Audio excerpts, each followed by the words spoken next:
Welcome to the world of darkness where nightmares inhabit your dreams. I've noticed YouTube's algorithm hides my stories. Your interaction is the only way to reach new listeners. If these stories frighten you, please like, subscribe, and activate notifications. Any comment, however brief, helps spread my stories to other horror fans. Now relax, close your eyes, and let the rain wash away your thoughts as I guide you through tonight's terrifying tale. I'm not sure if I'll ever fully understand what happened during that winter at the old cabin in the Rockies. It's been 3 years since our visit, and I still wake up some nights with my heart pounding, the vivid details of those 5 days rushing back to me like a flood breaking through a dam. It began innocently enough. My wife Melanie's father, Harold, was getting too old to make the drive up to the family cabin that had been in their possession for nearly 60 years. The place needed checking on, ensuring pipes hadn't burst, that the roof was holding up, that woodland creatures hadn't made a home of it. "It's just for a long weekend," Melanie had said, her eyes bright with nostalgia. "The kids will love it. Remember how Ben used to talk about wanting to learn survival skills? Our children, Ben, 14, Lily, 11, and Noah, 7, had never been to the cabin before. They'd heard stories from their mother about summers spent swimming in the nearby lake and winters huddled around the old stone fireplace. The prospect of adventure excited them, especially after months cooped up in suburban Denver. I had my reservations. January wasn't ideal for a mountain excursion, especially with young children. The weather reports had mentioned potential snowfall, though nothing severe. Still, I couldn't ignore the way Melanie's face lit up when she talked about returning to her childhood haven. It had been years since I'd seen that particular sparkle in her eyes. "We'll pack extra supplies," I assured her, already mentally preparing a list of emergency items. "And we'll keep an eye on the weather updates. If it looks bad, we'll head back early." So it was decided. We would spend Thursday through Sunday at the cabin, just long enough to check on things and give the kids a taste of mountain life.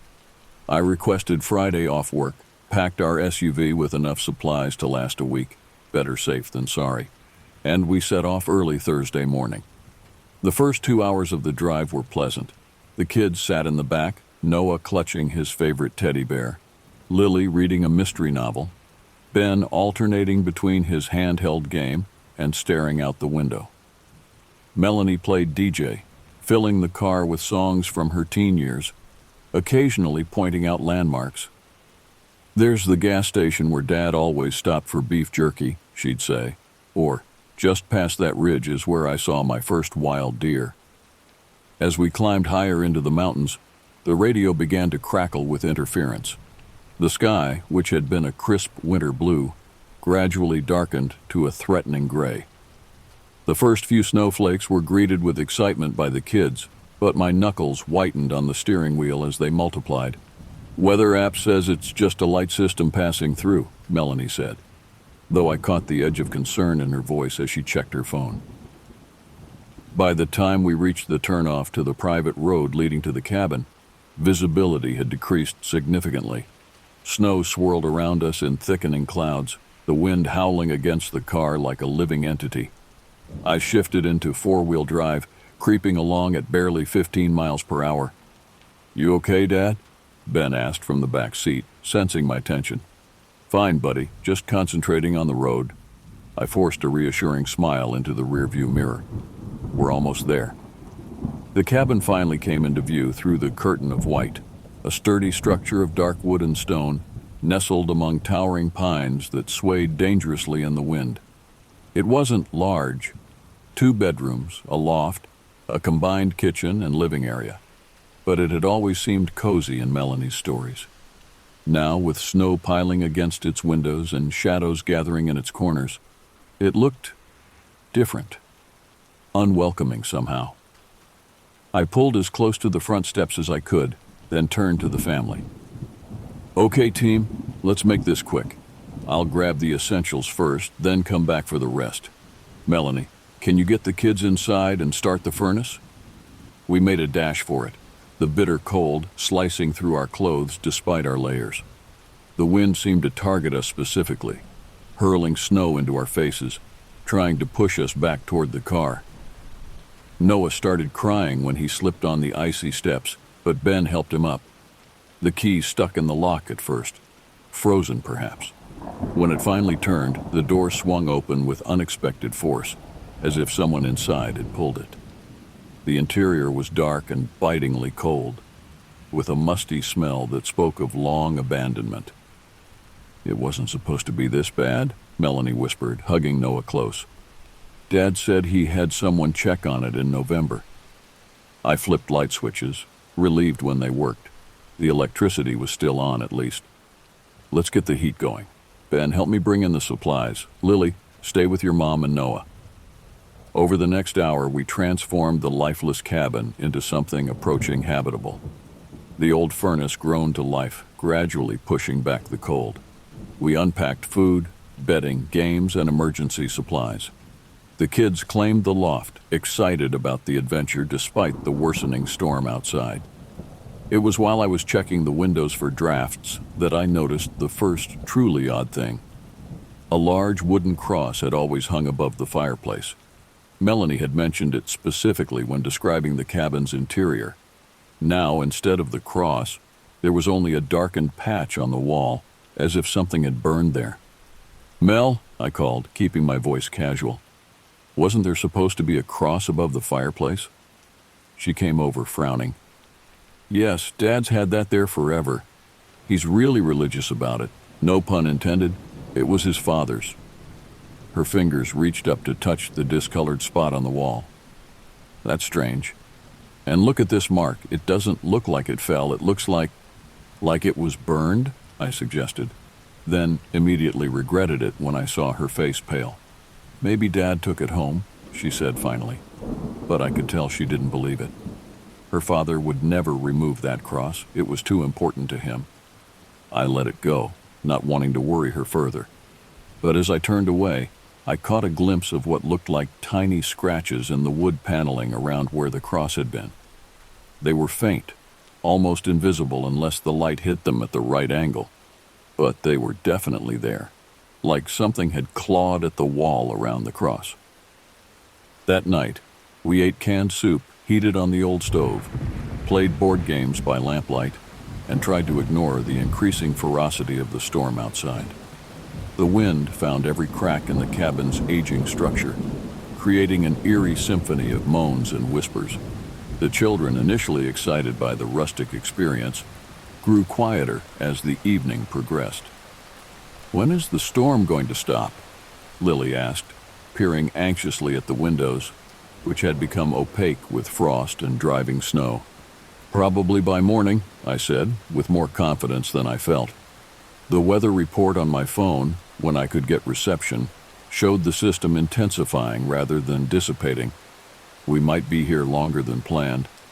We sent the kids up to the loft around 9, Melanie and I taking the main bedroom. Even with the furnace working, the cabin retained a bone-deep chill that no amount of blankets seemed to dispel. I lay awake long after Melanie's breathing had become slow and regular, listening to the storm and trying to convince myself that the occasional thumps against the exterior walls were just branches. It was sometime after midnight when I heard it, a different sound cutting through the constant backdrop of wind. A rhythmic, deliberate knocking, 3 slow taps, then silence. 3 more taps, silence again. It wasn't random like a branch would be. It sounded intentional. I eased out of bed, careful not to wake Melanie. Grabbing my flashlight and pulling on my boots and coat, I moved quietly through the main room. The knocking continued, now coming from what seemed to be the back of the cabin. 3 taps, pause, 3 taps. The second I opened the back door, the full force of the storm hit me like a physical blow.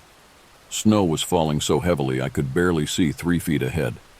The wind cut through my coat as if it were made of paper. I swept my flashlight beam across the back porch, expecting to see a tree branch or perhaps even an animal seeking shelter. What I saw instead made my blood turn as cold as the air around me. Deep gouges marked the wooden railing of the porch, fresh enough that small splinters still clung to the edges. They weren't random. They formed a pattern of 3 parallel lines, repeated at intervals along the railing. They looked like claw marks, but larger than any animal I knew inhabited these mountains. As I stood there, flashlight beam trembling on those marks, I heard a low sound from somewhere beyond the porch. It wasn't quite a growl, not exactly a moan, but something in between, a sound no human throat could make. And it was answered from the opposite direction by another identical sound. I retreated inside, securing the door with shaking hands. Logic told me there were explanations: territorial animals, the acoustics of the storm playing tricks, my own imagination heightened by the unfamiliar surroundings. But something deeper, more primitive in me recognized a warning when I heard one. Sleep eluded me for the remainder of the night. I lay rigid beside Melanie, listening to every creak and groan of the cabin, every howl of the wind. And occasionally, just at the edge of hearing, the 3-tap knocking would return, moving around the perimeter of the cabin as if something was testing for weaknesses, searching for a way in. Morning arrived with deceptive brightness. The storm had temporarily subsided, though dark clouds on the horizon promised more to come.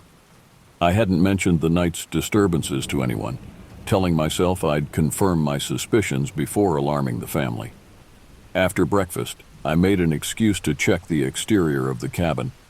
In the harsh light of day, I expected the claw marks to look less sinister, perhaps revealed as nothing more than old damage from weather or wildlife. Instead, they appeared even more disturbing. The gouges were deep, wood splintered outward, as if struck with tremendous force, and now I could see that similar marks appeared at intervals around the entire cabin, as if something had circled it repeatedly. I took photos with my phone, then noticed something else. Footprints in the fresh snow, circling the cabin just as the marks did. But they weren't animal tracks, nor were they human exactly. They were too large, oddly spaced, and had an unusual configuration. 5 toe-like impressions splayed wide, with what looked like claw points extending beyond them.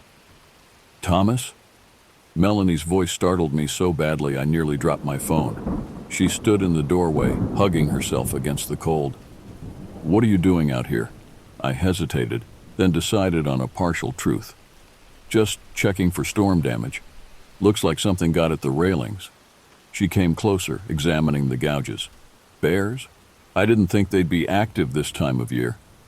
"No, not bears," I said, then quickly added, "Probably just some damage that's been here a while. Hard to tell with the weathering." I deliberately positioned myself to block her view of the footprints, using my own boots to obscure them. "Did you sleep okay?" she asked, studying my face. "You look terrible." "Just restless. New place, you know." I forced a smile. "How are the kids?" "Excited about the snow. Noah's been begging to build a snowman since he woke up." I glanced at the sky. "We've probably got a few hours before the next wave hits. Maybe we should let them play outside while they can." The morning passed with forced normalcy. I helped the children build not just a snowman, but an entire snow family. Melanie took photos, laughing as Lily and Noah engaged in a snowball fight. Ben, always more observant than the others, occasionally cast questioning glances my way, as if sensing my unease. "Dad, what made those marks on the porch?" he asked during a quiet moment when his siblings were distracted. I shouldn't have been surprised by his perception. "Probably just old damage." I repeated my lie from earlier. "This place has been here a long time." "They look fresh," he persisted. "And they're everywhere. I counted them, always in sets of 3. Children notice patterns adults might miss." I placed a hand on his shoulder, trying to project confidence I didn't feel. "Just some animal, Ben. Nothing to worry about." His eyes, so much like mine, held doubt. "I heard noises last night, like something was walking around outside. The storm was pretty bad. Lots of branches falling, wind playing tricks." He nodded slowly, accepting my explanation without believing it. "If you say so, Dad." By noon, The storm clouds had rolled in again, forcing us back inside. The temperature dropped rapidly, and the wind resumed its assault on the cabin. I checked my phone. No service. The weather app's last update showed the storm intensifying over the next 24 hours. We might need to stay an extra day, I told Melanie quietly while the kids arranged a board game on the coffee table. Roads could be impassable by tomorrow. She nodded, resignation in her eyes. I packed extra food just in case. We'll be okay. That afternoon, as daylight began to fade alarmingly early, I noticed the second truly unsettling thing about the cabin. Family photos that Melanie had mentioned, ones that should have been hanging in the hallway near the bedrooms, were missing. Not just taken down, but the walls showed no evidence they had ever been there at all. "Mel," I called, keeping my voice low. "Weren't there supposed to be family photos along this wall?" She frowned, running her hand over the empty wall. "Yes. Dad's wedding photo, grandparents, the 4 generations picture." Her voice trailed off. "I don't understand. He would never take those down." "Could someone else have been here? A maintenance person or something?" She shook her head slowly. "Dad would have told me. And why would anyone remove photos? It doesn't make sense." I didn't have an answer for her. Nothing about this place was making sense anymore. As darkness fell completely, the cabin seemed to shrink around us, the shadows in the corners deepening despite the lamps we'd lit. The old furnace labored against the dropping temperature, occasionally making alarming clanking sounds that made us all jump. We ate a simple dinner of pasta and canned sauce, trying to maintain conversation despite the increasing tension. Noah kept looking over his shoulder toward the darkened hallway. Lily stayed unusually close to her mother. Even Ben, normally stoic, startled at every unexpected noise. It was just after 8 when the scratching began. At first it was so faint I thought I might be imagining it, a light scraping sound coming from inside the walls. But when I saw Noah's eyes widen, I knew he heard it too. "What's that?" he whispered, fork frozen halfway to his mouth. "Probably just mice," Melanie said quickly. "Old cabins like this often have mice." The scratching continued, moving slowly from one wall to another, as if something was traveling through the space between the interior and exterior walls. It wasn't random scrambling, like rodents would make. It was methodical, deliberate. 3 scratches, pause, 3 more, exactly like the knocking from the previous night. "Those aren't mice," Ben said flatly. "It's just the wind making the house settle," I countered. But even to my own ears, the explanation sounded hollow. The scratching grew louder, now accompanied by a faint whispering sound that might have been wind through cracks, except that it almost formed words, just below the threshold of comprehension. Noah began to cry silently, tears streaming down his face as he stared at the wall where the sounds were most concentrated. "Hey, how about a game?" I suggested with forced brightness. "Or we could read one of the books we brought." "I want to go home," Lily said, her voice small but determined. "I don't like it here." "We can't drive in this weather, sweetheart," Melanie explained gently. "It's not safe, but we'll leave as soon as we can, I promise." I stood up, needing to do something, anything. "I'm going to check the furnace. It's getting cold in here." The old furnace occupied a small closet near the kitchen. I opened the door, shining my flashlight inside. The pilot light was still burning, the mechanism humming as it should. But as I leaned in closer, I noticed something scratched into the metal side of the furnace. The same 3 parallel lines I'd seen on the porch railing, but these looked older, oxidized with time. A cold certainty settled in my stomach. Whatever was happening here wasn't new. It had happened before. When I returned to the main room, the scratching had stopped. The sudden silence felt almost worse than the noise had been. The children looked shell-shocked, huddled together on the couch.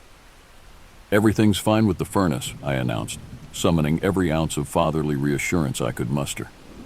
"Now, who wants hot chocolate before bed?" That night, none of us suggested the children sleep in the loft. Without discussion, we all gathered in the main bedroom, Melanie and I in the bed, the children in sleeping bags on the floor. I kept a heavy flashlight beside me, both for light and as a potential weapon, though against what, I couldn't say. Sleep came in fitful bursts, interrupted by the continuing storm and occasional sounds that couldn't be explained by wind or settling timber. Twice I woke to find Noah standing beside the bed, staring at the bedroom door with wide, terrified eyes. "Something's out there," he whispered the second time, his small body trembling. "I can hear it breathing." I listened intently, but heard nothing beyond the storm. "It's just the wind, buddy," I said, lifting him onto the bed between Melanie and me. "Try to sleep." But as he drifted off, I remained awake, watching the thin line of darkness under the door. And just when I had almost convinced myself it was indeed my imagination, I saw it, a shadow passing by outside the room, momentarily blocking the faint light from the living area. Something was moving through the cabin. The next morning, we awoke to a cabin transformed. The temperature had plummeted overnight, our breath visible in the bedroom despite the furnace's constant operation. Frost patterns decorated the insides of the windows, intricate whorls and spirals that seemed too organized to be natural. Most disturbing of all, the main room had been rearranged. The furniture was all slightly out of position, moved a few inches from where we'd left it. Items we'd placed on tables, books, games, flashlights, had been organized into precise patterns. 3 items in a triangle, another 3 beside them, and so on. "Did one of you kids get up during the night?" Melanie asked, her voice tight with controlled fear. 3 heads shook in denial. The children looked as bewildered as we were. "Maybe it was sleepwalking," I suggested weakly. "Stress can trigger that." No one believed me, not even myself.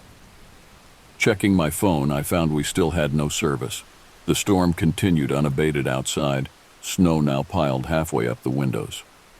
Even if we wanted to leave, it would be nearly impossible without snowshoes or skis, neither of which we had brought. We were trapped, at least for another day. Breakfast was a silent affair, everyone jumping at the smallest sounds. The scratching had resumed inside the walls, now accompanied by occasional thumps that vibrated through the floor. I tried to maintain a facade of normalcy, discussing plans for the day as if we were simply dealing with bad weather rather than whatever this was. "The bookshelf in the hallway has some old board games," Melanie said, attempting to match my pretense. "We could try those." Ben gave her a look that seemed far too old for his 14 years. "Mom, something's wrong with this place. We need to leave." "We will as soon as—" My response was cut short by a sudden violent bang from the back of the cabin, as if something had struck the exterior wall with tremendous force. Noah screamed. Lily dropped her fork with a clatter. Before I could react, 3 more bangs followed in rapid succession, moving around the perimeter of the cabin.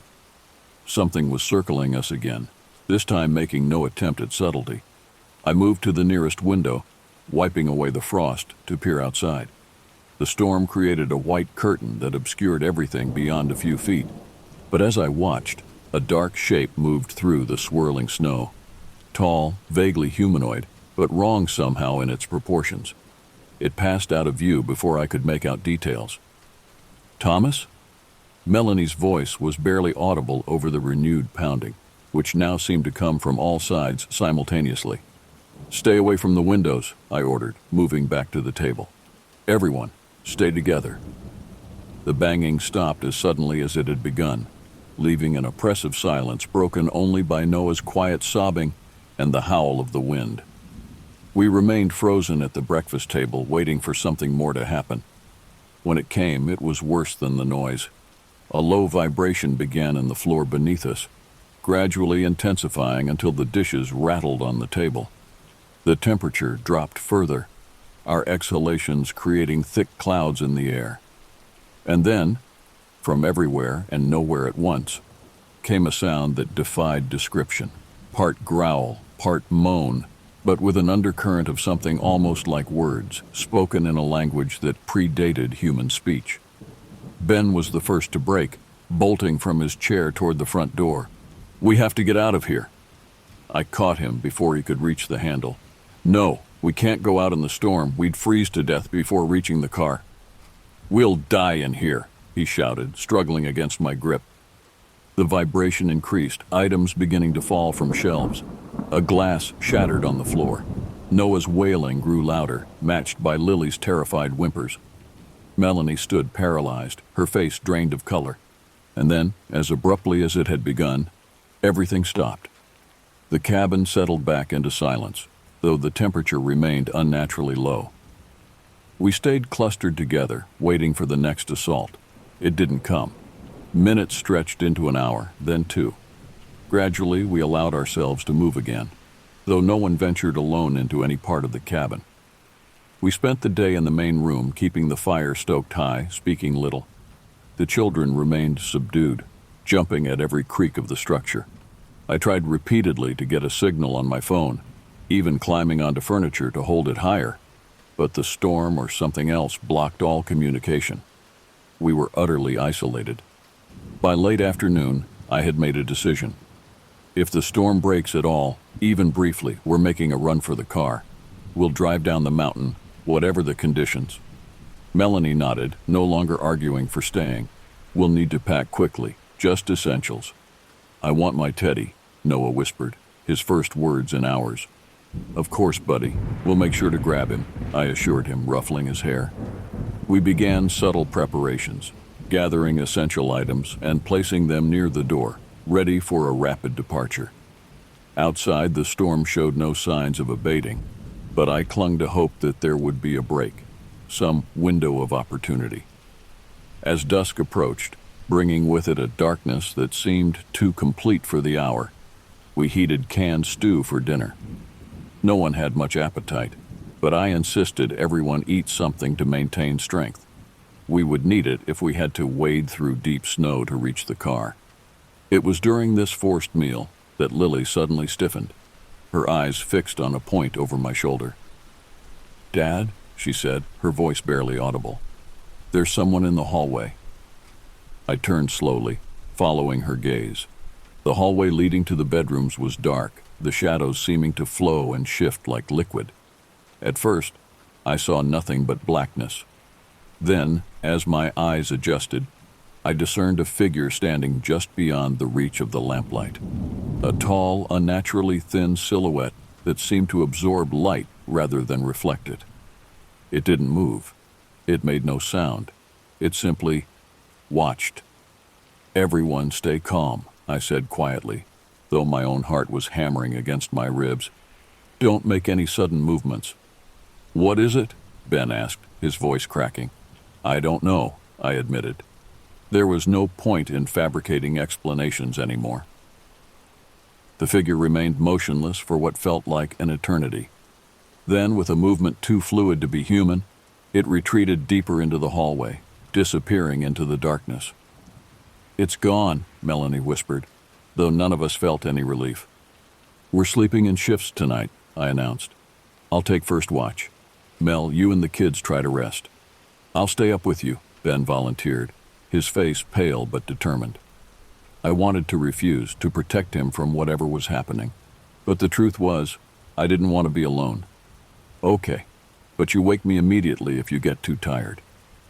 As Melanie settled with the younger children on the pull-out couch in the main room, Ben and I positioned ourselves near the fire, backs to the wall, facing both the hallway and the front door. I had my flashlight and a fire poker within reach. Ben clutched a heavy book, the only weapon he could find. "Dad," he said after a long silence, his voice low so as not to disturb the others. "What is happening here?" I considered lying, offering some rational explanation that neither of us would believe. Instead, I opted for honesty. "I don't know, Ben, but whatever it is, we're getting out tomorrow, I promise." He nodded, accepting this. After another pause, he asked, "Do you believe in, evil? Not just bad people, but something else?" The question hung between us, heavier than it might have been in normal circumstances. "I've never had reason to," I said finally. "But this place—" I gestured vaguely at the cabin around us. "Something isn't right here. I feel like it's watching us all the time," he whispered.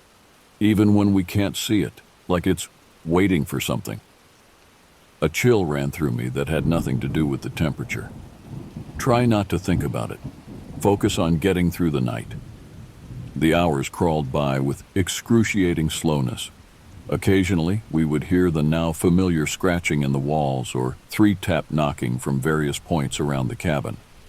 Twice more, I glimpsed the tall shadow figure moving at the periphery of my vision, but it never approached directly. Around 2 a.m., Ben finally succumbed to exhaustion, his head nodding forward despite his best efforts.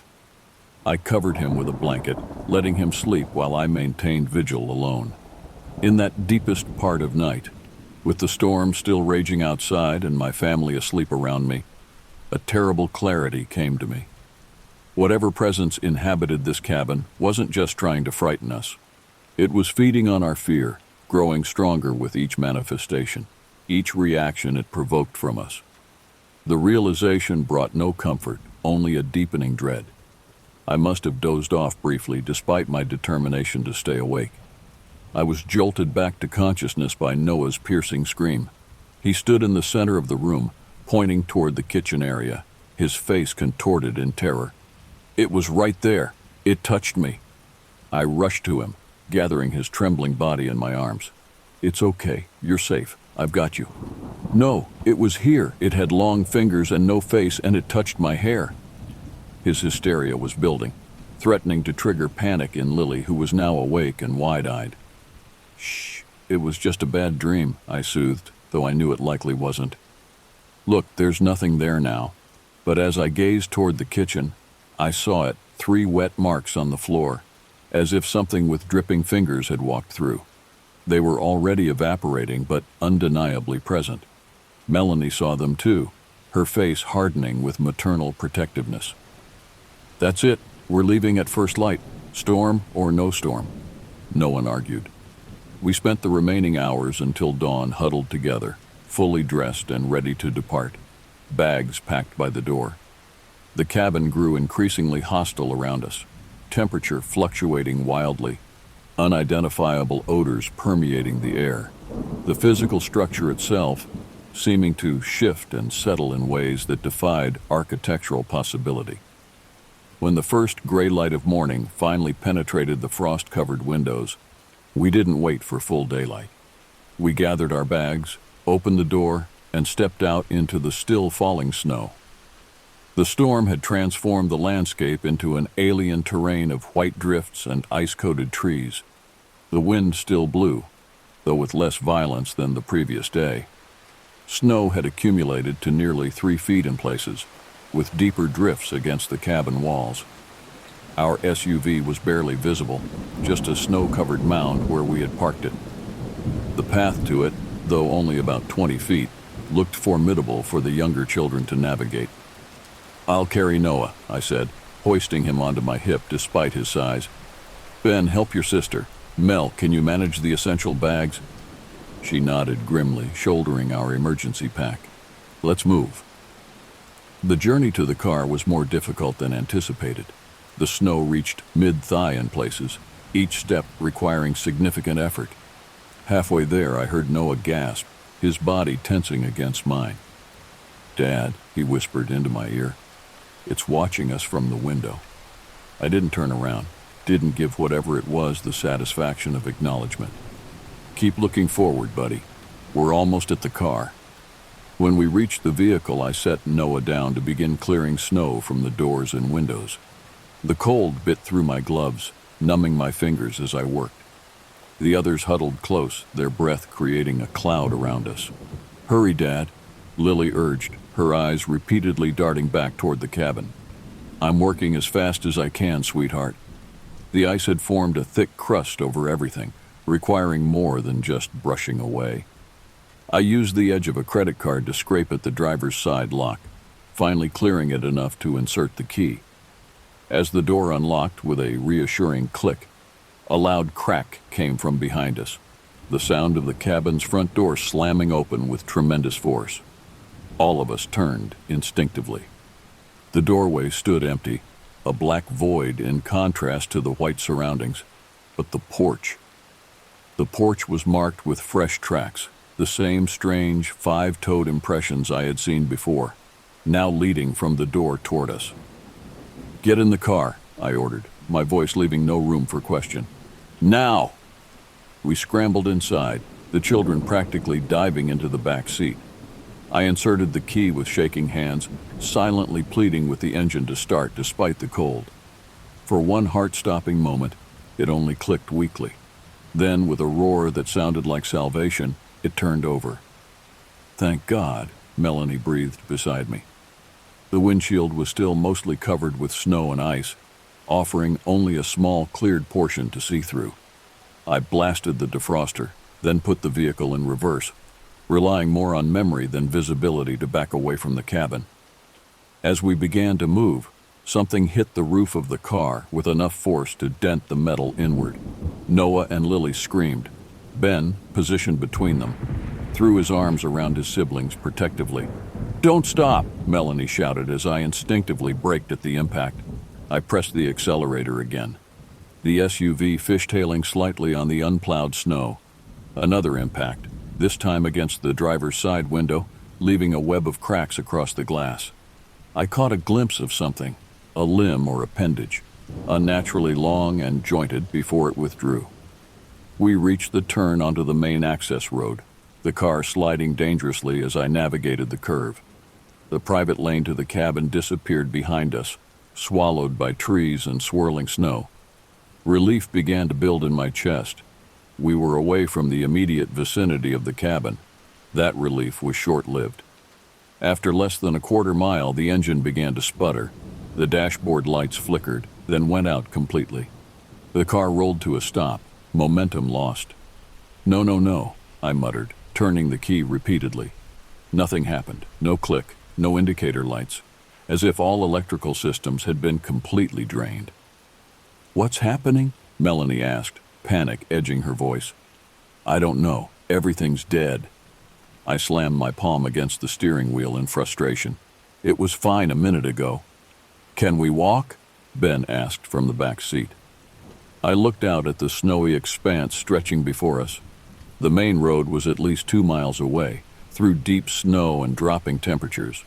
With young children, it would be dangerous at best, deadly at worst. "We'd never make it, not all of us," I said grimly. "We need to get the car working." I popped the hood and stepped out into the snow, the cold immediately attacking any exposed skin. The engine compartment looked normal, no obvious damage or disconnected components. It made no sense for a modern vehicle to simply die like this. As I stood there, frustration mounting, I became aware of a sound behind me, soft crunching in the snow, like footsteps approaching. I turned slowly, expecting to see Melanie or Ben coming to help. Instead, I saw only our tracks leading back toward the cabin. But between me and the car, a new set of impressions was forming in the pristine snow.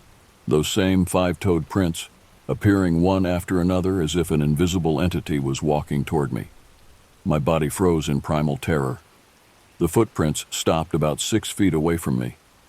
Though I could see nothing, I felt a presence there, a concentration of malevolence that pressed against my consciousness like a physical weight. "Leave us alone," I whispered, the words emerging as white vapor that hung in the frigid air between us.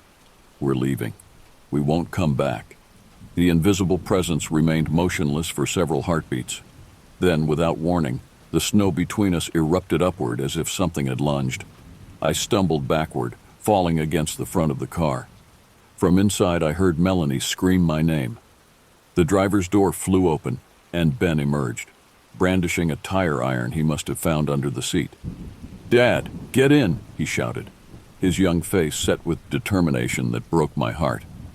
Whatever had approached me seemed to hesitate at this new development. The disturbed snow settled, no new footprints appearing. I scrambled to my feet, slamming the hood closed. "Get back in the car, Ben," I ordered, moving toward him. "Now."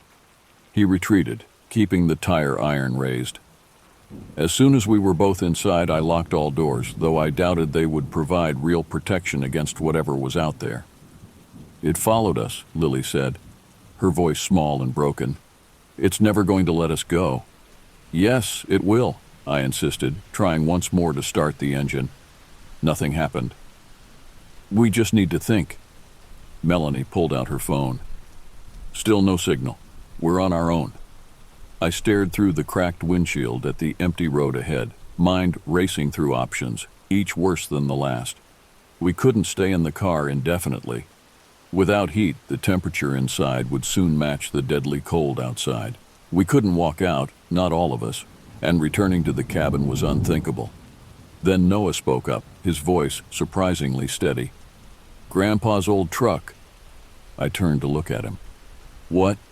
"Grandpa's old truck," he repeated. "Mom showed me a picture. She said it's in the shed behind the cabin." Melanie's eyes widened. "The storage shed. Dad keeps his old Ford there for emergencies. I completely forgot about it." Hope flickered weakly in my chest. Would it still run? How long has it been sitting there? "Dad maintains it religiously, changes the oil twice a year, keeps it winterized." She gripped my arm. "It might be our only chance." The thought of returning to the cabin's vicinity made my stomach clench. But she was right. It was our best option. If the truck would start, we might still escape. "Okay," I said finally. "We go back, but we stay together. No one separates for any reason. We go straight to the shed, get the truck, and leave immediately. Understood?" Everyone nodded, faces grim but resolute. "What about that thing?" Ben asked, still clutching the tire iron. "We don't acknowledge it. We don't speak to it. We focus only on what we're doing." I wasn't sure if this strategy would work, but instinct told me that giving the entity attention only strengthened it. We prepared as best we could, redistributing essential supplies into the fewest bags possible. I kept the car keys, though they seemed useless now. Melanie helped the younger children secure their coats and gloves. "Ready?"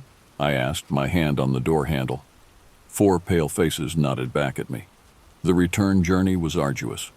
We followed our own tracks, which were already beginning to fill with fresh snow. I carried Noah again, while Ben helped Lily through the deepest drifts. Melanie brought up the rear, constantly scanning behind us. As we approached the cabin, it seemed to loom larger than before, as if it had somehow grown during our absence. No lights showed in the windows, though we had left several on. The front door remained open, just as we had seen it last, a black rectangle against the weathered wood. "The shed is around back," Melanie said, pointing to our right. "We don't need to go near the house." We circled wide around the cabin, keeping as much distance as possible. Though nothing visible pursued us, I could feel a tension on us, a hungry, patient observation that made the hairs on my neck stand rigid. The storage shed was a simple structure, about 20 feet behind the main cabin. Its door was secured with a padlock crusted with ice. "The key?" I asked Melanie. "Dad keeps it." Her voice faltered. "He keeps it inside the cabin, on a hook in the kitchen." The knowledge hit us like a physical blow. To access the shed, someone would have to enter the cabin again, the place that had made its malevolent intentions abundantly clear. "I'll go," I said immediately. "No." Melanie's expression was resolute. "It's my father's cabin. I know exactly where the key is. I'll be faster." "Mom, no!" Lily clung to her mother's coat. "It's okay, sweetie. I'll be in and out in 30 seconds. Melanie knelt, looking each child in the eyes. "Stay with your father. Do exactly what he says." Before I could object further, she pressed a quick kiss to my lips and turned toward the cabin. 30 seconds, she repeated, then began trudging through the snow. We watched in agonizing silence as she approached the open door. She paused briefly on the threshold, then disappeared inside. Seconds stretched like hours. Noah buried his face against my shoulder. Ben kept a protective arm around Lily, who stared fixedly at the cabin, silently counting. 21, 22, 23. At 28, Melanie reappeared in the doorway, something small glinting in her raised hand. Relief flooded through me as she hurried back toward us. "Got it," she gasped upon reaching us, her breath ragged. It was right where it should be. If she had seen anything inside, she didn't mention it. Her hands trembled as she worked to unlock the padlock, ice cracking around the keyhole as she turned it. The shed door swung open with a groan of frozen hinges, revealing the hulking shape of an old Ford pickup truck covered with a tarp. Ben and I quickly pulled the covering away, while Melanie ushered the younger children inside the relative shelter of the shed. The truck was ancient, probably from the 1970s, but appeared well maintained. Its dark blue paint was faded but intact, no significant rust visible. "Keys?" I asked. "Ignition," Melanie replied. "Dad always leaves them there." I opened the driver's door, relieved to find she was right. The interior was dusty but clean, the vinyl seats cracked with age but functional. I turned the key, holding my breath. The engine coughed once, twice, then roared to life with surprising vigor. Exhaust billowed from the tailpipe, quickly filling the small shed with fumes. "Everyone in!" I shouted over the engine noise. "Hurry!" The truck had a bench seat, wide enough for all of us to squeeze onto. Ben helped the younger children climb in, then Melanie, with me taking the driver's position. The ancient heater whirred to life, though it would be some time before it produced actual warmth. I shifted into reverse, carefully backing out of the shed. The truck's tires were proper snow tires, with chains already attached. Harold had indeed prepared it for emergency winter use. As we cleared the shed, I caught movement from the corner of my eye. Something dark and fluid slipping around the corner of the cabin, moving with unnatural speed.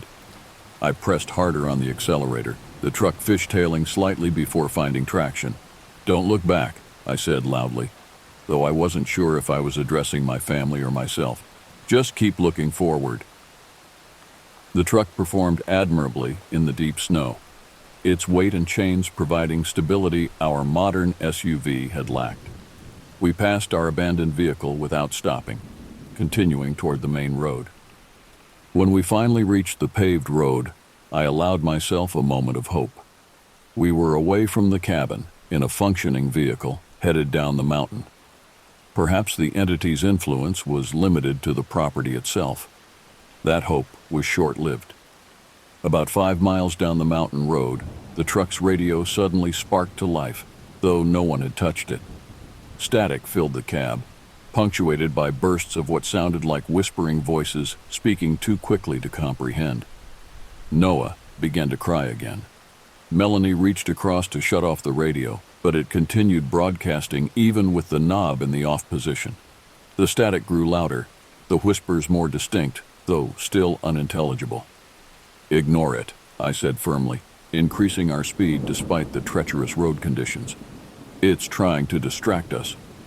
The radio crackled once more, then emitted a sound that made us all flinch. 3 distinct knocks, identical to what we had heard in the cabin. The static cleared, and through the speakers came a voice that was both alien and disturbingly familiar. "Coming home soon." The radio died abruptly, leaving only the rumble of the engine and our accelerated breathing. "It knows where we live," Lily whispered, horror dawning on her face. "It knows our home address." I gripped the steering wheel tighter, refusing to give in to the fresh wave of terror. "It's just trying to scare us. Once we're off this mountain, we'll be fine." But a seed of doubt had been planted. What if the entity wasn't bound to the cabin?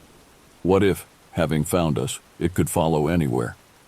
I pushed the truck faster than was safe, desperate to put distance between us and whatever lurked behind. The storm was beginning to ease, patches of clear sky appearing between clouds. It seemed a positive sign, as if nature itself was acknowledging our escape. We drove in tense silence for nearly an hour, gradually descending to lower elevations, where snow gave way to mere wetness on the road. No one spoke of what had happened, though the children remained pressed tightly together, seeking comfort in physical contact. When we finally reached the outskirts of the nearest town, a collective exhalation seemed to pass through the truck. Civilization, even a small mountain community, felt like sanctuary after our ordeal. "We need to call your father," I said to Melanie as we passed the town's welcome sign. "He needs to know what happened." She nodded, her face drawn with exhaustion. "And we're never going back there. Never." "Where will we go now?" Ben asked from beside her. I considered our options. We couldn't return home, not immediately, not without knowing for certain that whatever had attached itself to us in that cabin couldn't follow. We needed neutral ground, somewhere to recover and plan. Hotel, I decided. We'll get a room here in town for tonight, figure out the rest tomorrow. No one argued. We found a modest motel near the center of town, its vacancy sign a welcome beacon. Using the last of our emergency cash, I secured a room with 2 queen beds. As we settled into the room, the normality of it, floral bedspreads, generic landscape paintings, television remote in plastic, felt surreal after what we had experienced. The children collapsed onto one bed, their reserves of adrenaline finally depleted. Within minutes, Noah and Lily were asleep, Ben fighting to keep his eyes open, but soon joining them. Melanie and I sat on the edge of the other bed, holding hands in silence. There was too much to process, too many questions without answers. "What was it?" she finally whispered. I shook my head slowly. "I don't know. I don't think I want to know. My father, all these years, he never said anything. Just that old story about my grandfather seeing something once." Her fingers tightened around mine. "How could he send us there?" "Maybe he didn't know," I suggested, though without conviction. "Maybe it doesn't happen every time. Or maybe it had never manifested so strongly before," I thought, but didn't say. Maybe our presence, the children perhaps, had awakened something that usually remained dormant. "We need to warn him," Melanie said. "No one else should go there." I nodded, reaching for the room phone. It was time to call Harold and tell him exactly what had happened in his family's cabin, and why no one should ever return. Harold didn't believe us, at least not at first. When we called from the motel room, he listened to our account with growing skepticism. The missing crucifix, the scratching in the walls, the dark figure. He dismissed them all as products of storm-induced stress and cabin fever. "That old place creaks and groans, always has," he said, his voice crackling over the phone line, "and the cross probably just fell and got lost. No need for ghost stories." It was only when Melanie described the specific location of the claw marks, the pattern they formed, and the whispering voice through the truck's radio that his tone changed. He grew quiet, then asked her to put me on the phone. "Thomas," he said, voice suddenly old and fragile. "Did you actually see anything? Any figure or creature?" I described the shape I'd glimpsed through the storm, the footprints forming in empty snow, the shadow in the hallway with its too long proportions. His breathing became audible over the line. "My father saw it too back in '62. No one believed him either." A long pause. "I've only been there in summer for the past decade, never in winter, never during storms." "What is it?" I asked directly. "I don't know. Nobody does. Local indigenous people avoided that whole area long before my grandfather built there. Said the mountain had a hunger." Another pause. "I should have sold the place years ago." "You need to sell it now," I told him firmly, "or tear it down. No one should stay there again." "Yes," he agreed, surprising me with his ready acquiescence. "Yes, you're right. I'll take care of it." Then more softly, "Are my grandchildren all right?" I looked at the 3 sleeping forms on the bed. Physically, they were unharmed. Mentally, that remained to be seen. "They're shaken up, but they'll be okay." "I'm sorry," Harold said, genuine remorse in his voice.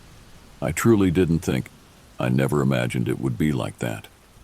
After ending the call, I joined Melanie on the bed, both of us watching our children sleep. The artificial warmth of the motel room, the distant sounds of normal human activity from neighboring rooms, These should have been reassuring, but I couldn't shake the feeling that our ordeal wasn't truly over. He knew, Melanie said flatly. Not everything, but he knew something was wrong with that place, and he sent us anyway. I couldn't disagree. Harold's reaction had made it clear he wasn't entirely surprised by our experience, just by its intensity. He said he'll get rid of the cabin. Good. Her voice hardened. Because I never want to see it again. We stayed in that motel for 2 nights, using some of our emergency credit to purchase fresh clothes and necessities. During the day, we tried to maintain normalcy for the children's sake, eating at the local diner, letting them swim in the motel's small indoor pool, watching innocuous television shows. At night, though, the effects of our experience revealed themselves. Noah had nightmares, waking screaming about the tall man with no face. Lily refused to be alone, even to use the bathroom. Ben became hypervigilant, checking locks repeatedly and positioning himself between the younger children and the door. On the 3rd day, we rented a car and began the drive back to Denver. Our home felt simultaneously like sanctuary and potential trap. What if the entity had meant what it said through the truck's radio? What if it could follow us here? I installed new locks, a security system. We left lights on at night. For weeks, we all slept in the master bedroom, reluctant to separate even in our own home. Gradually, though, life began to resume its rhythm. The children returned to school. Melanie and I went back to work. The acute terror faded to a background anxiety that only occasionally flared into panic. Harold kept his word. He listed the cabin for sale, disclosing its atmospheric disturbances to potential buyers. It sat on the market for months, price dropping steadily, before a development company finally purchased it along with surrounding land, intending to clear everything for a new vacation home community. We thought that would be the end of it. The cabin demolished, the entity, whatever it was, left without its longtime dwelling place. Perhaps it would dissipate, or move on to another remote location far from human habitation. We were wrong. 6 months after our escape from the cabin, the first subtle signs appeared. Items in our home would be moved slightly from their usual positions, not dramatically, just enough to notice. The house would be unusually cold in specific areas, particularly the hallway outside the children's rooms. Noah began to speak of a tall shadow he sometimes saw standing in his doorway at night. We assumed it was residual trauma, manifestations of PTSD from his experience. We took him to a child psychologist who seemed to help initially. Then Ben found them. 3 parallel scratch marks on the underside of his desk, identical to those we had seen at the cabin. When confronted, he swore he hadn't made them, hadn't noticed them before. Melanie discovered similar marks inside our bedroom closet, hidden behind hanging clothes.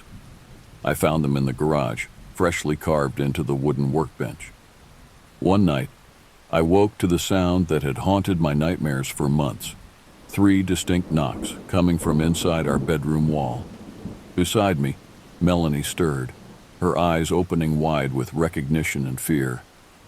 "It followed us," she whispered. "It's here." I wanted to deny it to find some rational explanation, but I knew, we both knew. The entity from the cabin had attached itself to us, or perhaps to one of us, and accompanied us home.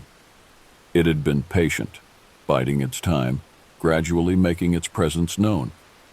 The next morning, we gathered the children in the living room for a family meeting. No more pretending, no more dismissing strange occurrences as imagination or coincidence. They deserved to know what we were facing. "We think that whatever was in the cabin might have followed us here," I said, watching their faces carefully. Noah began to cry silently. Lily grabbed her brother's hand. Ben just nodded, unsurprised. "I know," he said quietly. "I felt it watching me for weeks." "What do we do?" Lily asked, her voice small but steady. It was the question I had been asking myself constantly. What defense did we have against something that wasn't bound by physical laws, that could apparently travel across distances, that seemed to exist partially in some other dimension? "We fight it," I said, with more confidence than I felt. We learn everything we can about it, and we find a way to make it leave. Over the following weeks, we embarked on a crash course in the paranormal consulting experts, reading obscure texts, even visiting indigenous elders who knew the stories of the mountain where the cabin stood. Some thought we were crazy. Others listened with grave understanding, offering methods that ranged from scientific to spiritual. We tried everything: cleansing rituals, electronic detection equipment, protective symbols from various traditions. Some approaches seemed to temporarily diminish the entity's manifestations, but nothing banished it completely. The knocking continued, now moving throughout the house. The scratching inside walls became a regular occurrence, often starting at exactly 3:17 a.m., the time, we realized, when we had first heard it in the cabin. The children reported glimpses of the tall shadow figure with increasing frequency. Then came the whispering, soft at first, barely audible, emanating from heating vents and empty corners. Unlike at the cabin, here the whispers were distinct enough to make out occasional words: mine, stay, forever. The final escalation occurred on a night exactly 1 year after our visit to the cabin. We were awakened by Noah's screams, more terrified than we had ever heard. We rushed to his room to find him pressed against his headboard, pointing at the foot of his bed where a dark, hunched figure stood motionless. Unlike previous manifestations, this wasn't a glimpse or shadow. The entity was fully visible, a tall, emaciated form with limbs too long and jointed in the wrong places. Its skin was darkly mottled, its face a blank expanse with only the suggestion of features, as if they had been partially erased. 5 elongated fingers extended from hands that reached nearly to its knees. It didn't move as we entered, didn't react to our presence at all. It simply stood, watching Noah with eyeless attention. Then, slowly, its head rotated toward us, a movement no human neck could accomplish, and I felt the full weight of its malevolence. In that moment, I understood what we were facing wasn't a ghost or spirit in the traditional sense. It was something older, something that had perhaps never been human, something that had existed in that mountain long before the cabin was built, using the structure as a gateway to those who entered. And now, it had found a new home. "Get out!" I shouted, moving to stand between it and my son. "You're not welcome here." For the first time, the entity reacted, a ripple passing through its form, like dark water disturbed by a stone. Its head tilted at an impossible angle, regarding me with what felt like curiosity. Then it spoke, not in whispers through vents, but directly, a sound that seemed to bypass my ears and resonate directly in my mind. "This is my home now." The temperature in the room plummeted. Frost formed instantly on the windows. Noah's breath came in visible clouds as he sobbed behind me. I felt Melanie's hand clasp mine, felt her steady presence beside me as she too faced the thing that had invaded our lives. "No," she said, her voice remarkably composed. "This is our home, our family. You have no place here." The entity seemed to grow larger, the darkness around it deepening. The walls began to vibrate with that now familiar 3-pattern rhythm. What happened next is difficult to describe even years later. I remember Melanie stepping forward, still holding my hand. I remember Ben appearing in the doorway, then moving to stand beside us, forming a human barrier between the entity and Noah. I remember Lily joining us, her small hand finding Ben's, completing our line. The entity advanced, its form becoming less distinct, more like a concentrated darkness. The air felt thick, resistant, as if reality itself was being distorted by its presence. And then, from somewhere deep within me, came words I hadn't planned or thought about. Words that felt ancient and powerful, rising up from some ancestral memory or collective knowledge. By the strength of our bond, by the light we carry, by the love that connects us, you are cast out. You have no power here. You are not permitted. You must leave. Melanie's voice joined mine, then Ben's, then Lily's, even Noah's from behind us. Different words perhaps, but the same intent, the same unified rejection of this invading presence. The entity writhed, its form contracting and expanding. The darkness around it seemed to pulse, the air vibrating with a subsonic frequency that made my teeth ache. For a moment, I thought it would simply absorb our resistance, grow stronger from our defiance. Instead, something else happened. Where our 5 forms stood, a light began to emanate. Not physical illumination, but something more fundamental, as if the very fabric of reality was asserting itself against the entity's distortion. Our joined hands felt electric, a current passing between us that had nothing to do with actual electricity. The entity retreated, one step, then another, its form becoming increasingly unstable. The darkness swirled around it like smoke caught in a draft. And then, with a sound like air rushing to fill a vacuum, it collapsed inward and was gone. The room returned to normal temperature. The frost on the windows began to melt. The oppressive weight that had filled the air dissipated, leaving only the ordinary night. We stood frozen in our protective line, afraid to move, afraid to trust that it was truly over. Noah's small voice broke the silence. "Is it gone?" I turned to him, seeing the fear and hope battling in his eyes. "I think so, buddy. I really think so." We spent the remainder of that night together in the living room, lights blazing, talking quietly about what had happened. None of us could explain the light, the current we had felt, the words that had come so naturally yet seemed so ancient. "It was all of us together," Ben said thoughtfully. "We were connected. That's what drove it away." Lily nodded solemnly. We were stronger than it was. They were right, I realized. The entity had isolated us in the cabin, played on our individual fears. Here, facing it as a united family, we had accessed something it couldn't comprehend or overcome, the power of our connection to each other. In the days that followed, we remained vigilant, expecting the entity to return. But the house stayed normal.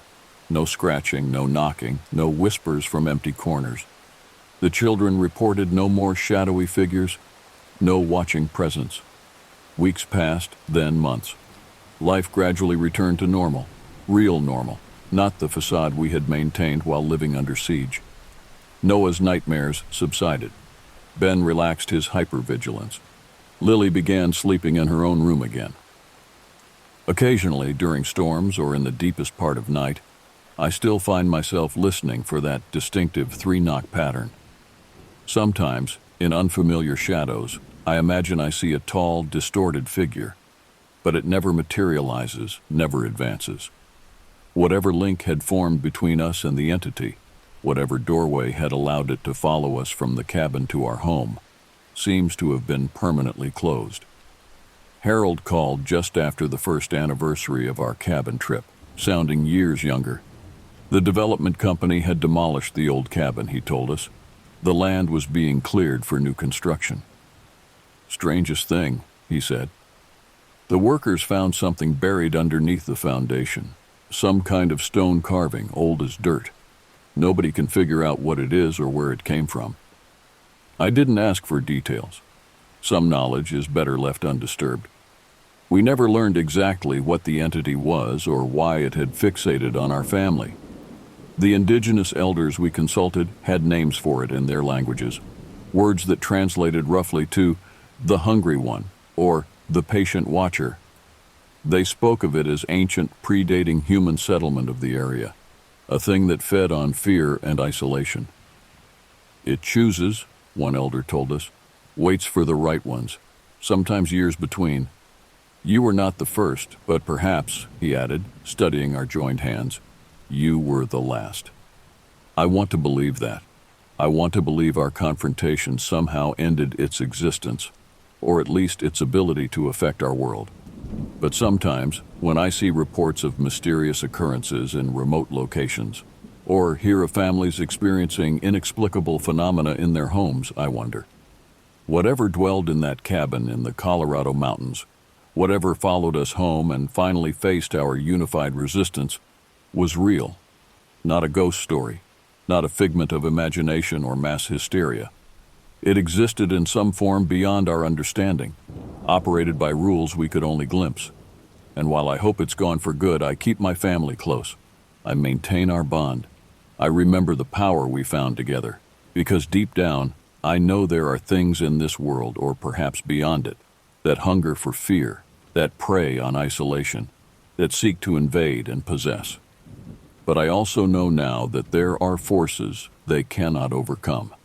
In our connection to each other, in the light we generate together, we found a power older and stronger than anything that lurked in shadows. That knowledge doesn't erase the terror of those days. It doesn't prevent the occasional nightmare or moment of irrational fear. But it provides something the entity could never understand or take from us: hope. And hope, I've learned, is the one thing that darkness can never fully extinguish. Spring arrived with a merciful absence of supernatural disturbances. The entity seemed truly gone, banished by our unified stand against it. Yet despite the return to normalcy, our home never felt quite the same. Every unexpected noise, every shadow at dusk, carried echoes of our ordeal. The children were recovering, but slowly. Noah still refused to sleep with his bedroom door closed. Lily had developed a compulsive habit of checking corners and closets. Ben maintained a journal documenting anything unusual he noticed, a vigilance that broke my heart even as I understood its purpose. Melanie and I discussed our options late into many nights. Stay and reclaim our home completely, move and start fresh elsewhere. The practical difficulties of relocating competed with the psychological weight of remaining. "I keep thinking about what that elder said," Melanie admitted during one such conversation, "about how we might have been the last family it chose. What if we're free of it, but the next family who moves in here isn't?" It was a disturbing thought. While the entity seemed attached to the cabin initially, it had demonstrated an ability to transfer its presence to our home. Could it return after we left, attaching itself to new occupants? "We don't know enough about it to be sure," I said, "but I think it's gone. Truly gone." Nevertheless, the seed was planted. When a job opportunity presented itself in Portland the following month, a lateral move for me, but with better schools for the children and promising prospects for Melanie's graphic design business, we made the decision. We would start fresh somewhere else, somewhere without memories etched into every wall and corner. Selling our Denver home proved surprisingly easy. The market was hot, and the house itself had nothing objectively wrong with it. We disclosed nothing about our experiences. What would we say?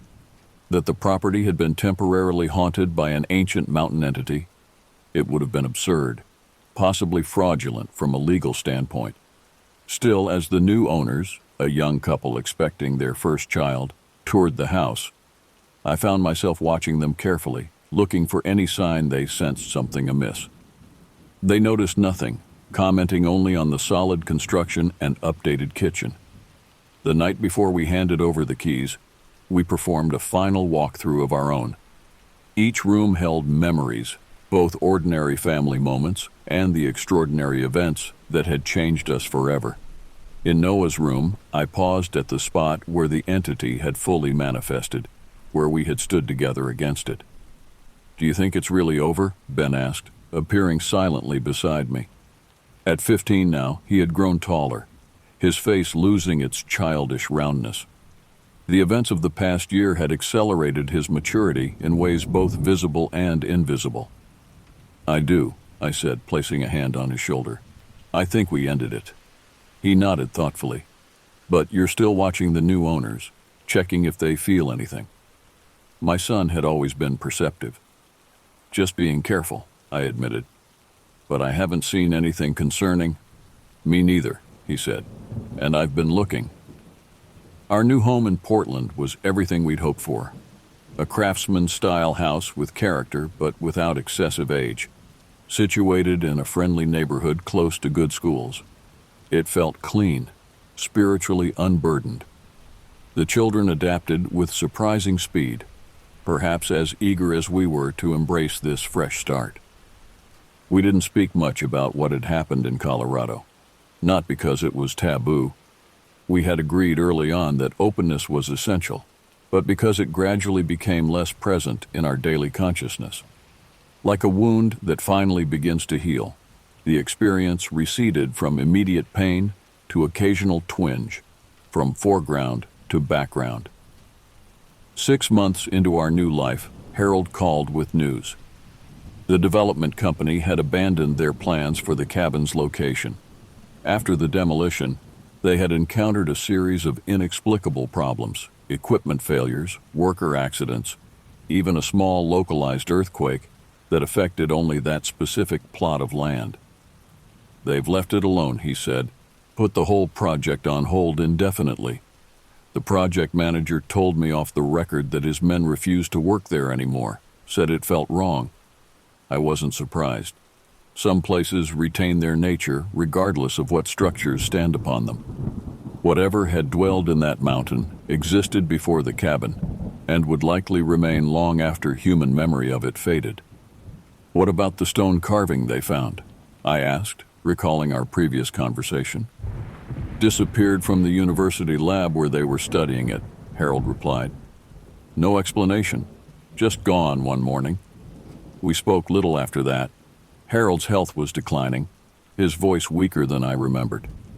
He never directly apologized for sending us to the cabin, but I sensed his remorse in the careful way he asked about the children, in his insistence on covering some of our relocation costs. Life in Portland suited us. Melanie's business flourished in the creative atmosphere of the city. The children made friends, joined activities, began to shed some of the hypervigilance that had characterized their post-cabin existence. I found my work engaging, my colleagues compatible, yet sometimes, in the liminal space between waking and sleep, I would find myself listening for that familiar 3-knock pattern. Occasionally, during particularly fierce storms, I would check the children's rooms multiple times in the night, reassuring myself that no tall shadows stood watching over their beds. Old habits, born of trauma, die hard. It was nearly 2 years after our cabin experience when the first letter arrived. No return address, postmarked from a small town in Colorado I didn't recognize. Inside was a single sheet of paper containing a brief message in unfamiliar handwriting. "It chose us too. We survived. There are others." Below this cryptic statement was an email address, nothing more. I debated sharing this with Melanie. We had worked so hard to move forward, to build our new life free from the shadow of that experience. But our pact of honesty prevailed. That night, after the children were asleep, I showed her the letter. She read it several times, her expression transitioning from confusion to recognition to determination. "We should contact them," she said finally. "If they went through what we did, they might know things we don't. Or it could be someone's sick idea of a joke," I countered, though I didn't really believe that. The wording was too specific, too knowing. Only one way to find out. The email exchange that followed revealed a family not unlike our own. Parents with 3 children who had spent a weekend at a remote cabin in the same mountain range as Harold's property, though some 30 miles distant. Their experience mirrored ours in disturbing ways. The scratching in walls, the 3-knock pattern, the tall shadow figure that eventually manifested fully. "How did you find us?" I asked in one message. "News article about the abandoned development project mentioned the previous owners. We tracked Harold, then you. Took time. Why contact us at all? Because it's not isolated, not rare. It's happening to others in different locations, always following the same pattern. They put us in touch with another family in Wyoming, who connected us with a couple in Montana. Each had experienced nearly identical phenomena, always beginning in remote locations before following them. Our email correspondence with other families who experienced similar encounters revealed a disturbing pattern. The entity, or entities like it, seemed to be appearing across the Rocky Mountain region, always following similar methods: isolation, manifestation, and attempted attachment to families. Through this informal network, we began gathering information, comparing experiences, identifying common elements, and most importantly, sharing methods of resistance. While our unified family stand had worked for us, others had succeeded through different means: ancient protective symbols, specific sound frequencies, or ritualistic cleansing. What emerged was a fragmented picture of something ancient that had existed in these mountains long before human settlement. Something that fed on fear and isolation, that sought attachment to human consciousness as a means of extending its reach. 6 months after establishing contact with the other families, I took a sabbatical from work. With Melanie's blessing, I embarked on a research journey that took me across 4 states, meeting with indigenous elders, paranormal researchers, and other survivors. In a remote library archive, I discovered century-old journals from early settlers describing identical phenomena. A Ute elder shared oral histories of hungry shadows that would single out travelers in the mountains. A university anthropologist showed me cave paintings dating back thousands of years, depicting elongated figures surrounding human forms. The most significant breakthrough came from an elderly woman in Utah whose grandfather had been a shaman. She possessed a small leather-bound book containing what she called binding words, phonetic transcriptions of an ancient language specifically designed to repel these entities. They are not solitary, she explained, her weathered hands tracing the faded text. They are fragments of something larger, something broken long ago. Each seeks reunion through human hosts. This revelation aligned with our experiences. The entity's apparent need to attach itself to our family, to follow us home, to establish itself within our daily existence. What we experienced as one presence, I told Melanie upon returning home, might actually be part of something much larger trying to reconstitute itself. 3 years after our cabin ordeal, our informal network had grown to include 17 families across 6 states. We had developed a protocol for response when new cases emerged, offering guidance remotely or in-person intervention when necessary. The children, now older and more resilient, had incorporated this unusual family mission into their identities. Ben, nearing college age, planned to study anthropology and linguistics. Lily had become adept at recognizing patterns in reported incidents. Even Noah, still the most sensitive to supernatural disturbances, had found strength in helping other children process similar experiences. Harold passed away peacefully that winter. At his funeral, a stranger approached me, an elderly indigenous man who introduced himself only as Joseph. "Your father-in-law finally understood what dwelled near his cabin," he said quietly. "Before he died, he asked me to give you something." He pressed into my hand a small object wrapped in cloth. Later, when I unwrapped it privately, I found a fragment of carved stone, unmistakably a piece of the artifact discovered beneath the cabin. Inscribed on it were symbols matching those in the binding words book from Utah. With this final piece, we completed our understanding. The entities were ancient, predating human civilization in the Americas. They had once been a single consciousness, shattered and bound by the region's original inhabitants using symbols and words of power preserved through generations. Our network now serves as modern guardians of this knowledge. We monitor reports of similar phenomena, intervene when possible, and document everything. The binding appears to be weakening with time, allowing more fragments to become active. But our collective resistance grows stronger with each encounter. The entity that entered our lives at that snowbound cabin has never returned to us. Whether truly destroyed or simply repelled, it no longer penetrates our dreams or casts shadows in our corners. But we remain vigilant, not just for ourselves, but for others who might find themselves standing in the dark, hearing that distinctive 3-knock pattern echoing through the walls. What happened to us in Colorado was real. Not a ghost story, not mass hysteria, but an encounter with something beyond ordinary understanding. In facing it together, we discovered a power older than the entity itself, the unbreakable bond of a family standing as one against the darkness. And in that discovery, we found not just survival, but purpose. The shadows are ancient, patient, and hungry, but they can be fought. They can be bound. And perhaps, someday, they can be understood. Until then, we keep watch. We listen for the knocking. And we remember that in our deepest moments of terror, we found a light that darkness could not extinguish.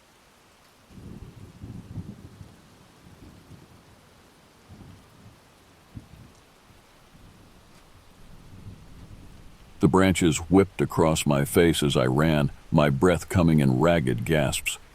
My heart pounded against my ribs like a caged animal desperate to escape. How did I end up here, sprinting through a remote forest in the dead of night, fleeing from something I couldn't even be sure was real? Just 2 days ago, I was Chayton Locklear, an ordinary 28-year-old from Asheville, North Carolina. An avid hiker and nature lover, sure, but this was beyond anything I'd ever experienced. It started with the usual restlessness that plagued me whenever I went too long without a trip into the wilderness. My accounting job paid the bills, but my true passion was getting lost among the towering pines and rugged mountain trails that crisscrossed the land near my small hometown. There was a freedom out there that I could never find within the confines of civilization. So I'd packed up my trusty camping gear, thrown it into my battered old Subaru, and set off for a weekend alone in the Pisgah National Forest. I knew these woods like the back of my hand, or at least I thought I did. But looking back now, I didn't have a clue what I was getting myself into. As I fled deeper into the shadowy timberland, a guttural bellow echoed through the night behind me. Every hair on my neck stood on end. It was unlike anything I'd ever heard before, a primal, furious roar that shook me to my core, and it was getting closer. I risked a glance over my shoulder and immediately wished I hadn't. At first I thought it was a bear. Rearing up on its hind legs, it had to be at least 8 feet tall. But bears don't run on 2 legs like that, loping through the forest with chilling speed and agility. In the pale moonlight filtering through the treetops, I caught a glimpse of shaggy fur and strange, almost human-like features. Bigfoot. The word surfaced in my mind, but I pushed it away. This couldn't be real. It had to be a nightmare. But the burning in my heaving lungs and the branches stinging my face told me this was no dream. Spurred on by pure adrenaline and primal terror, I pushed myself to run faster, weaving between the tree trunks and leaping over gnarled roots. I didn't know where I was going anymore, only that I had to get as far away from that thing as possible. Suddenly, the ground disappeared from beneath my feet. I let out a yell as I went tumbling down a steep embankment I hadn't seen in the darkness. I hit the ground hard, the impact knocking the wind out of me. Gasping, I rolled onto my back, trying to suck air back into my lungs. The bellow sounded again, so close now it made my skin crawl. I lifted my head, blinking away the stars in my vision, and there it was, standing at the top of the embankment. The creature, Bigfoot. It had stopped chasing me, but it glared down with eyes that glowed a fiery amber in the darkness. Fear turned my blood to ice. There was nowhere left to run. The thing had me cornered in this ravine. As it began to lumber down the slope toward me, a menacing growl rumbling in its barrel chest, I had never felt so small and vulnerable, so human, and so very, very far from home. I squeezed my eyes shut, certain I was living the last few moments of my life. My mind raced as I braced for the creature's attack. Would it go for my throat like a lion taking down its prey? Crush me in its powerful arms? Rip me limb from limb? I had always prided myself on my wilderness survival skills and ability to keep a cool head under pressure. I'd spent countless weekends testing my mettle against the rugged terrain and fickle mountain weather. But nothing could have prepared me for this. Seconds ticked by. I could hear the Bigfoot's heavy breath, feel the vibrations of its footsteps through the ground as it stalked closer. But still the death blow didn't come. Slowly, hardly daring to breathe, I cracked my eyelids open. The creature loomed over me, so tall that it blocked out the moon and stars. Up close, I could see that its fur was a tangled mass of reddish-brown hair, matted with leaves and twigs. Its legs were thick and muscled, and its feet, dear God, they had to be at least 2 feet long with splayed, powerful toes. But the face, those were the features that would haunt my nightmares for the rest of my life, however much longer that might be. It had a broad, flat nose and a sloping forehead, with deep-set eyes that bored into mine with terrifying intensity. Its mouth was open, bearing teeth that looked entirely too human, and jagged fangs that clearly belonged to a predator. It was studying me, I realized, as if trying to figure out what I was and if I posed a threat. I didn't dare move a muscle, hardly breathed. One wrong twitch could set it off. Time stretched into an eternity as the standoff continued. Sweat trickled into my eyes, and every joint ached from the impact of my fall, but still I remained frozen, meeting the creature's fiery gaze. I thought of my family, my little apartment back in Asheville, my dull but safe accounting job. If I got out of this alive, I swore I would never take any of it for granted again. Just when I thought I couldn't bear the tension a second longer, the Bigfoot let out a deafening roar. I flinched, squeezing my eyes shut again instinctively. This was it. It was going to kill me. But instead of tearing into me with fang and claw, the creature turned and crashed off into the underbrush, startlingly quick and quiet for its immense size. Within moments, the night had swallowed it up again. Only the breaking of branches and the fading thud of its footsteps gave any sign it had been there at all. I laid there for a long time afterward, my heart racing and my mind reeling as I tried to process what had just happened. Finally, on weak and shaky legs, I pushed myself to my feet. I needed to get back to my campsite and my gear, so I could hike out of these godforsaken woods at first light. The creature had spared me for some reason, but I didn't intend to push my luck by hanging around. There were some things man was never meant to see. I knew that now, with a bone-deep certainty.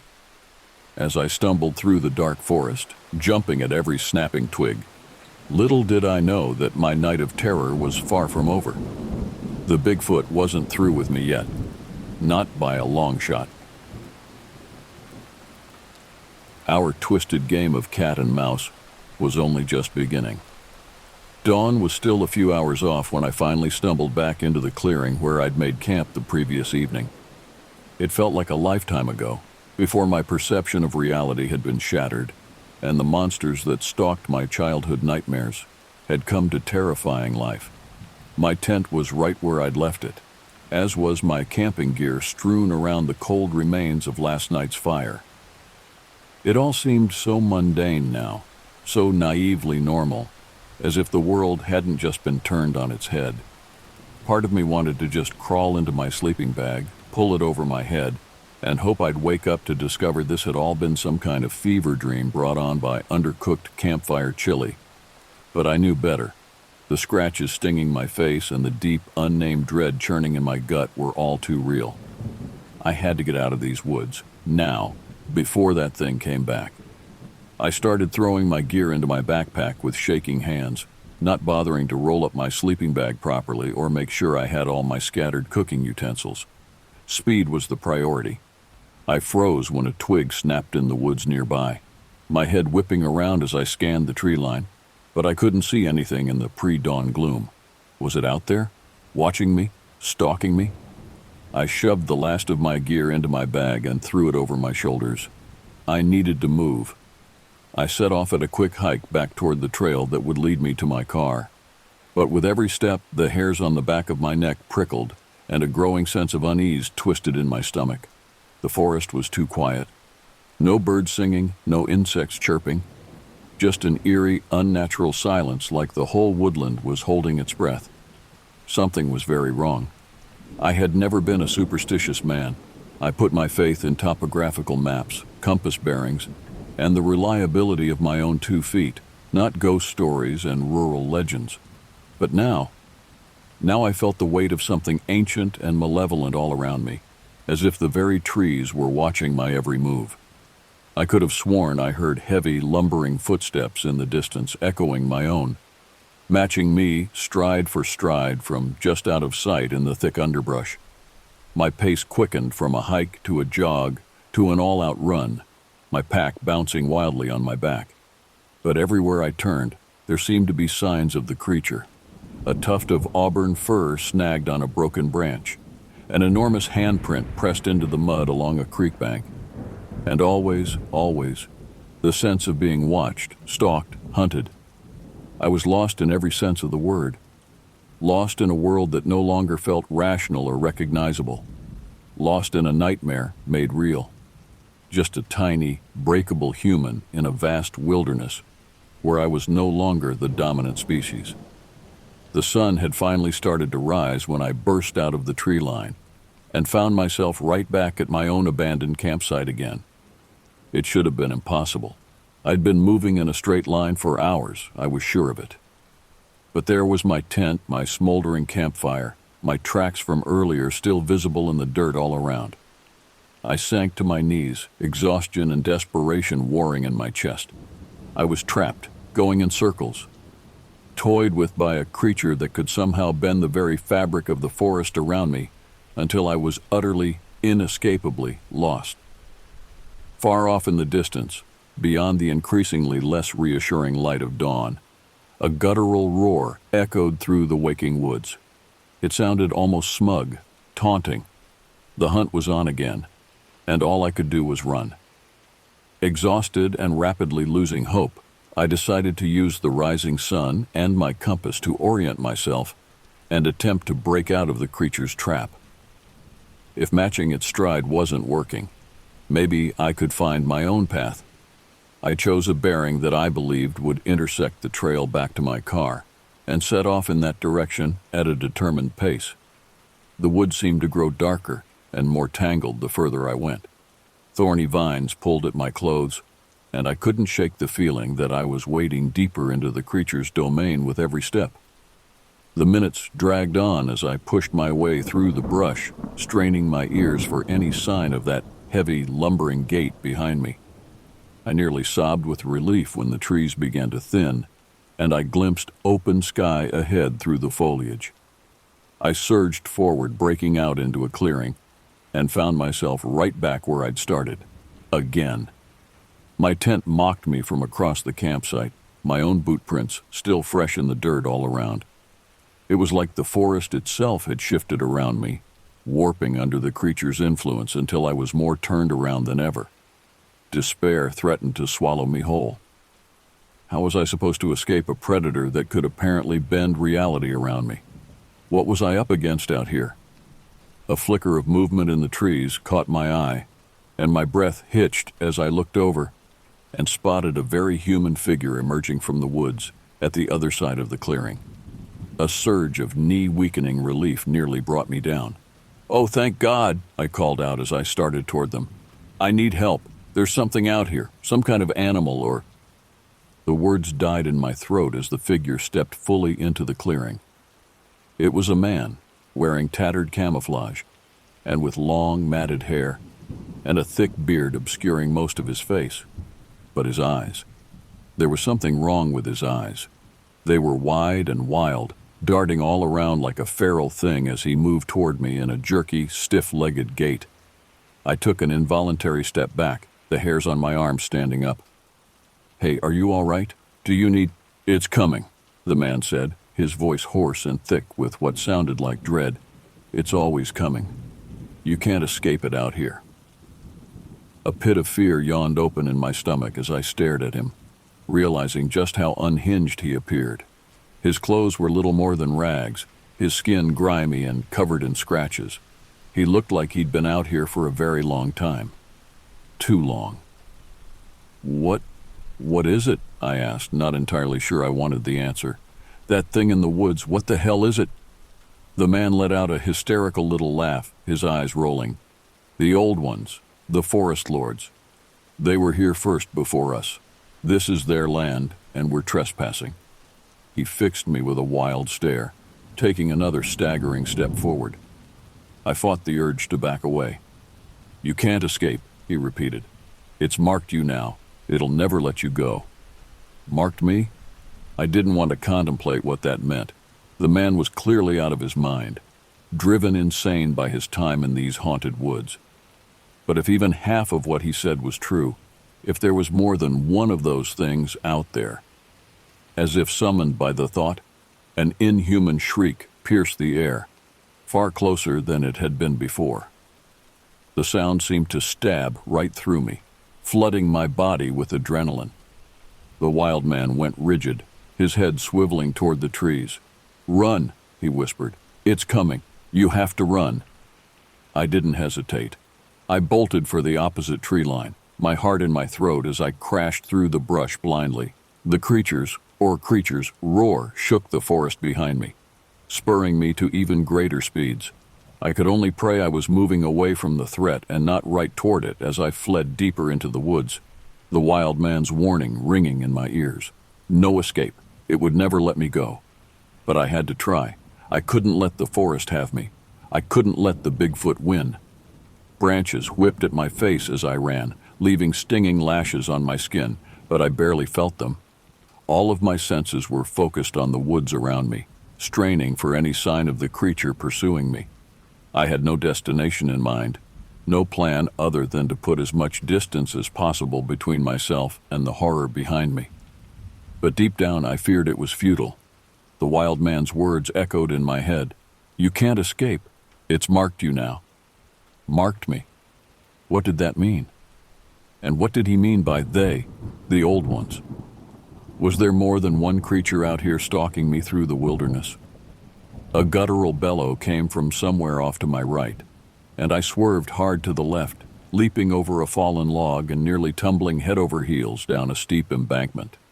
I managed to catch myself on a sapling at the last second, my arm wrenching painfully in its socket, better than a broken neck at the bottom of a ravine. I had to pause for a moment at the top of the little cliff, gasping for breath and trying to get my bearings. These woods were different from the parts of the forest I knew so well. Older, darker, more primordial somehow, as if they hadn't changed since long before man ever set foot here. As my panting subsided, I became aware of a low sound on the edge of hearing, a rhythmic thudding, like the beating of a massive ancient heart. I couldn't tell where it was coming from, but it seemed to reverberate through the ground, through the trees, through my very bones. My own heart nearly stopped when I realized that more than one creature was making that sound. Multiple sets of heavy footfalls coming from all around me, drawing slowly closer. They had me surrounded, herded. I spun in a circle, my head swiveling as I tried to pick a direction to run.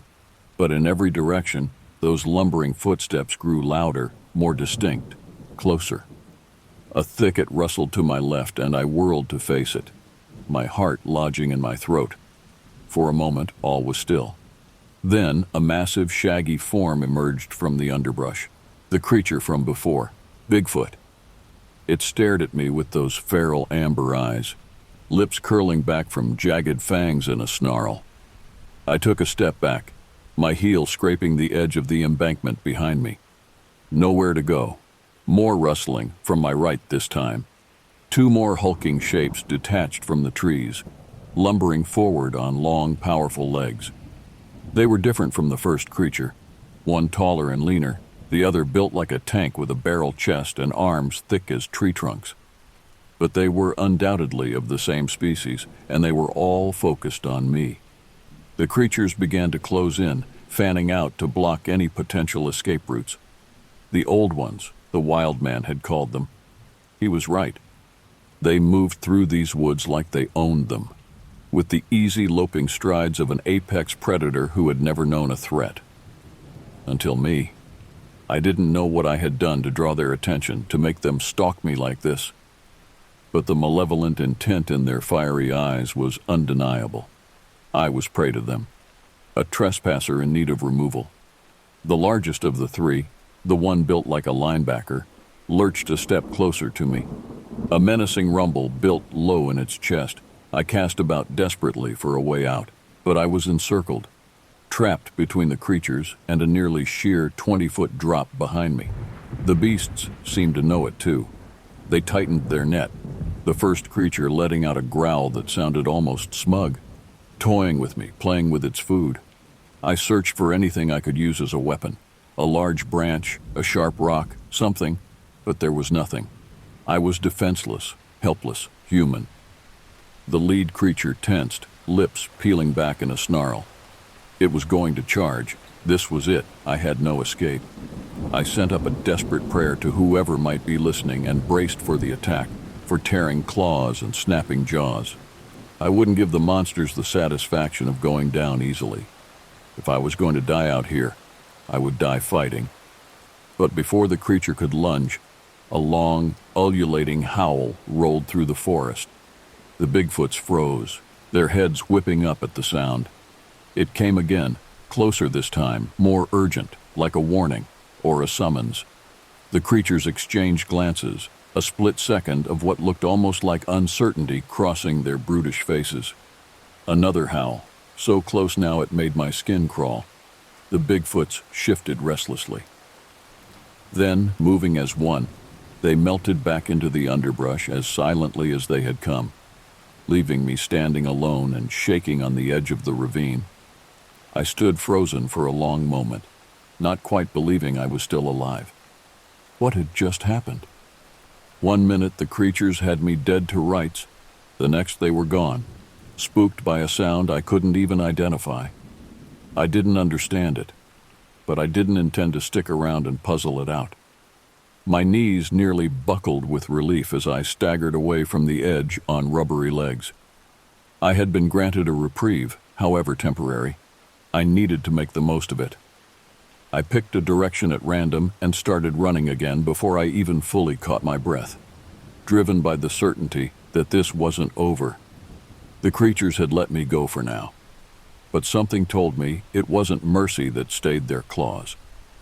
There was something else out there in the woods, something that could make even monsters falter, and I had the sinking feeling I was being herded right toward it. The howls had been too perfectly timed, too precise in their effect to be mere coincidence. I could only pray that whatever had called the Bigfoots off was a better alternative to being ripped to shreds, because one way or another, I knew my time was running out. The noose was tightening, and I had the desperate sense that if I couldn't find a way out of this forest soon, I would never leave it again. I ran on into the waiting trees, fear and sheer stubborn defiance blending into a potent cocktail that pushed me past the point of exhaustion. I couldn't afford to slow down, not with night fast approaching and my hellish stalkers still on the prowl. I just hoped I hadn't leapt out of the frying pan and into an even deadlier fire. The sun was sinking below the horizon by the time I stumbled to a stop, unable to force my battered body to take one more step. My lungs heaved as I bent double, hands braced on my thighs, trying to suck in enough air to keep from passing out. I had no idea how many miles I'd run since my encounter with the creatures. 5? 10? Distance lost all meaning in the nightmarish monotony of the endless trees. All I knew was that I couldn't keep going, as much as the still rational part of my brain screamed at me to push on, to use the last of the fading daylight to put more distance between myself and my pursuers. My legs simply wouldn't obey any longer. The adrenaline that had sustained me through the long day of fleeing and hiding had finally petered out, leaving me spent and trembling. It was all I could do to stagger a few feet off what passed for a game trail out here and collapse at the foot of a giant oak. Overhead, the sky bled from orange to crimson to a deep, foreboding blue as the sun disappeared and night reached out with eager fingers. The temperature seemed to plunge 20 degrees in a matter of minutes. I shivered violently, wrapping my arms around myself. I hadn't thought to grab my jacket in my mad dash from the campsite that morning. As my breathing gradually slowed and the ringing in my ears subsided, I found myself straining into the growing darkness, questing for any hint of sound, of movement. The silence pressed down like a suffocating blanket, broken only by the occasional skitter of some small creature in the underbrush. Where were the Bigfoots? Was it possible I had actually lost them? Surely they could have overtaken me with ease during the long hours I'd spent crashing through the brush. They'd had me dead to rights before, after all, and had clearly been toying with me in the moments before that blood-chilling howl called them off. It made no sense that I'd managed to keep ahead of them all day. Unless I hadn't. Unless they had deliberately let me run, content to shadow me from a distance, herd me to some predetermined point. The thought sent a fresh wave of fear flooding through my veins like ice water. I still didn't understand what kind of deadly game I'd been thrust into the middle of, but I had no doubt that I was very much one of the pieces being moved around the board, not the hand doing the moving. Were the creatures banking on exhaustion to make me an even easier target, wearing me down on purpose? Nightmare scenarios flitted across my mind's eye in the growing dark, a pack of Bigfoots falling upon me as I slept, that massive beast with the barrel chest ripping me limb from limb with its taloned hands. My stomach churned and I swallowed hard against a surge of nausea. I couldn't fall asleep. I had to stay alert, keep watch, conserve my strength for the next mad dash. But exhaustion dragged at me like an actual physical weight. Now that I had stopped moving, my abused muscles seized up, my joints stiffening. I could feel my eyelids growing heavier with each passing second, the events of this hellish day crashing over me in one drowning wave. I struggled against the pull of unconsciousness, but it was a losing battle. The last thing I saw before my eyes drifted shut was the first cold stars winking to life far above the swaying treetops. Then sleep reached up and yanked me under. I dreamed of running, of dark woods that moved and shifted around me with a malevolent intelligence. I dreamed of glowing red eyes in the shadows, of sharp fangs and bruising grips, and a terror so primal it defied words. I don't know what snapped me awake some interminable time later. One moment I was lost in fear-soaked nightmares. The next my eyes flew open, my heart already racing. The woods were full dark now, the thin moon doing little to penetrate the dense canopy. Crickets sang in a continuous, shivering chorus, and something large rustled the branches somewhere far off to my left. But it was the smell that had me scrambling upright, eyes wide and darting. A rank, musty stench, heavy with animal musk. It hung thick in the air all around me, flooding my nose and mouth until I nearly gagged. I knew that smell. I had just enough time to register the hulking, shaggy forms melting out of the darkness on every side, just enough time for my pulse to leap into a staccato of pure terror, before a massive hand closed around my throat from behind, and the world winked out in an explosion of stars. When I swam back to groggy consciousness some timeless period later, the first thing I registered was the cold, a deep, penetrating chill that seeped into my bones and set my teeth chattering. I was lying on my side on hard-packed earth, the dank scent of wet stone and rotting leaves filling my nose. I pried my eyes open with what felt like a Herculean effort, squinting against the knife of pain that lanced through my skull at the motion. I saw rough rock walls on three sides, so high they disappeared into shadow far above. The fourth opened onto a recessed hollow ringed by standing stones that looked older than time, their pitted surfaces crawling with creepers and clumps of grayish moss. A cave. I was in a cave, deep underground if the fungal air was any indication. The only light came from clusters of pale blue mushrooms dotting the stone, and a strange, pulsating phosphorescence from no source I could determine. It gave everything an eerie, unearthly cast. I tried to push myself upright and found my wrists bound behind my back with rough rope that scraped my skin raw. My ankles had been similarly trussed. My heart, already racing, leaped into a gallop. I threw my head back, opening my mouth to scream, and choked on a tight gag cutting into the corners of my mouth, reducing my cry to a muffled whimper. Animal panic surged through me, blanking out every thought except the blind imperative to get away, to run, to hide. But there was nowhere to go. I was trapped, helpless. Heavy footsteps crunched on the loose shale behind me. I froze, my breath turning to glass in my lungs. Slowly, dreadingly, I cranked my head around and found myself staring up into the face of my nightmare-made flesh. The Bigfoot, the creature. It towered over me, its huge frame even more intimidating in the close confines of the cave. But it was no longer alone. More of the beasts crowded in behind their leader, their hulking bodies filling the cave mouth. Shaggy fur in shades of brown and red and black, rippling over massively muscled limbs. Feral amber eyes that glowed in the fey light. Lips curled back from jagged fangs and expressions no human could ever hope to read. My heart thundered against my ribcage as I met that burning amber gaze. I saw no pity there, no mercy, only a wild, inhuman intelligence, an ancient ferocity and savage intent. The lead creature reached for me with a taloned hand, a rumbling growl building low in its throat.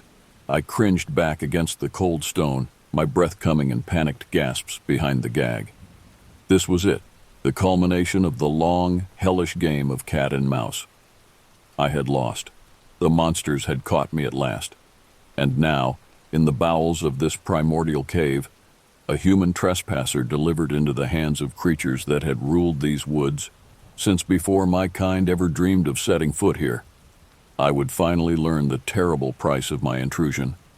As the Bigfoot leader's claws closed around my arm in a crushing grip, and fresh terror threatened to stop my heart, I could only pray that price wouldn't be the last one I ever paid, that when the beasts finished with me, there would still be enough left to find my way home, if these woods ever let me leave at all.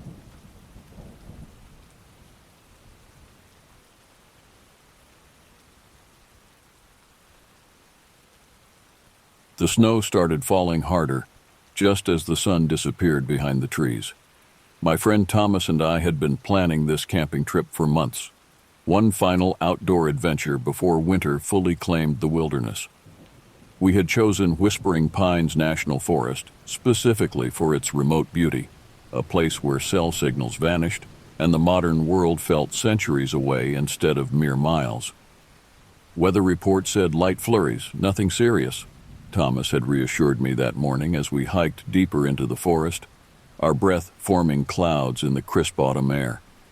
I remembered the confidence in his voice, so certain we'd be fine. By late afternoon, we'd found a suitable clearing about 5 miles from the nearest trail marker. The first few snowflakes began falling as we set up our tent, tiny crystalline messengers of what was to come. Within an hour, the gentle snowfall had transformed into something more ominous. "I'm going to grab more firewood before it gets covered," Thomas announced, zipping up his jacket. "Keep working on that fire. We'll need it tonight." I nodded, focusing on the small flame I was nursing among the kindling. "Don't go too far. Storm's picking up." 20 minutes tops," he replied, his voice already fading as he moved between the darkening trees. I continued tending the fire, occasionally glancing at my watch. 20 minutes passed, then 30.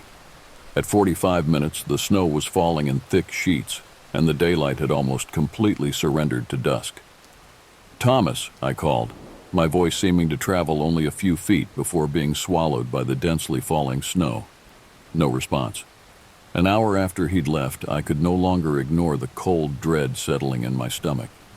The fire was steadily burning now, but Thomas remained absent. I grabbed my flashlight, extra batteries, and a compass, then zipped my jacket to my chin. "Thomas," I shouted once more before leaving our campsite, my voice dispersing into the vast whiteness around me. The temperature had dropped dramatically. What had been brisk but tolerable hours earlier now bit at my exposed face. The snow was already several inches deep, obscuring the forest floor and transforming familiar terrain into an alien landscape. My flashlight beam cut through the darkness, but revealed little beyond swirling snowflakes. I tried to move in concentric circles from our camp, calling Thomas's name every few steps. Each time, silence answered. The wind chill factor intensified as night fully descended, and I realized with growing alarm that my search was becoming increasingly dangerous for us both. 2 hours into my search, all semblance of direction had abandoned me. The compass needle spun erratically, rendered useless by an unseen magnetic anomaly in the area, something the park rangers had neglected to mention in their trail guides. My flashlight beam weakened despite the fresh batteries, its glow barely penetrating the wall of white before me. "Thomas," my voice had grown hoarse from shouting. The storm had intensified into a proper blizzard, visibility reduced to mere feet. The forest had transformed from a place of beauty into an architect of fear. Tree branches, heavy with snow, reached like gnarled fingers through the darkness. The wind changed direction constantly, disorienting me further and driving ice crystals against my face with stinging precision. I stumbled over something solid beneath the snow, a fallen log, and crashed face first into the powdery ground. The impact knocked the wind from my lungs, and for a moment I lay there gasping, the cold immediately seeping through my clothes. Getting back to my feet took tremendous effort, my muscles already stiffening from exposure. My ears began to play tricks on me.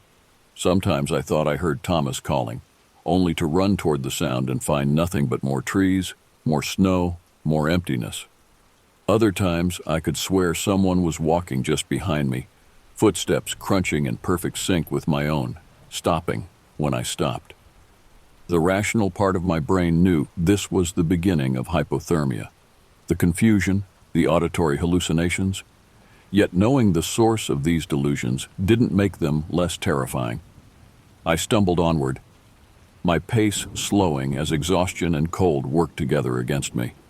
The forest seemed to shift around me, landmarks appearing and disappearing in the swirling snow. The beam of my flashlight caught something reflective ahead, a pair of eyes watching from between two trees. I froze, heart pounding. "Thomas?" I whispered, my voice failing me. The eyes blinked once, then vanished. I rushed forward, desperate for human contact, but found only an empty space between frost-covered pines. The confusion was getting worse. I knew I needed shelter, needed to get warm, but the campsite could have been miles away in any direction. The night seemed eternal, the cold absolute. I began to wonder if I would ever feel warmth again. The third hour brought with it a dangerous serenity. My shivering had almost stopped, not a good sign as I dimly recalled from wilderness survival guides. My movements became sluggish, thoughts scattered like leaves in the wind. I no longer called for Thomas. Conservation of energy seemed more important now, though some distant part of me recognized this as surrender. The snow had accumulated to mid-calf depth, each step requiring tremendous effort. My boots, once waterproof, had succumbed to the persistent moisture, leaving my feet numb blocks of ice. The forest played a symphony of creaks and moans as wind rushed through the trees. Sometimes the sounds organized themselves into words, unintelligible whispers that seemed just beyond comprehension. I knew they weren't real, yet found myself straining to understand them anyway. My flashlight finally died, plunging me into near-total darkness. The overcast sky blocked any moonlight or stars that might have guided me. Only the faint luminescence of snow provided any visibility at all, transforming the forest into a negative photograph of itself. Black trees against slightly less black surroundings. When I fell for perhaps the 10th time, I lacked the strength to rise immediately. The snow felt almost comfortable, a soft bed inviting me to rest. Just for a moment, I thought, just to gather strength. The dangerous comfort of hypothermia wrapped around me like a deceptive blanket. My eyelids grew heavy, my breathing slowed. Thoughts of warmth, summer days, hot showers, burning campfires floated through my mind with tantalizing clarity.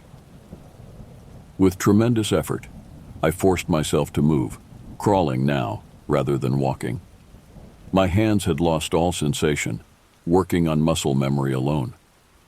I knew that sleep meant death, yet death seemed increasingly peaceful compared to this endless struggle. Images from my life flashed before me: childhood birthdays, college graduation, the day I met Thomas. These memories felt more real than the freezing forest surrounding me. I wondered if this was what drowning felt like, this strange mixture of panic and peace. The wind changed suddenly, bringing with it a scent that didn't belong: wood smoke. My numbed brain took long seconds to process this information. Wood smoke meant fire. Fire meant people. People meant salvation. I raised my head, peering through the darkness.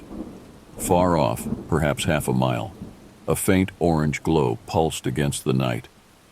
It could have been another hallucination, my dying brain manufacturing hope where none existed. But it remained steady, unwavering, unlike my previous delusions. Using the last reserves of my strength, I oriented myself toward that distant light and began to crawl. The glow grew stronger as I approached, resolving itself into the warm light of windows from a small structure nestled among the trees. A ranger station, I realized, one of the remote outposts positioned throughout the national forest for emergencies exactly like this one. The last 100 yards nearly defeated me. My body had nothing left to give, running on fumes and desperation. The light from the cabin windows spilled onto the snow, creating a golden path that I followed on hands and knees. I reached the wooden stairs leading to the porch and pulled myself up one by one, each movement an exercise in agony as blood struggled to circulate through my extremities. At the door, I lacked the strength to knock properly, instead slumping against it, my weight causing a dull thud. Consciousness wavered, darkness encroaching at the edges of my vision. I heard movement inside, then the creak of hinges as the door opened inward. I fell across the threshold, no longer able to support myself. Strong hands grabbed me, pulling me inside. The heat hit like a physical force, painful in its intensity after hours in the freezing cold. My skin burned as though I'd been thrust into fire, rather than a modestly heated cabin.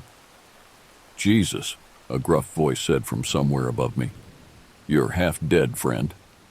I couldn't respond, my throat raw from shouting, my mind still trying to process the rapid transition from dying to possible survival. The ranger, a man in his 50s with a salt and pepper beard, wrapped me in thick wool blankets and propped me near the wood stove dominating one wall of the small cabin.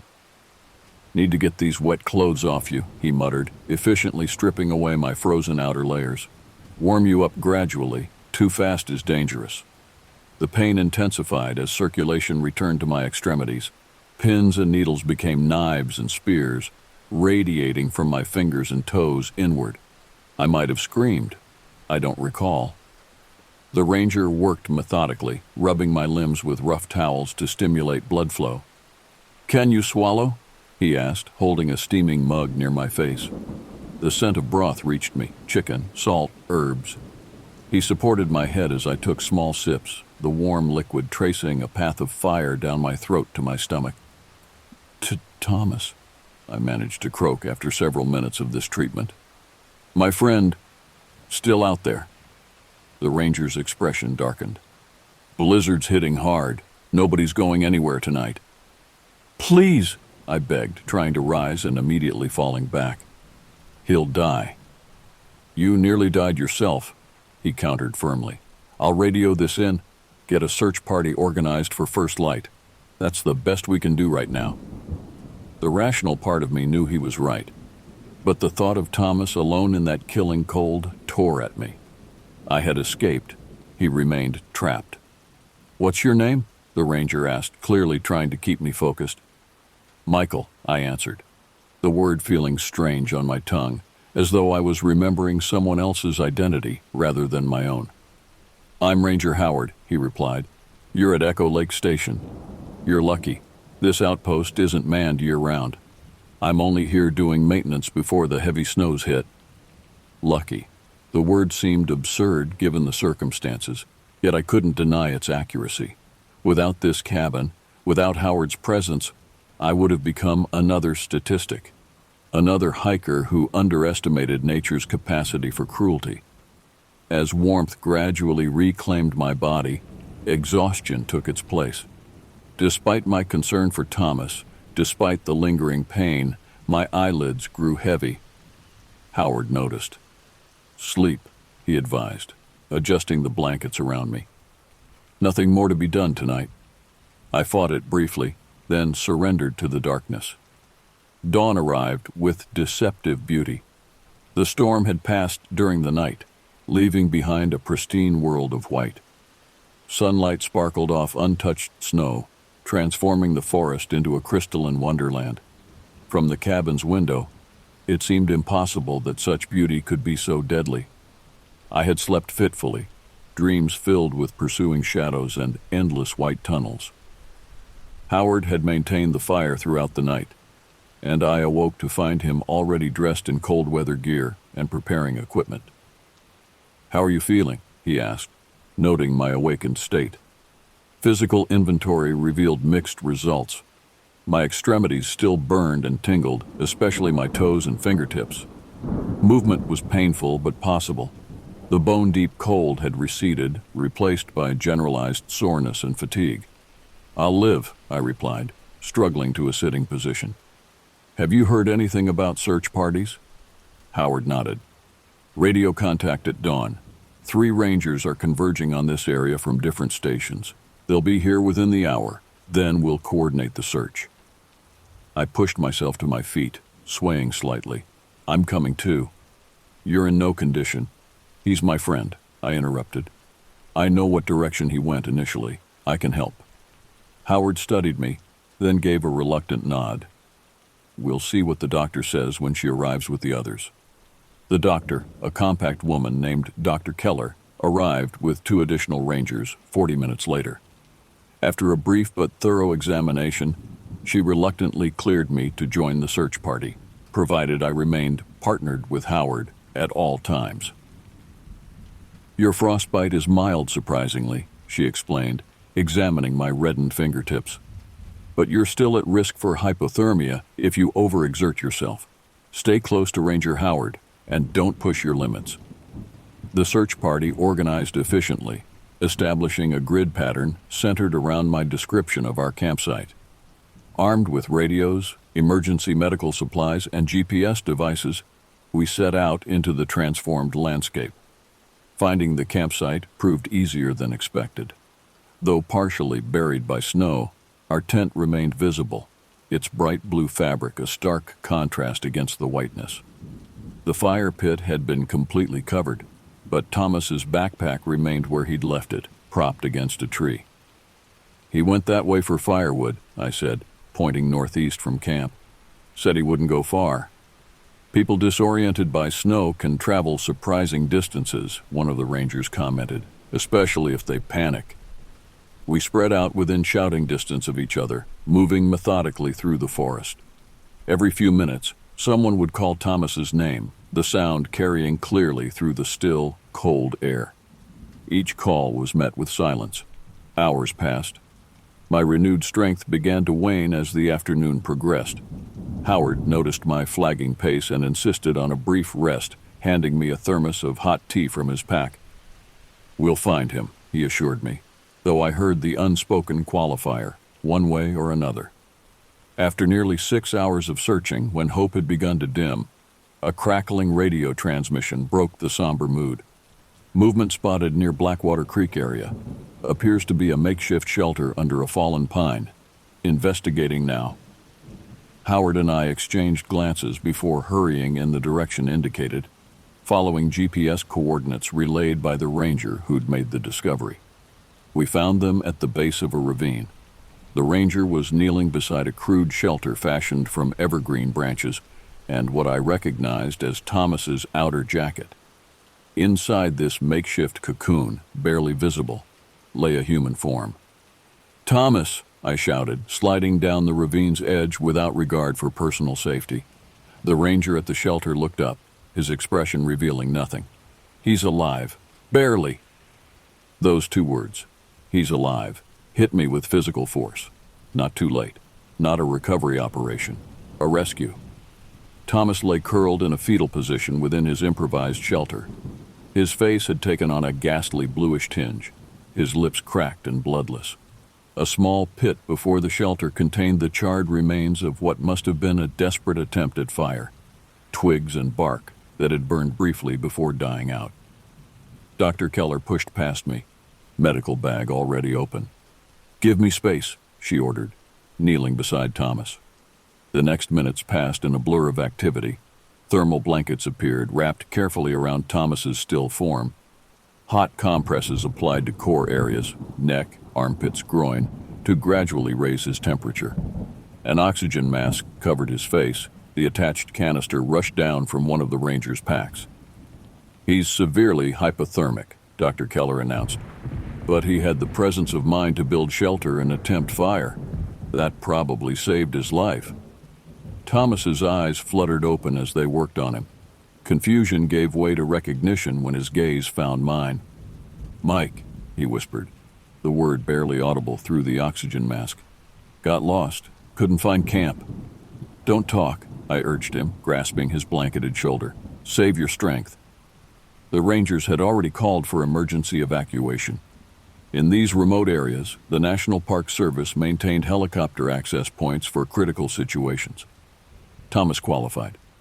"Chopper's 20 minutes out," Howard informed us. "We need to move him to the extraction point." They transferred Thomas to a portable stretcher, securing him with straps and additional blankets. The journey to the extraction point, a clearing large enough for helicopter landing, became a grueling test of endurance. 6 of us took turns carrying the stretcher over uneven, snow-covered terrain, rotating positions frequently to prevent exhaustion. Thomas drifted in and out of consciousness during the trek. Sometimes he would mutter incoherently, other times stare silently at the tree canopy passing overhead. Dr. Keller monitored him constantly, periodically adjusting his oxygen flow and checking vital signs.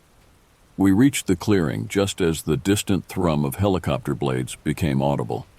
The aircraft appeared over the treetops minutes later, a red and white medical evacuation chopper that seemed impossibly civilized in this wilderness setting. As the helicopter descended, snow swirled upward in blinding clouds.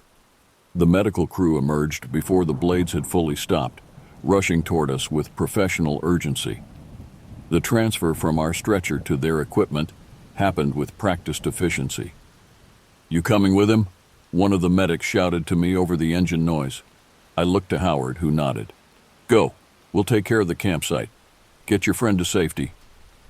I climbed aboard beside Thomas, grasping his hand as the helicopter lifted off. Below, the search party dwindled to tiny figures, then disappeared entirely as we rose above the forest canopy. The Regional Medical Center in Burlington was a fortress of modern medicine, all gleaming surfaces and fluorescent efficiency. Thomas disappeared immediately into the emergency department, surrounded by a team of doctors specialized in treating severe hypothermia and cold-related injuries. I found myself relegated to a waiting room, still wrapped in one of Howard's spare jackets, my own belongings left behind at the campsite. A kind nurse brought me coffee and a sandwich, which I consumed without tasting, my mind fixed entirely on Thomas's condition. 3 hours passed before a doctor emerged to speak with me. "He's stabilized," she began, and I felt tension drain from my shoulders. "But I won't minimize the severity of his condition. Your friend experienced prolonged exposure to extreme cold. We're dealing with moderate to severe frostbite on his extremities, particularly his feet and hands. Will he lose?" I couldn't finish the question. The doctor's expression softened slightly. "It's too early to make that determination. We're using the latest protocols to restore circulation gradually. The next 48 hours will be critical." She allowed me to see him briefly. Thomas lay in the ICU, surrounded by monitoring equipment, warming blankets, and IV lines. His skin had regained some color, but his hands and feet were wrapped in specialized bandages. He opened his eyes briefly when I approached, managed a weak smile, then drifted back to sleep under the influence of pain medication. I established a vigil in the waiting room, refusing all suggestions that I check into a hotel or seek treatment for my own, less severe injuries. Local police took my statement regarding the circumstances of our misadventure. A park ranger, not Howard but another official, arrived with our salvaged camping gear and my personal effects, retrieved from the abandoned site. Days blended together. Thomas's parents arrived from Boston, their faces drawn with worry. I recounted the story again, watching their expressions shift from horror to relief to renewed concern as they processed how close their son had come to death. Gradually, Thomas improved. The frostbite on his hands proved less severe than initially feared, though several fingertips would bear permanent damage. His feet had suffered more extensively. 2 toes on his left foot required partial amputation, a devastating blow to someone who had once been an avid hiker. I was present when he fully regained lucidity, when the doctors explained the extent of his injuries and likely recovery timeline. I watched him absorb this information with a stoicism that seemed beyond his years. "You saved my life," he told me during a moment alone. "If you hadn't searched—" "I got lost too," I admitted. "Found the ranger station by pure luck." Thomas was silent for a moment. I remember building the shelter. I remembered the survival training about conserving heat. But I also remember other things. I waited, sensing his need to verbalize the experience. "I thought someone was following me in the storm. Heard footsteps, whispers, saw shadows moving between trees." He paused. "Hypothermia plays tricks on your mind, right? That's what the doctors say."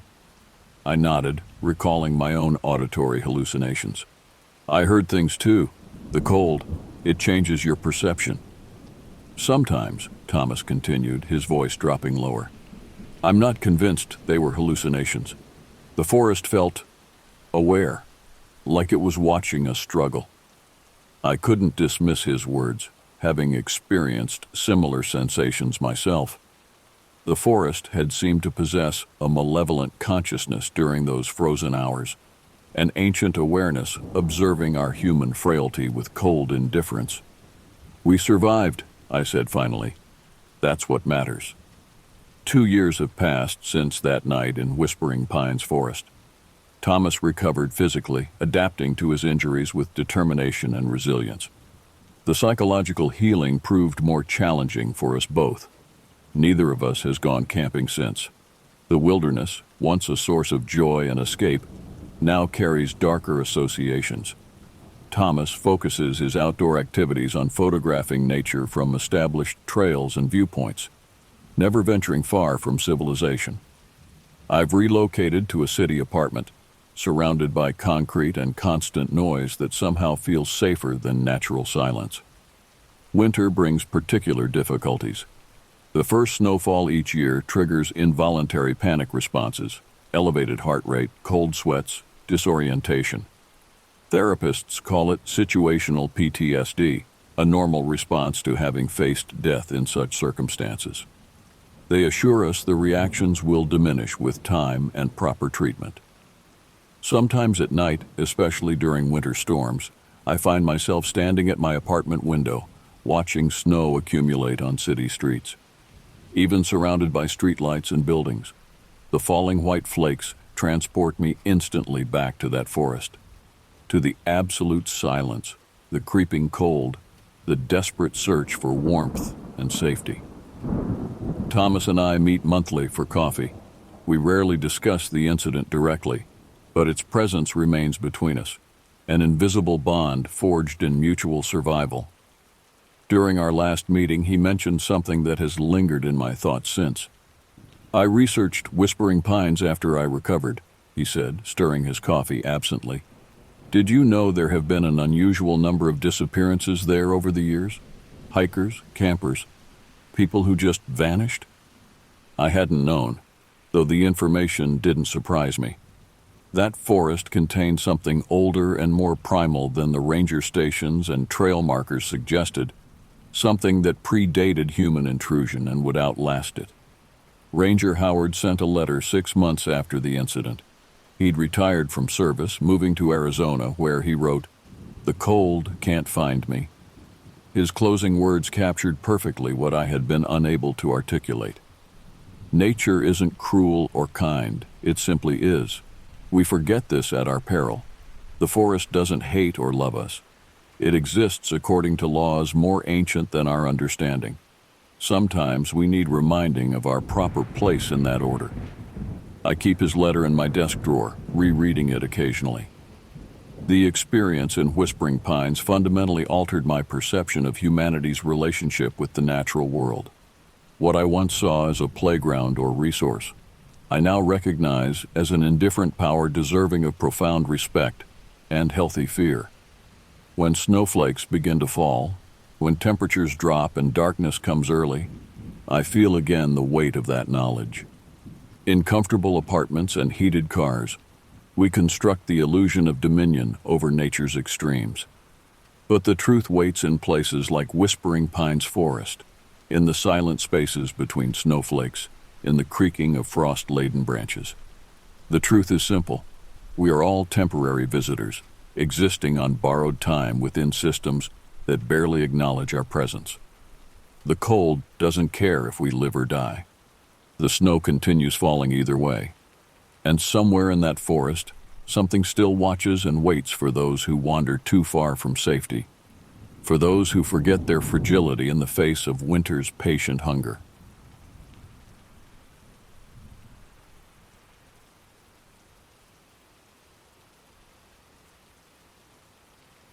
The story I'm about to tell you happened to me, though I've spent years trying to convince myself otherwise.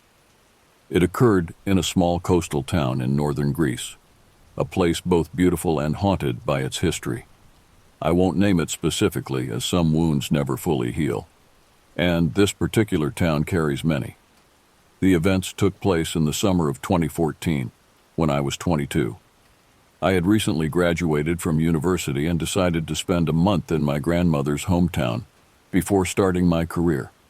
My grandmother, Eleni, had moved to America decades earlier, but she spoke of her homeland with such vivid detail that I felt I knew every stone and street corner before I ever set foot there.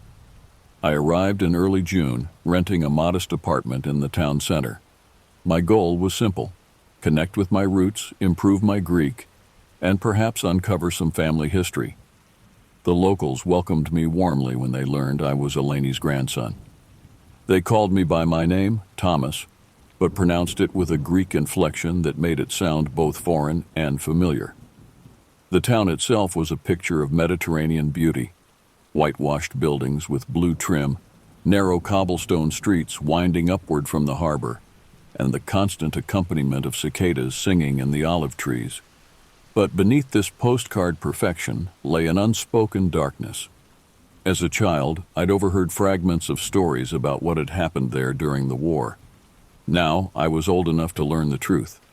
My grandmother had shared bits and pieces over the years, though never the complete story. I knew that in December 1941, shortly after Greece was pulled into World War II, the German army had swept through the region. Beyond that, details were sparse, as if speaking them aloud might resurrect old horrors. On my third day in town, I met Nicholas at a local cafe. He was in his 30s, an English teacher at the local school, who was eager to practice his already near-perfect English.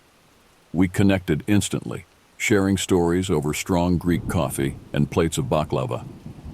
"So, Thomas, what brings you to our little corner of nowhere?" he asked with a smile. I explained about my grandmother and my desire to understand my heritage better. "Ah, Eleni's grandson. I should have known from your eyes. They're just like hers. She was a child during the occupation, yes?" I nodded.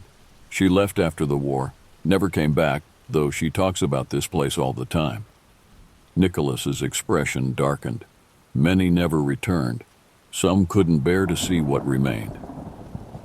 That evening, as we walked along the harbor, Nicholas told me about Ypsilanti Hill, which rose at the edge of town. At its summit stood a simple stone monument known locally as the Cross. "It's our town's memorial," he explained. "During the occupation, the Germans gathered every male over 12 years old, brothers, fathers, sons, and took them to that hill. They murdered 500 of them in a single afternoon using machine guns. After they burned the town, the few who survived did so by playing dead among the bodies of their neighbors and relatives." The casual way he delivered this horror struck me deeply. This wasn't ancient history. This was my grandmother's generation. These were her neighbors, perhaps even relatives. "Is that why she left?" I asked quietly. Many did. The memories. Nicholas trailed off, looking toward the hill where it loomed against the darkening sky. "Some say the memories linger there still." I couldn't stop thinking about the hill. For days afterward, I found my gaze drawn to it, its gentle slopes and the stark white cross visible from almost anywhere in town. Something about it called to me. Perhaps it was the connection to my family's past, or simply morbid curiosity. A week into my stay, I decided to visit. The morning was bright and clear as I began my hike up the winding path. Olive trees dotted the lower slopes, giving way to scrubby pines higher up. Birds called from the branches, and the scent of wild thyme filled the air. It felt peaceful, almost inappropriately so, given what had happened there. The monument itself was simple. A large stone cross with a bronze plaque listing names, hundreds of them arranged by family. I scanned them, wondering if any shared my grandmother's maiden name. Finding none, I felt relieved, then immediately guilty for feeling so. An elderly man was tending to some flowers at the base of the monument. He nodded to me but didn't speak. I watched as he methodically watered each plant, then lit a small candle before crossing himself and departing down the path I'd come up. I spent nearly an hour at the monument, reading every name, trying to imagine the lives they'd lived and the futures they'd lost. As I turned to leave, I noticed something glinting in the grass near the edge of the clearing. Bending down, I found a tarnished military button. The design was unmistakably German, an eagle clutching a swastika. My stomach lurched. I nearly threw it down the hillside, but instead pocketed it, feeling I should show it to someone who might know what to do with such a relic. That evening, I showed the button to Nicholas at dinner. "You found this at the cross?" he asked, turning it over in his fingers. "Yes." "Should I turn it into a museum or something?" He handed it back. "Perhaps, though most locals would tell you to bury it or throw it into the sea. Some things are better not kept." "Have you been up there at night?" I asked, surprising myself with the question. Nicholas looked up sharply. "No one goes there at night." "Is it forbidden?" "Not officially, no. But," he hesitated, "Thomas, this is a small town with deep beliefs. The older generation especially. They believe some places retain echoes of what happened there." "You mean they think it's haunted?" He smiled thinly. "I'm a modern man. I teach science to children, but even I wouldn't spend a night on that hill." He leaned closer. "Listen to me. The people who died there, they weren't just killed. They were torn from everything they loved. Their wives, their children, their homes. All in an instant, with no goodbye. That kind of sudden severing, it leaves a mark." I should have heeded his warning. Instead, it only deepened my fascination. 3 nights later, I found myself climbing Ypsilanti Hill under a 3/4 moon. I told myself I was just going for the view. The town lights reflecting off the bay would be beautiful. But deep down, I knew I was chasing something else. Some connection, some understanding I couldn't find in daylight hours. The hill was different at night. The friendly olive trees became twisted silhouettes. The chirping birds were replaced by unseen creatures rustling in the underbrush. Even the air felt heavier, carrying the briny scent of the sea mixed with something earthy and ancient. I reached the monument just after midnight. The cross stood pale against the dark sky, casting a long shadow across the clearing. I sat on a stone bench facing the town and opened the thermos of coffee I'd brought. Below me, the town slept, a cluster of soft lights at the edge of the Black Sea. For nearly an hour, nothing happened. The night was peaceful, if a bit cold. I began to feel foolish for expecting anything at all. What had I thought would happen? That ghosts would materialize and tell me their stories? I was about to leave when I heard it, a soft scraping sound like leather shoes on stone. I froze, scanning the darkness. Nothing moved. "Hello?" I called softly, immediately regretting breaking the silence. No response came, but the sensation of being watched intensified. I stood, turning slowly, peering into the shadows beyond the moonlit clearing. A figure stood at the edge of the trees. A man, middle-aged, wearing clothes that seemed oddly formal for a midnight hike, dark trousers, a white shirt, and a worn woolen vest. Most striking was his hat, an old-fashioned cap like farmers wore in photographs from the 1940s. My throat constricted. He wasn't moving, just standing there, watching me with an expression I couldn't read in the darkness. "I'm sorry," I said in my broken Greek. "I didn't know anyone else would be here." The man tilted his head slightly but remained silent. Then, with deliberate slowness, he began walking toward me. His gait was smooth, unhurried, as if he had all the time in the world. Terror seized me. I snatched up my thermos and backpack, backing away as he approached. When the distance between us had shrunk to perhaps 20 meters, I turned and ran. I didn't look back until I'd reached the bottom of the hill, my lungs burning and legs trembling. When I finally stopped, panting and sweating despite the cool night, I gazed back up at the hill. The monument gleamed in the moonlight, but no figure pursued me. I was alone.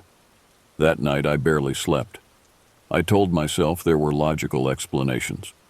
Perhaps he was a caretaker, someone who tended the monument, or another visitor who'd been as startled by me as I was by him. The explanations felt hollow, even as I repeated them to myself. The next morning, I went to the town hall to inquire about the monument. The clerk, a woman in her 60s with gray hair pulled back in a severe bun, regarded me suspiciously. "Why do you want to know?" she asked in Greek. "My grandmother is from here," I explained. "I'm trying to learn about our history." Her expression softened slightly. "The monument is maintained by the town. There's no official caretaker, if that's what you're asking." "So nobody works there? Nobody would have reason to be there late at night?" She narrowed her eyes. "Nobody goes there at night. Why do you ask these questions?" I fabricated a story about seeing lights on the hill.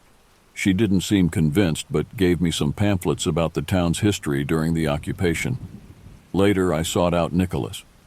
We met at a small taverna overlooking the harbor, where fishing boats bobbed gently on the afternoon tide. I described my experience, watching his face carefully as I spoke. "You actually went up there at night?" he asked, his voice a mixture of disbelief and concern. "I did, and I saw someone, a man. He approached me and I ran." Nicholas was quiet for a long moment. "What did he look like, this man?"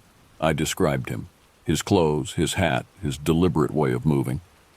"Thomas," Nicholas said finally, "I'm going to tell you something, and I want you to promise you won't go up there again at night." "Why? Who was he?" "There's no caretaker for the monument. Nobody who works there, especially not at midnight." "Then who did I see?" Nicholas sighed.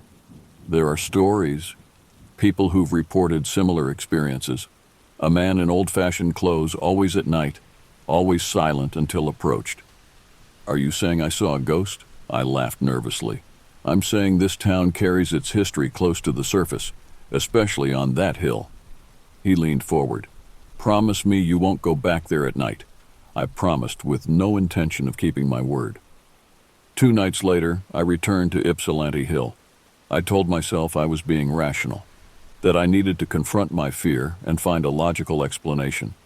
In reality, I was drawn back by something I couldn't articulate, a pull as inexorable as gravity. This time I brought a better flashlight and a small digital recorder. If something happened, I wanted evidence. The climb seemed easier now that I knew the path, though no less eerie.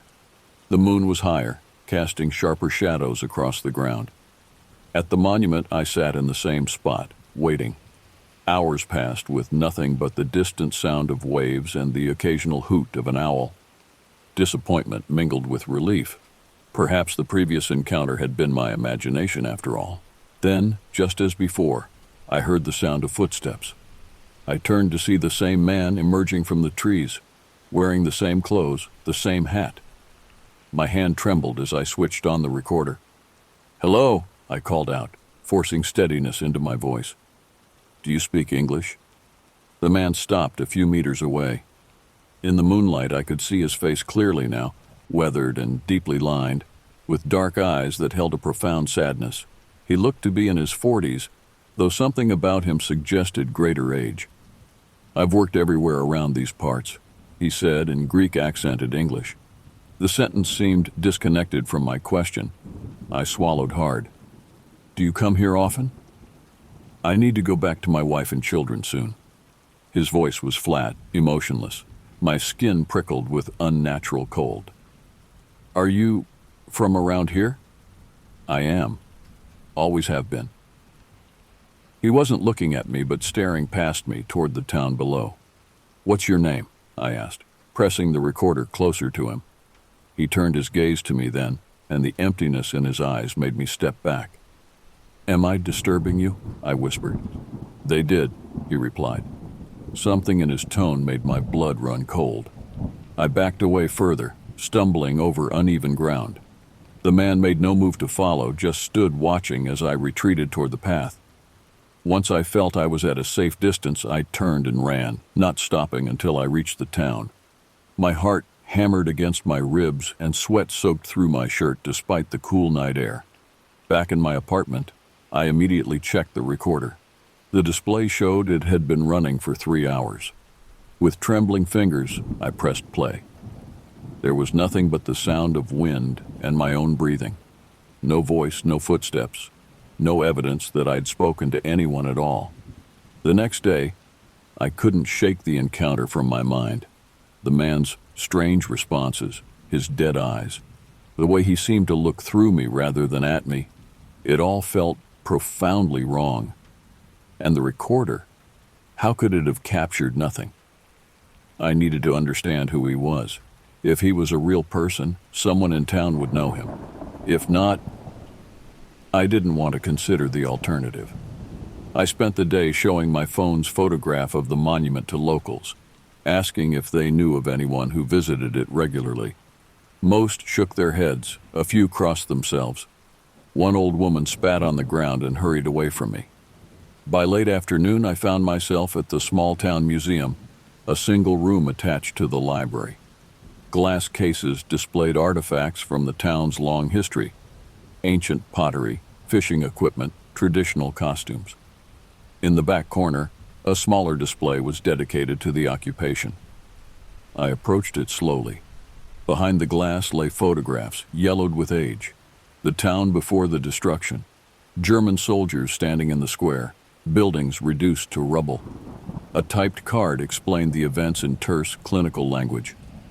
As I leaned closer to examine a group photograph of townspeople taken before the massacre, my heart stopped. In the back row, partially obscured but unmistakable, stood the man from the hill. Finding anything interesting, I jumped at the voice. The museum curator, an elderly man with thick glasses, had approached without my noticing. "This photograph," I said, pointing with a shaking finger. "The man in the back row with the cap. Who is he?" The curator peered through the glass. "Ah, that would be Georgios Alexakis, a fisherman, I believe. Was he—" I hesitated. "Was he one of those killed on the hill?" "Yes. He had 3 young children and a pregnant wife." The curator shook his head sadly. "Why do you ask?" I couldn't answer. My mind was reeling, trying to process what this meant. The man I'd spoken to, the man who'd approached me on the hill, had been dead for over 70 years. "Are you all right, young man? You've gone quite pale." I mumbled something about needing air and stumbled out into the street. The bright afternoon sunlight felt obscene against the darkness spreading inside me. That night I didn't sleep. I sat by the window of my apartment, watching the silhouette of the hill against the night sky. What was happening to me? Was I losing my mind? Or had I somehow encountered something that defied rational explanation? The logical part of my mind insisted there must be an explanation. Perhaps I'd seen someone who merely resembled the man in the photograph. Perhaps the curator had identified the wrong person. Perhaps my imagination, fueled by the town's tragic history, was playing tricks on me. But deep down, I knew the truth. The man on the hill was Georgios Alexakis, and he had died in 1941. I should have left town immediately. Instead, I decided to go back to the hill one last time. If I was going to face this, I wanted it to be on my terms. I needed to understand why he had appeared to me, what he wanted. The next night was cloudless, the stars impossibly bright above the Mediterranean. I climbed the hill for the third time, my flashlight beam dancing ahead of me on the path. This time, fear accompanied me like a physical presence, sitting heavy on my shoulders. At the monument, I waited. Minutes stretched into an hour, then two. Nothing happened. No footsteps, no ghostly figure emerging from the trees. Just the sound of wind through the pines and my own anxious breathing. "Georgios," I finally called out, my voice sounding small in the vast darkness. "Georgios Alexakis." The wind seemed to die. Even the distant sounds of the town faded to nothing. The silence was absolute, pressing against my eardrums like a physical force. Then, he was there. Not approaching from the trees as before, but simply standing beside the monument, as if he'd been there all along. His face was clearer now, his features sharper. He looked directly at me, recognition flickering in his eyes. "You know my name," he said. It wasn't a question. I nodded, unable to speak. "They took us from our homes," he continued, his voice even but laced with a grief so profound it seemed to alter the air around us. "They marched us up this hill. We thought they would make us work, perhaps. We didn't understand until we saw the guns." I stood frozen, torn between terror and an overwhelming sadness. This was real. I was speaking to a man who had died decades before I was born. "I never got to say goodbye," he said, "to my wife, my children. My youngest was just learning to walk." "I'm sorry," I whispered, though the words felt hopelessly inadequate. "They ask me why I stay," Georgios continued. "The others who come here, the living, they ask why I don't move on." He looked toward the town again, his gaze fixed on some point in the distance. "How can I leave? They're still there, waiting for me to come home." Understanding washed over me. He wasn't trying to frighten me or harm me. He was trapped, bound to this place by the suddenness of his death, by his attachment to those he'd loved. "Your family," I said gently. "They're gone now. They lived their lives. They remembered you."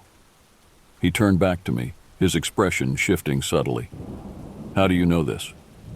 "It's been more than 70 years, I explained. "I'm sorry, but they couldn't have waited forever." Something changed in his eyes, a flicker of comprehension, of terrible realization. 70 years? "Yes, the war ended long ago. Greece is free." He looked down at his hands, studying them as if seeing them for the first time. "I have been here so long," he murmured, "walking this hill, night after night." "It's time to rest," I said, surprising myself with the words. "They would want you to find peace." Georgios raised his eyes to mine. For a brief moment, the emptiness was gone, replaced by something like gratitude. Then, without a word, he turned and walked toward the trees. I watched him go, expecting him to vanish before my eyes, but he simply receded into the darkness, his figure growing smaller until I could no longer see him. I left Greece a week later, cutting my trip short. I couldn't bear to climb that hill again, not even in daylight. Before departing, I visited the town cemetery and found the Alexakis family plot. I left flowers for Georgios and his family, a small gesture that felt both necessary and futile. On my last evening, I had dinner with Nicholas. I'd told him nothing of my final encounter on the hill, merely that I'd gone back and seen the man again. "Did you speak with him?" Nicholas asked. "Yes." "And did he answer?" I nodded, unable to elaborate without my voice betraying me. Nicholas studied me for a long moment. "You look different, Thomas. Changed." "I am," I admitted. "Will you tell others what you saw, what you experienced?" I considered the question. Who would believe me? How could I explain something I barely understood myself? "Only those who need to hear it," I said finally. Nicholas nodded, seemingly satisfied with my answer. "Some encounters are not meant to be shared widely. They happen for a reason, between specific souls at specific moments. Do you think I'll see him again if I return? I don't know, Nicholas said honestly. Perhaps he found what he needed in your conversation. Later that night, as I packed my belongings, I found the German button I'd discovered on my first visit to the hill. I held it in my palm, feeling its weight. The small, tangible connection to a history both distant and immediate. I decided not to keep it. Instead, I walked down to the harbor in the pre-dawn darkness and threw it as far as I could into the sea. Some relics don't deserve preservation. 10 years have passed since that summer. I've never returned to that town, though I've thought of it often. Sometimes in dreams I find myself climbing Ypsilanti Hill again, the moonlight guiding my steps. In these dreams, Georgios is already waiting at the monument. But his eyes are different, peaceful, resolved. I don't know if what I experienced was supernatural or psychological. If I encountered a ghost, or merely the projection of a town's collective trauma. Perhaps it doesn't matter. What matters is the understanding I gained, that history isn't confined to books and monuments. It lives on in places and people, echoing through time like ripples in still water. Some nights, when sleep eludes me, I find myself thinking of Georgios, a man torn from life without warning, bound to a hillside by love and loss. I hope, wherever he is now, he's found his way home.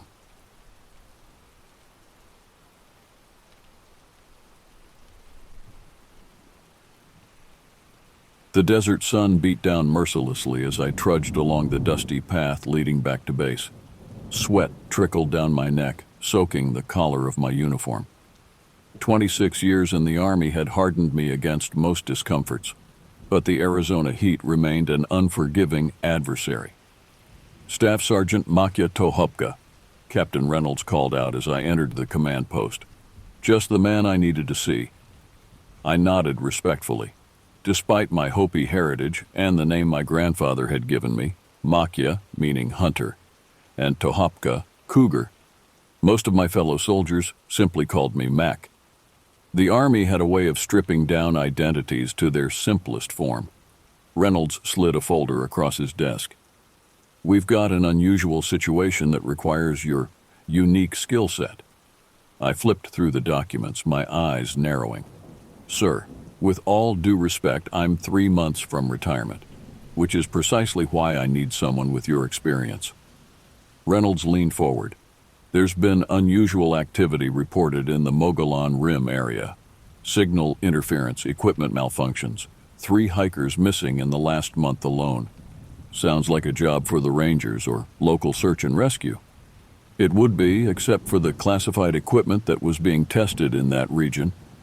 Reynolds' voice dropped. The brass thinks someone might be interfering with our operations. They want someone who can track, who knows the land, someone who won't draw attention. I sighed, knowing where this was heading. My tracking abilities, learned from my grandfather during summers on the reservation, had served me well throughout my military career. But at 44, I'd been looking forward to hanging up my boots, maybe using my savings to open that small cabin rental business I'd been dreaming about. But dreams required money, and my ex-wife's medical bills had drained most of my savings before she passed. Our daughter's college tuition wasn't getting any cheaper either. The substantial hazard pay mentioned in the folder would solve a lot of problems. Solo mission? I asked. Reynolds nodded. We need to keep this quiet. You'll be equipped with standard gear plus some specialized surveillance equipment.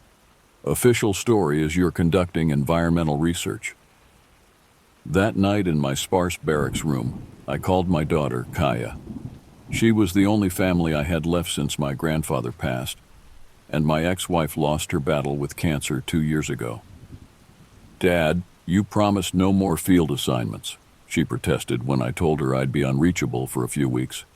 Last one, Kaya girl, promise. The nickname made her groan, just as it had since she turned 13. This bonus will help with next semester's tuition. I could take out more loans. No, you focus on your studies. I'll handle the rest. After we hung up, I pulled out my grandfather's medicine pouch from where I kept it tucked in my footlocker. Inside was a small carved stone cougar, his parting gift before I left for basic training decades ago. For protection, he'd said. I wasn't particularly spiritual, but I'd carried it on every mission since. Something about this assignment felt wrong.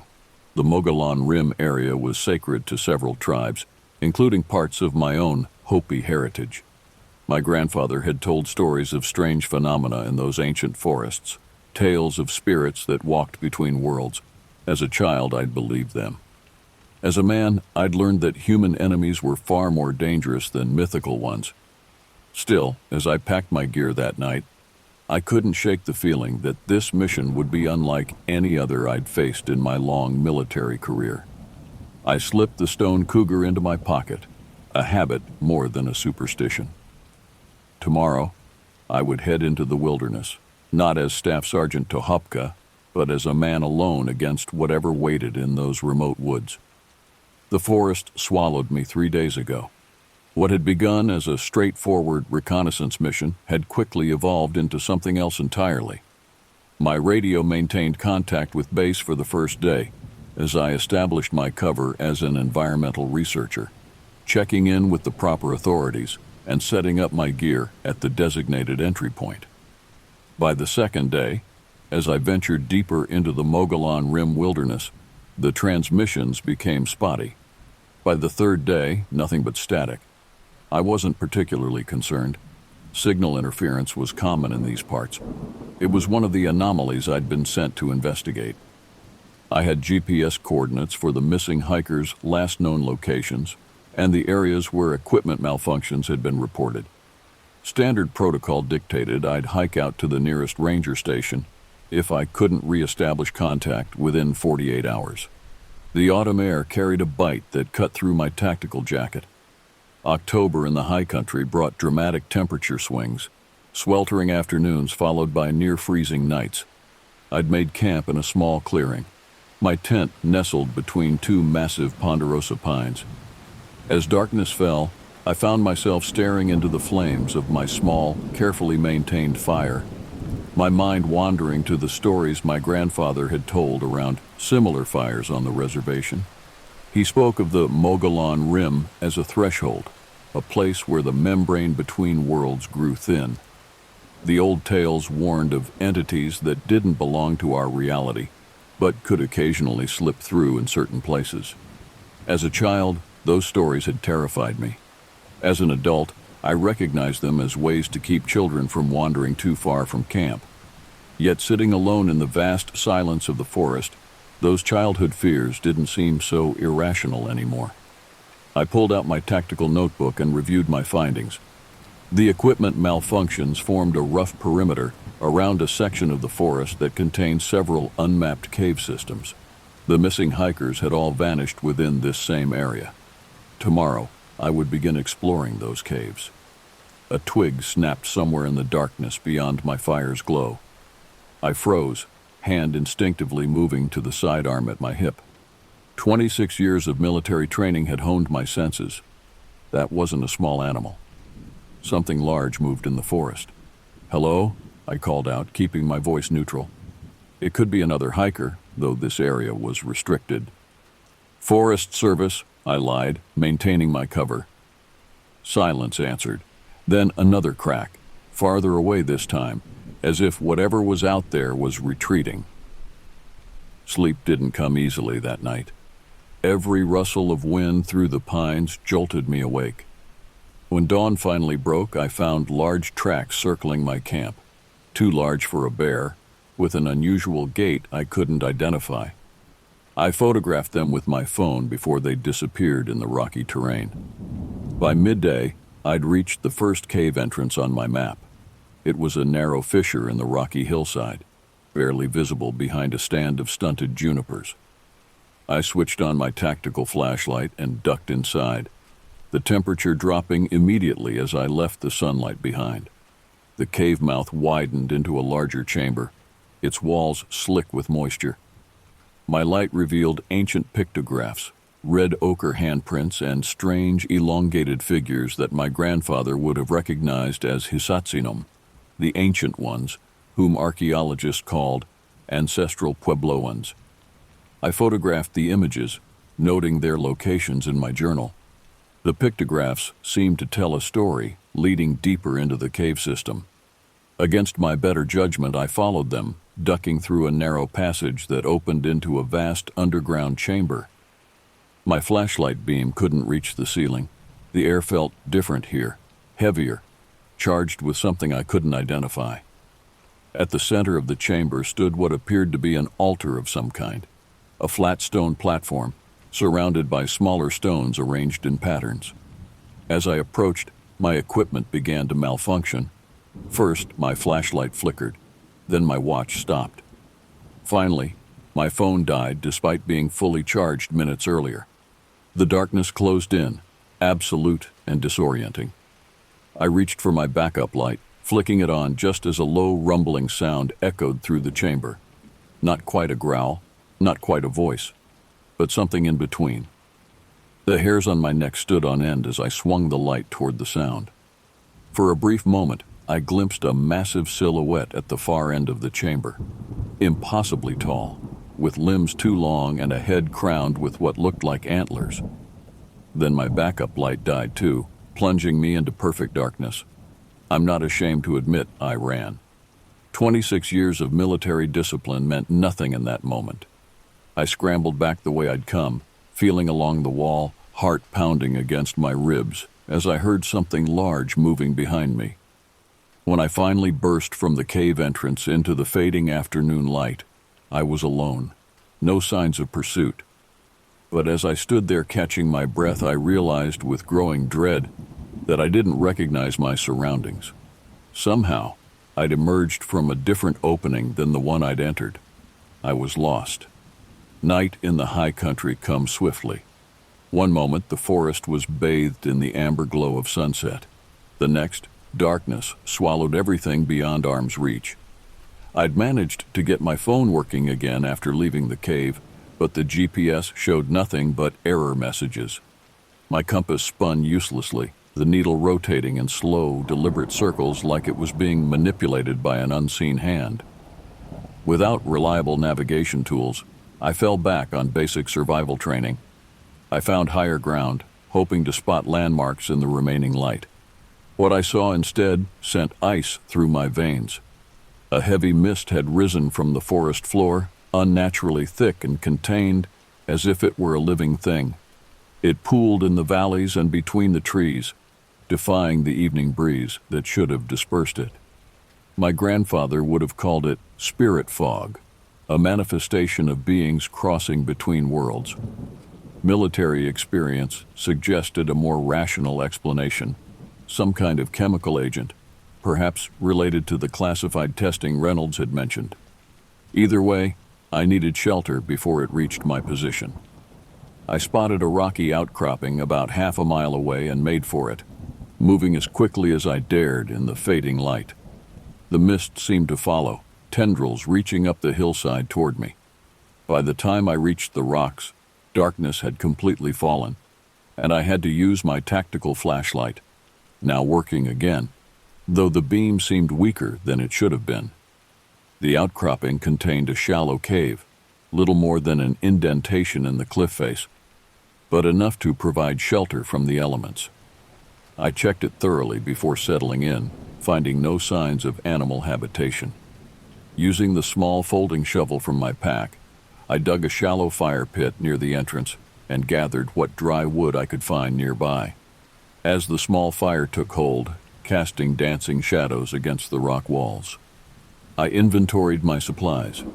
3 days of emergency rations, water purification tablets, first aid kit, the standard gear any soldier carries.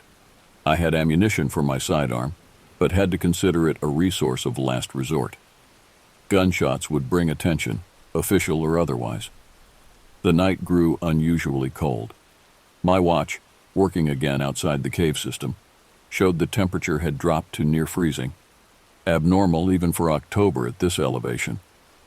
I pulled my thermal blanket closer, rationing my firewood to last the night.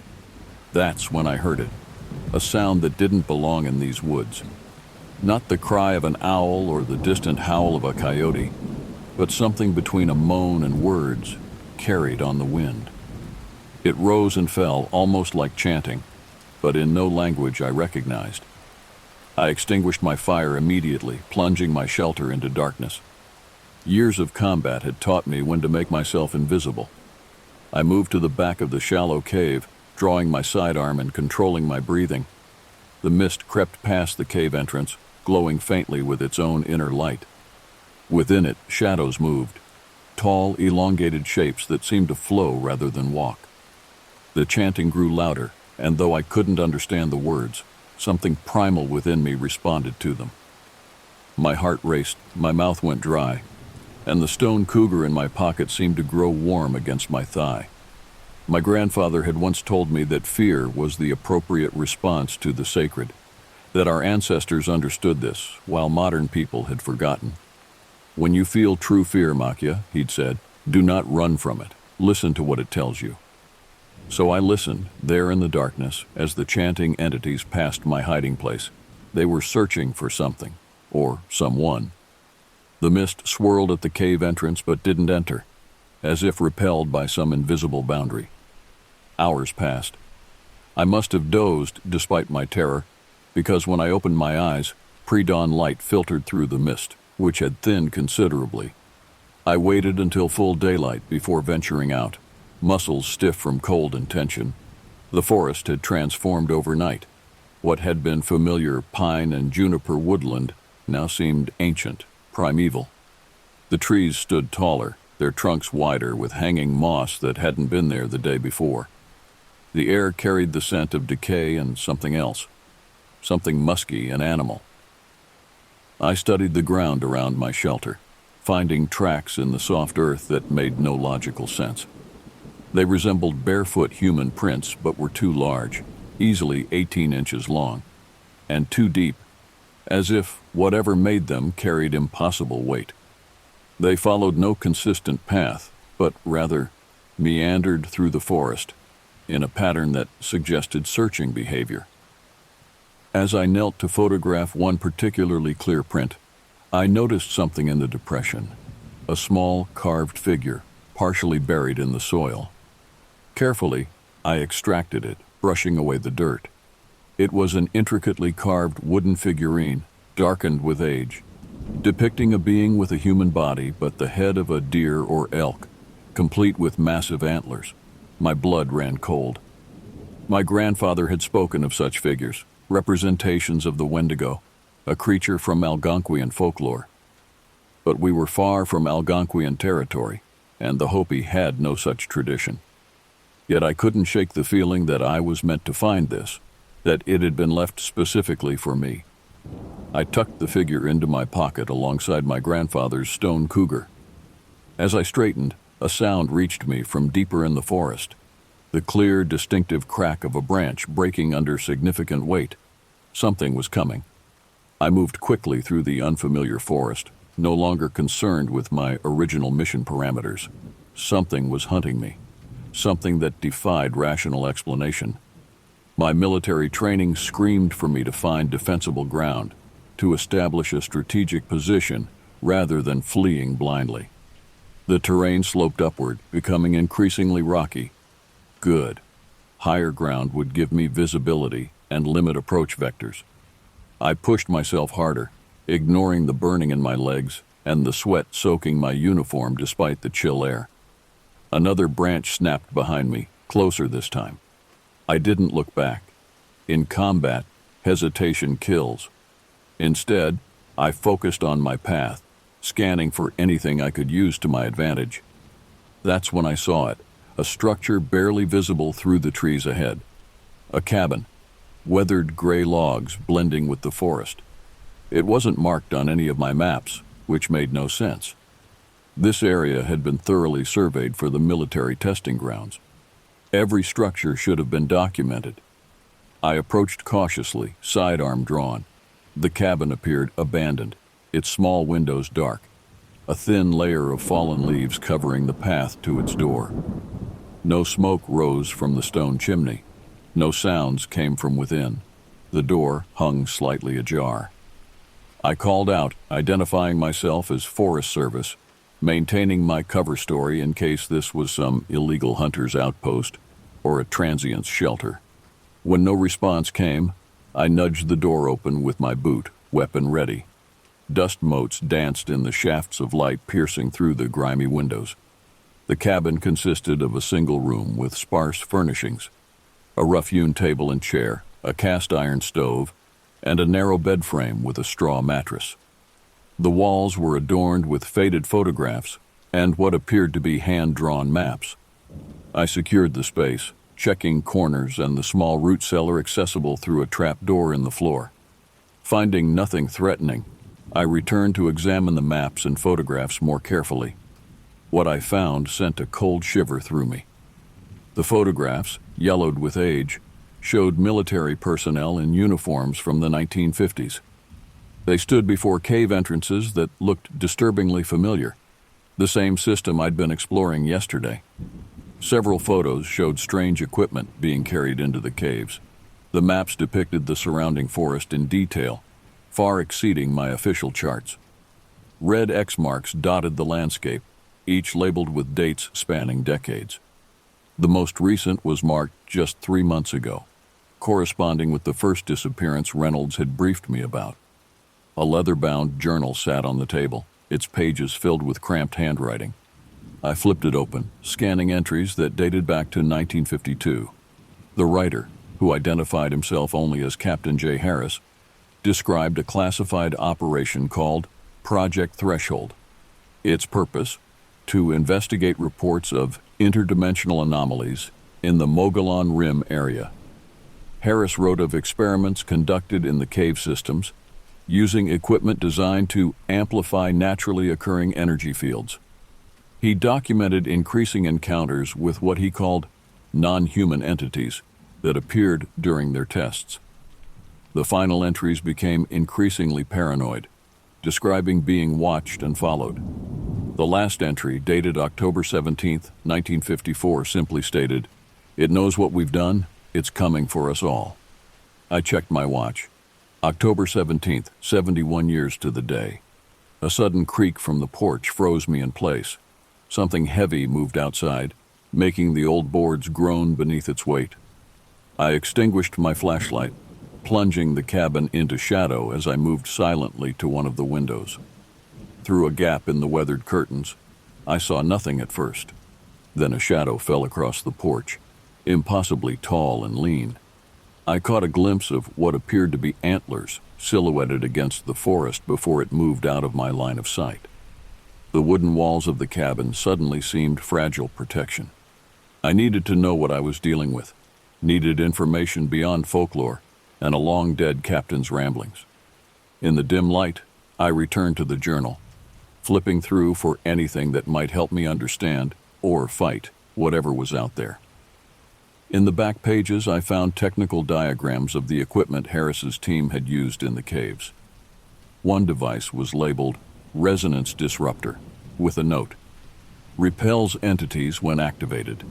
Emergency use only. Severe physiological side effects. The diagram looked relatively simple, essentially a modified radio transmitter that generated specific frequencies. With my military electronics training, I might be able to recreate something similar from parts in my pack and anything useful I could find in the cabin. As I considered this, a sound like dragging claws scraped along the outside wall. Every instinct told me to run, but rational thought prevailed. I was safer inside, with walls between me and whatever hunted me, however flimsy they might be. If I fled now, I'd be caught in the open. I moved silently to the cast-iron stove, finding it still contained cold ashes. A quick search of the nearby shelves revealed a small cache of supplies: matches, kerosene, canned goods, decades past their expiration dates. More importantly, I found a toolbox containing basic electrical components and a battery-powered radio that might provide parts for the disruptor. As darkness fell outside, I worked by the light of a single candle, dismantling the radio and my own equipment to build something approximating Harris's design. The scratching at the walls continued intermittently, always moving, as if my hunter were testing for weaknesses. Occasionally, that same low moaning chant would rise, setting my teeth on edge and making it difficult to focus on my work. By midnight, I had cobbled together a device that might, emphasis on might, generate the frequency pattern described in the journal. It was crude, powered by batteries from my flashlight and the ancient radio, with no way to test it before use. It would have to be enough, because as the hours crept past, the attacks on the cabin grew more aggressive. No longer content with scratching, something now threw its weight against the walls, making the entire structure shudder.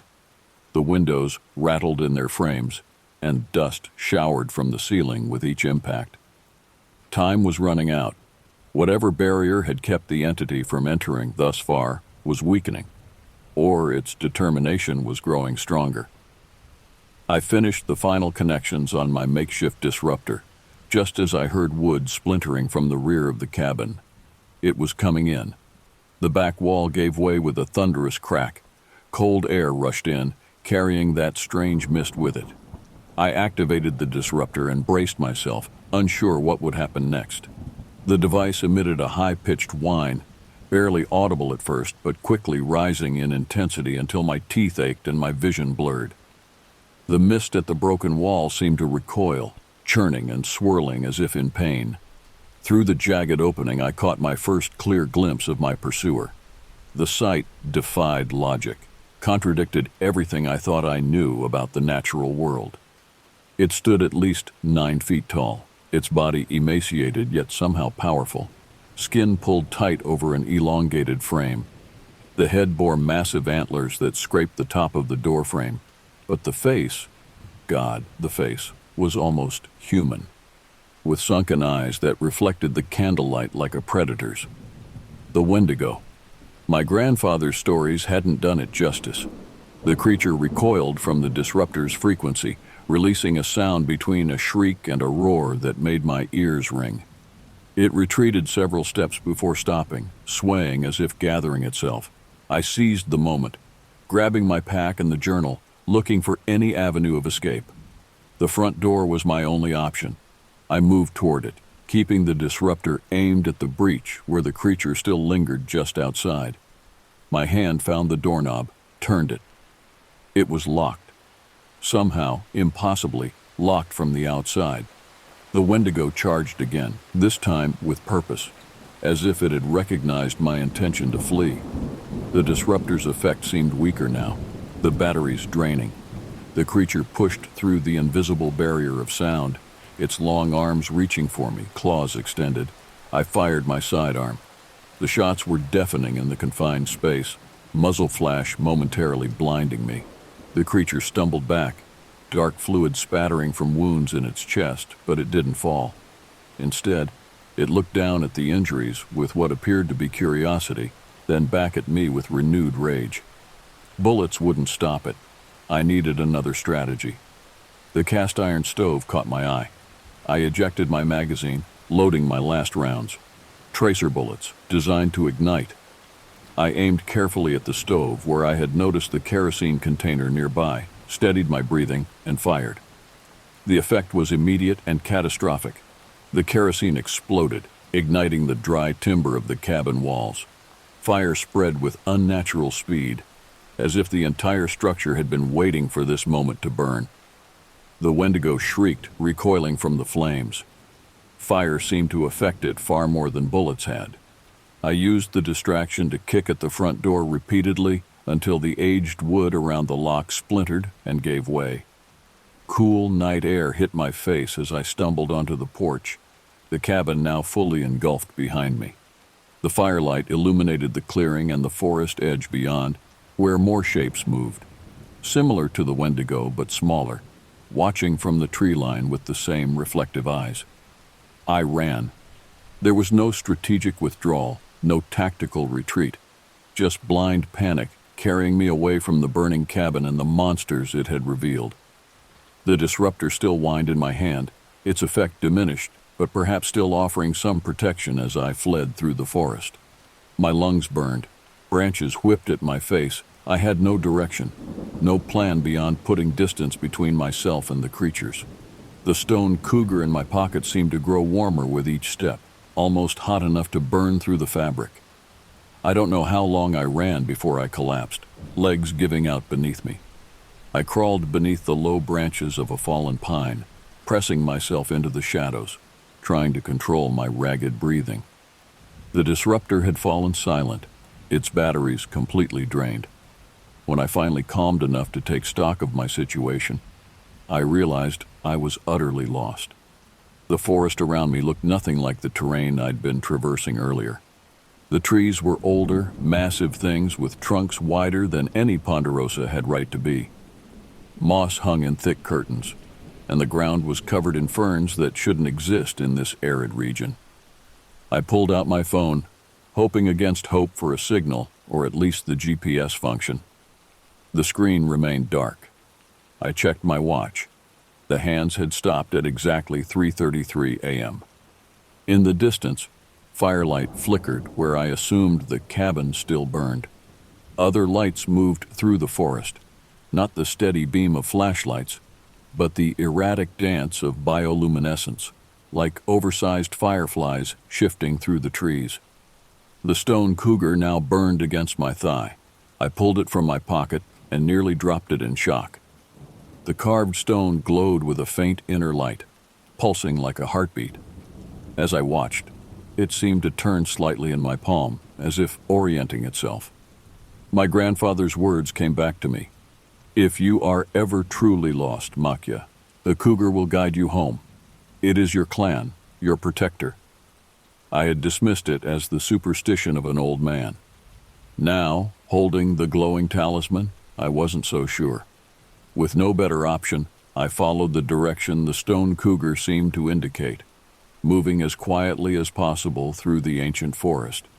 The sounds of pursuit had faded, but I knew better than to believe I'd escaped. The Wendigo was hunting me, and it knew these woods far better than I did. Dawn approached, the sky lightening almost imperceptibly through the dense canopy. The stone cougar led me to the edge of a ravine, its sides steep but navigable. At the bottom, a stream flowed clear and swift over smooth stones. Water. If I could follow it downstream, it might lead to civilization, or at least familiar territory. The tactical part of my brain also noted that moving through water would mask my scent and leave no tracks. I was preparing to descend when I heard it. That same chanting moan, but closer now, more distinct. I froze, scanning the forest behind me. Movement caught my eye. Not the tall form of the Wendigo, but something smaller, moving on all fours between the trees. It emerged into a patch of dim light, a deer, but wrong somehow. Its movements were jerky, unnatural, and its eyes reflected with the same predatory gleam I'd seen in the Wendigos. As it turned its head toward me, I saw the reason for its strange gait. Its neck was broken, the head lolling at an impossible angle. The dead walked in these woods. I scrambled down the ravine, no longer concerned with stealth, only escape. The stream water was numbingly cold as I splashed into it, but I barely noticed, pushing downstream as fast as the slippery rocks would allow. Behind me, more shapes appeared at the ravine edge, animals, and what might once have been human figures, all moving with that same broken gait, all following in my wake. Leading them, its antlered head held high, was the Wendigo, its chest wounds already healing. Dawn's light strengthened, filtering through the canopy in golden shafts. The pursuing figures seemed to hesitate in the direct light, moving between shadows. I pressed harder, following the widening stream as it joined a larger waterway. Around a bend, the trees thinned, and I saw it, a cave entrance in the ravine wall, partially hidden behind a waterfall. The stone cougar in my hand pulsed brighter, almost urging me toward it. I had no desire to enter another cave, not after what happened in the first. But with the dead closing in behind me, and the Wendigo directing their pursuit, options were limited. I pushed through the curtain of water, gasping at its shocking cold, and stumbled into the darkness beyond. The cave mouth was narrow, but opened into a tunnel that sloped downward. I switched on my backup flashlight, somehow working again, and followed the passage, the sounds of pursuit fading behind me. I had entered the underworld. Whether it would provide sanctuary or become my tomb remained to be seen. The cave swallowed me whole. Water dripped from my soaked uniform as I moved deeper into the earth, following the narrow beam of my flashlight. The tunnel widened into a series of chambers, their walls glittering with mineral deposits that caught and reflected the light in dazzling patterns. I was reminded of something my grandfather once told me about caves, that they were the doorways between worlds, places where the boundaries thinned and the unwary could slip through to places they never intended to go. In Hopi tradition, our people emerged into this world from below through a sipapu, a hole in the ground. Perhaps what I sought now was precisely the opposite, a way back to my world from whatever strange realm I had stumbled into. The stone cougar continued to pulse with that strange inner light, growing warmer in my palm as I ventured deeper. I followed its guidance, trusting my grandfather's wisdom over my own faltering reason. Hours passed, or perhaps only minutes. Time had no meaning in the lightless depths. The tunnel system became increasingly complex, branching in multiple directions. At each junction, I held up the stone talisman, watching which way its light seemed to strengthen, then followed that path. Eventually, I emerged into a vast chamber that took my breath away. The ceiling soared overhead, lost in darkness beyond my light's reach. But it wasn't the size that stopped me in my tracks. It was the structures within. Stone buildings rose from the cave floor. A small village of sorts, constructed with the same masonry techniques I'd seen in ancient Hopi ruins. They were perfectly preserved, appearing almost new despite what must have been centuries of abandonment. Pictographs covered the walls, telling stories I could partially recognize from my grandfather's teachings. I moved through the silent village, my flashlight revealing more details. Inside one structure, I found pottery still intact, designs unmistakably Hisatzinom, the ancient ones who preceded the Hopi. Another building contained what appeared to be a ceremonial kiva, its sipapu opening prominent in the floor. This was impossible. No such underground settlement had ever been documented in the Mogollon Rim area. Its existence should have been archaeological front-page news. Yet here it stood, untouched, as if waiting. In what appeared to be the central plaza, I found an altar similar to the one I'd seen in the first cave. This one, however, was more elaborate, surrounded by carved figures, some human, some animal, some a disturbing blend of both. At its center sat a stone bowl filled with what looked like black sand or ash. The cougar stone in my hand now burned almost too hot to hold, its light pulsing in time with my heartbeat. As I approached the altar, the carved figures seemed to shift slightly, as if watching my approach. My military training screamed warnings. Every instinct told me to retreat. But I was beyond rational caution now, driven by something deeper and more primal, the need to find my way back to my world, to my daughter, to everything I understood. I stood before the altar, uncertain what to do next. The journal I'd taken from the cabin offered no guidance for this situation. My grandfather's teachings about cave spirits and underworld beings seemed suddenly vitally relevant, but fragmented in my memory. "I just want to go home," I whispered, my voice echoing strangely in the vast chamber.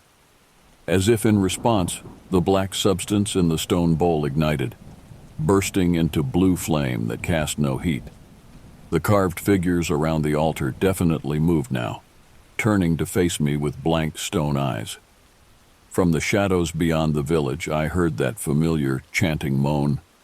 The Wendigo had followed me, had perhaps been herding me to this exact spot all along. I closed my eyes, clutching the stone cougar tightly. In that moment of pure terror, clarity came. My grandfather had prepared me for this moment without my knowing it. The stories, the talisman, They weren't superstition, but knowledge passed down through generations. I stepped forward and placed the stone cougar in the blue flame. The effect was immediate and overwhelming. The flame shot upward, illuminating the entire chamber in harsh blue light. The carved figures began to spin, slowly at first, then faster, until they blurred around the altar. The chanting grew louder, joined by other voices, human voices, speaking in ancient Hopi dialects. The Wendigo emerged from the darkness, its antlered form silhouetted against the chamber wall. But it didn't approach.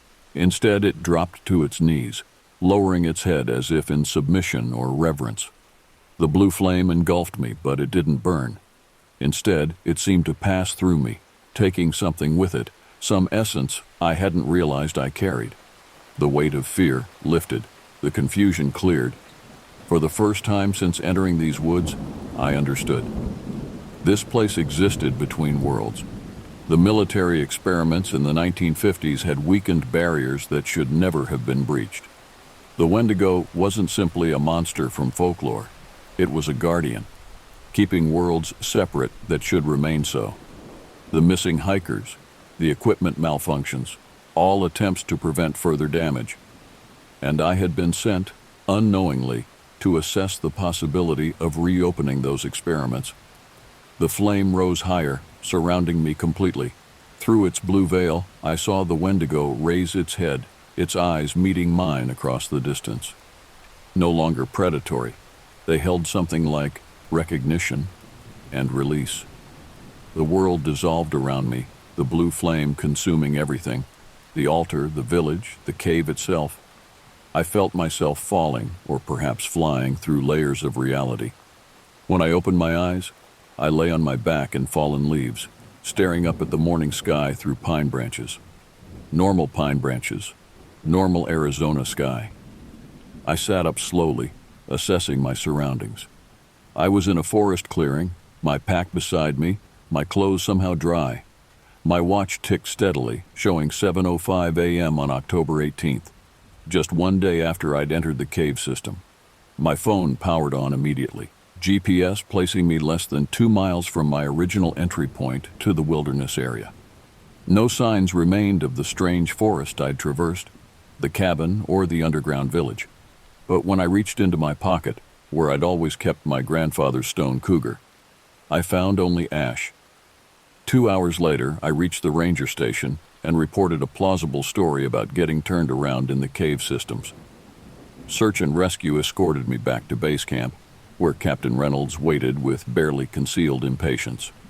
"Report, Staff Sergeant," he demanded, once we were alone in his temporary field office.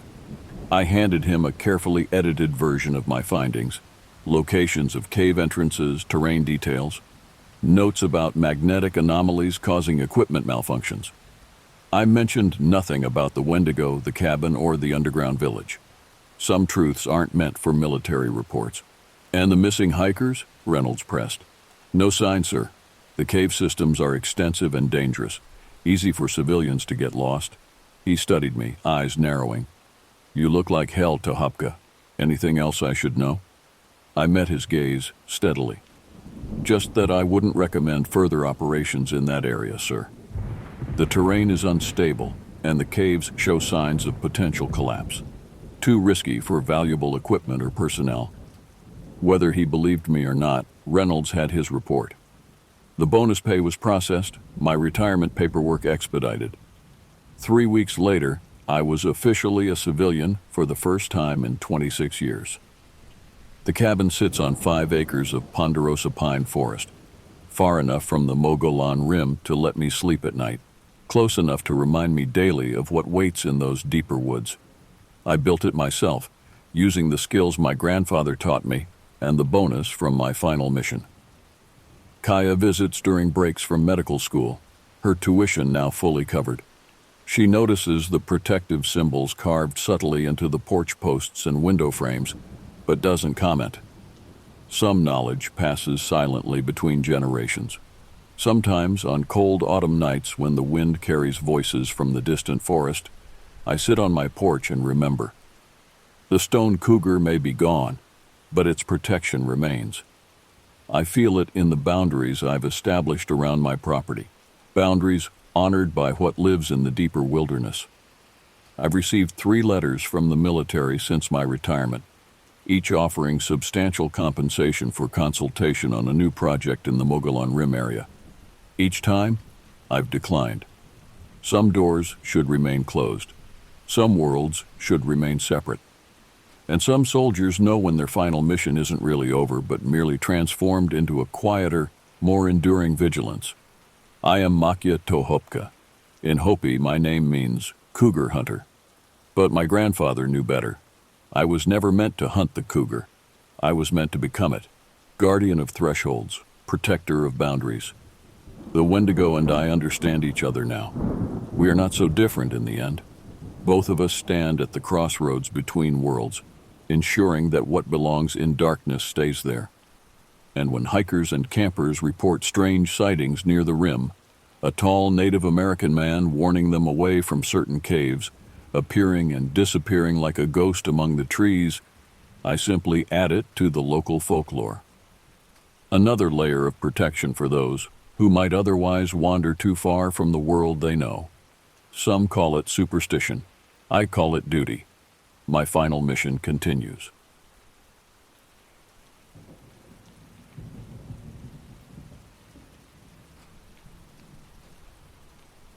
I never truly believed in ghosts until that summer at my grandmother's house. The year was 2018, and I was 15 years old enough to know better, but young enough to be terrified by the unknown. My cousin Bella and I had always been drawn to horror. Our fascination began innocently enough with campfire stories and Halloween traditions, but gradually evolved into an obsession with anything that sent shivers through our bodies. We devoured horror films, spent hours discussing creepypastas, and collected books about hauntings and supernatural phenomena. My mother disapproved of our macabre interests. Our family was deeply Catholic. Sunday Mass was non-negotiable, and religious iconography adorned every room of our home. She blamed my persistent nightmares on the horror films, but I knew better. The vivid depictions of eternal damnation from Sunday school terrified me far more than any slasher film. Grandmother Catherine was different. Despite her religious devotion, she indulged our fascination with the supernatural. Her Victorian-style house on the outskirts of town was the perfect setting for our ghost stories. Creaking floorboards, whistling drafts through ancient windows, and shadows that seemed to move when you weren't looking directly at them. "The house remembers," she would say cryptically when we asked about strange noises or flickering lights. One evening, as thunder rumbled in the distance, Grandmother settled into her worn armchair and told us about an antique Ouija board she'd purchased decades ago for my aunt's 16th birthday. "That thing brought nothing but trouble," she said, her weathered hands clutching her rosary beads. "Had to have a woman from town come look at it, someone who knew about such things." "A witch?" Bella asked, her eyes widening. Grandmother's lips tightened. I wouldn't use that word, but she understood things beyond our comprehension. She told me never to destroy it. That would only make matters worse, so I locked it away in the attic storage room. The attic, that mysterious space above our heads, accessible only by a pull-down ladder in the hallway. It was divided into 2 sections. A finished bedroom area with twin beds where Bella and I sometimes slept during extended visits, and a storage section sealed off by a small wooden door with a sliding lock. We pleaded for Grandmother to show us the Ouija board, but she refused. "Some doors are better left closed," she said, ending the conversation. That night, lying in bed, I wondered what other secrets the house contained. Little did I know I would soon find out. The incident happened the following day. It was unusually hot for June, the kind of oppressive heat that makes the air feel thick and time move sluggishly. Bella and I had spent the morning running through the sprinklers on Grandmother's patchy lawn before retreating indoors to escape the midday sun. Grandmother was in her usual spot in the living room, watching Judge Judy with unwavering attention. The familiar sound of the television judge's sharp reprimands provided a soundtrack to our childhood summers. We grabbed popsicles from the freezer and headed to the back room, where we could watch our own programs. The back room was cooler than the rest of the house, with heavy curtains blocking out the harsh sunlight. A faded couch faced an old television set atop a wooden cabinet. Religious imagery adorned the walls, depictions of saints, the Virgin Mary, and several crucifixes of varying sizes. We flipped through channels until we found a documentary about exorcisms. The dramatic reenactments showed priests battling invisible forces, while possessed victims contorted unnaturally. Bella and I sat transfixed, our melting popsicles forgotten. The program detailed a particularly disturbing case when a strange sound interrupted our viewing. A slow, deliberate scraping against the wall beside us. I froze, my eyes darting to Bella's. She had heard it too. The noise continued, a grating, methodical sound like fingernails dragging across plaster. We both turned toward its source, a modest wooden crucifix hanging on the wall about 5 feet off the ground. What happened next defies rational explanation. The cross began to rotate, slowly at first, then picking up speed. It wasn't falling. It was turning in place, as if an invisible hand was manipulating it. The movement was deliberate, purposeful. When it finally stopped, the crucifix hung perfectly inverted, Christ's suffering figure positioned upside down. Time seemed suspended. Neither of us breathed. The television continued its narration about demonic forces, now a taunting backdrop to our real-life horror. Bella screamed first, breaking the spell that had momentarily paralyzed us. We bolted from the room, nearly colliding with each other in our desperation to escape. We ran to grandmother, words tumbling out incoherently as we tried to explain what we'd witnessed. Grandmother's skeptical expression didn't waver as she rose from her recliner and followed us back to the room. By the time we returned, the crucifix lay on the floor, looking innocuous against the worn carpet. "Girls," grandmother said, picking up the cross and examining it. "This was attached with adhesive putty. It couldn't possibly have turned itself around. It would have fallen immediately." "But we saw it," Bella insisted, her voice rising with frustration. "It turned all the way around, Grandma. It hung upside down." Grandmother studied our terrified faces. Something flickered behind her eyes. Recognition, perhaps. Fear. Whatever it was, she quickly concealed it. "You've been watching those frightening programs again," she said dismissively. "Your imaginations are running wild." She reattached the crucifix to the wall, pressing the blue putty firmly into place. "Remember what Father Thomas says about idle minds," she added before returning to her program, effectively ending the discussion. Bella and I exchanged glances. We both knew what we'd seen, and we both knew somehow that grandmother didn't believe her own explanation. That night, I dreamed of upside-down crosses covering every surface of the house, spinning like propellers, cutting through the air as I tried to escape them. For several days following the incident, Bella and I were jumpy and irritable. We avoided the back room and kept our horror viewing to a minimum. Gradually, as nothing further occurred, we began to rationalize what we'd seen. Perhaps a draft had dislodged the crucifix, and our horror-primed minds had filled in the details. But deep down, I knew better. The crucifix hadn't simply fallen. It had rotated with intention, with malice. About a week later, grandmother announced she needed to run errands in town. With our parents at work, we would have the house to ourselves for several hours. Any other teenagers might have celebrated this freedom, but Bella and I felt a creeping unease at the prospect. "We could go to the park," Bella suggested half-heartedly, as grandmother's car disappeared down the driveway. I shook my head. "It's too hot." In truth, I felt compelled to stay in the house. Something was unfinished, unresolved. We spent the morning watching benign television programs and playing card games at the kitchen table. Around noon, we made sandwiches and ate them in relative silence. The ticking of grandmother's antique wall clock marking the passage of time with metronomic precision. "Do you think there's really a Ouija board in the attic?" Bella asked suddenly, breaking the silence. I nearly choked on my sandwich. Probably. Grandma wouldn't lie about something like that. Don't you want to see it? The question hung between us. Of course I wanted to see it. The forbidden nature of the object made it irresistible. But I also understood, perhaps better than Bella, that some boundaries existed for good reason. Grandma would kill us, I said weakly. Bella's eyes glinted with mischief. She won't be back for hours. We'll just take a quick look and put everything back exactly as we found it. My internal warning system flashed red. Every horror film we'd ever watched had taught us that investigating strange phenomena alone was the fastest route to disaster. And yet, I found myself nodding in agreement. We finished our lunch and cleaned up meticulously, as if demonstrating our responsibility might somehow offset our planned transgression. Then, hearts pounding, we made our way to the hallway where the attic entrance waited. The pull-down ladder descended with a protesting creak when Bella tugged its cord. Dust particles danced in the shaft of light from the hallway window, creating an ethereal pathway up to the darkened space above.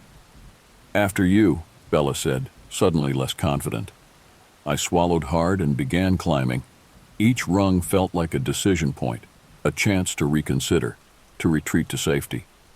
But curiosity pushed me upward until I emerged in the dim attic space. The temperature change was immediate. While the house below was comfortably cool from central air conditioning, the attic was stifling, the air dense and difficult to breathe. Sweat beaded on my forehead as I stepped aside to make room for Bella.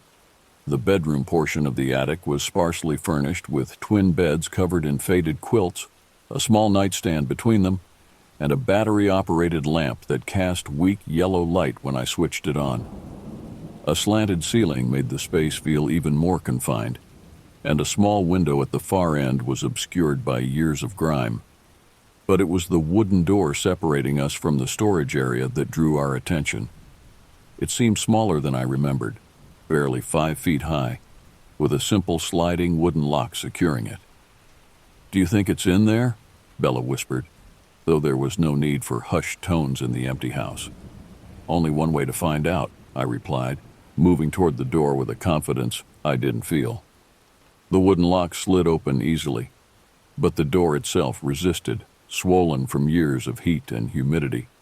I had to push with my shoulder before it finally gave way with a sound like a gasping breath. The storage section was pitch black.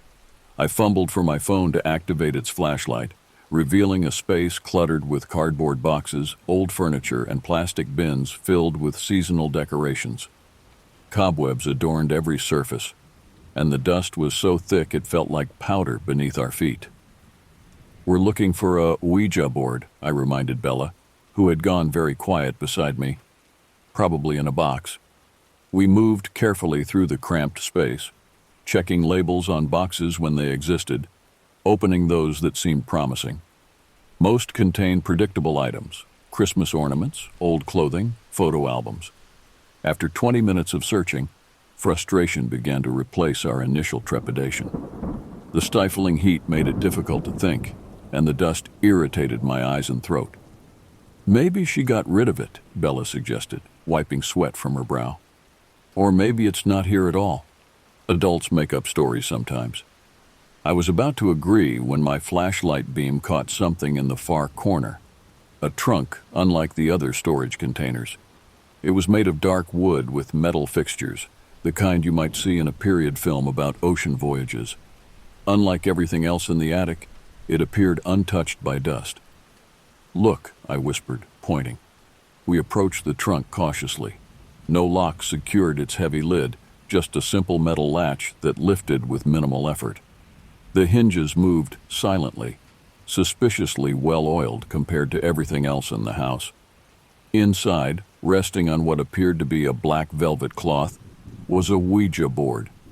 Not the mass-produced Parker Brothers version I'd expected, but something that looked handcrafted.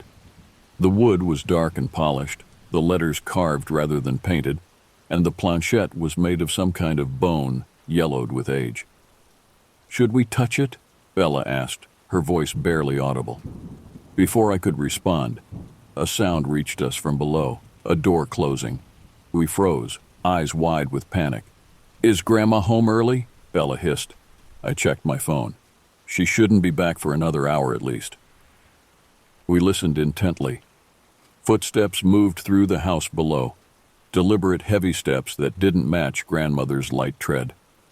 They crossed the living room, entered the kitchen, then proceeded to the hallway directly beneath the attic entrance. They stopped. Bella clutched my arm, her nails digging painfully into my skin. I barely noticed. Every fiber of my being focused on the silence that now seemed louder than any noise. Then, unmistakably, the footsteps began ascending the pull-down ladder. "Hide," I whispered urgently, pulling Bella deeper into the storage area. We crouched behind a stack of boxes, still in view of the small doorway connecting to the bedroom area of the attic. My pulse hammered in my ears as we waited for whoever, or whatever, was climbing the ladder. The footsteps reached the top of the ladder, then stopped. Long seconds passed with no further sound or movement. Had I imagined it? Was my horror-saturated mind manufacturing threats from ordinary household noises? Just as I began to relax slightly, thinking perhaps it had been the house settling or the air conditioning cycling on, a shadow fell across the attic bedroom floor, visible through the open storage room door. Someone was standing at the top of the ladder, just out of our sight. Bella's breathing grew shallow and rapid beside me. I squeezed her hand in warning, praying she wouldn't make a sound. We had left the trunk open, the Ouija board fully exposed. If Grandmother had returned early and discovered our trespass, we would be in serious trouble. But something told me it wasn't Grandmother waiting in the shadows. The temperature in the already stifling attic plummeted suddenly. My breath emerged in visible puffs, and goosebumps rose on my arms despite the summer heat outside. The drastic change was impossible, unnatural. The shadow in the bedroom area moved, gliding across the floor without the accompanying sound of footsteps. It paused at the threshold of the storage room door. I bit my lip hard enough to draw blood, fighting the scream building in my throat. Bella trembled violently beside me, her eyes squeezed shut in terror. A low humming filled the air, not mechanical like an electrical appliance, but almost musical, like someone singing without words. The melody, if it could be called that, followed no pattern I recognized. It rose and fell erratically, sometimes so low it was nearly inaudible, other times piercing enough to make my ears ache. The shadow retreated from the doorway, moving back toward the attic bedroom. The humming faded with it. Time passed. I couldn't say how much. We remained frozen, afraid to move, to breathe. Eventually, I summoned the courage to peer around the stack of boxes toward the open storage room door. The bedroom area appeared empty. No shadow, no presence. "I think it's gone," I whispered. No sooner had the words left my mouth than every box in the storage room shifted simultaneously, sliding several inches across the floor with a sound like tearing fabric. Bella screamed then, a high, thin sound of pure terror that cut through the unnatural silence. I grabbed her hand and pulled her toward the door, no longer caring about stealth or discovery. We had to get out. We burst through the storage room door into the bedroom area, expecting to confront whatever had created the shadow. But the space was empty. The ladder to the hallway below still extended and waiting. "Go," I urged Bella, pushing her toward the exit. She scrambled down the ladder with me close behind. As my foot hit the last rung, I glanced up just in time to see the small wooden storage room door slam shut with violent force. We ran through the house, not stopping until we reached the front porch. The summer afternoon was blindingly bright after the darkness of the attic. The normality of the suburban street almost shocking in contrast to what we'd just experienced. "What was that?" Bella gasped, doubled over and gulping air. I shook my head, unable to form words around the fear still gripping my throat. "We need to close the attic," I finally managed, "before Grandma gets home." The thought of returning to the house, let alone the attic, made my stomach lurch. But leaving evidence of our exploration would only complicate an already terrifying situation. "I'll do it," I said, trying to sound braver than I felt. "You stay here and watch for Grandma's car." Before Bella could protest, I forced myself back into the house. The interior seemed different somehow, the familiar rooms transformed by the knowledge that something else occupied this space with us. I approached the attic ladder cautiously, half expecting to see a figure descending. When nothing appeared, I quickly pushed the ladder up and closed the trapdoor, securing it in place. As the latch clicked shut, a wave of relief washed over me. Whatever had been up there was now contained, separated from us by layers of wood and insulation. I returned to Bella on the porch, and we silently agreed not to discuss what had happened. Not with each other, not with grandmother, not with anyone. Some experiences defy explanation, and forcing them into words only diminishes their reality.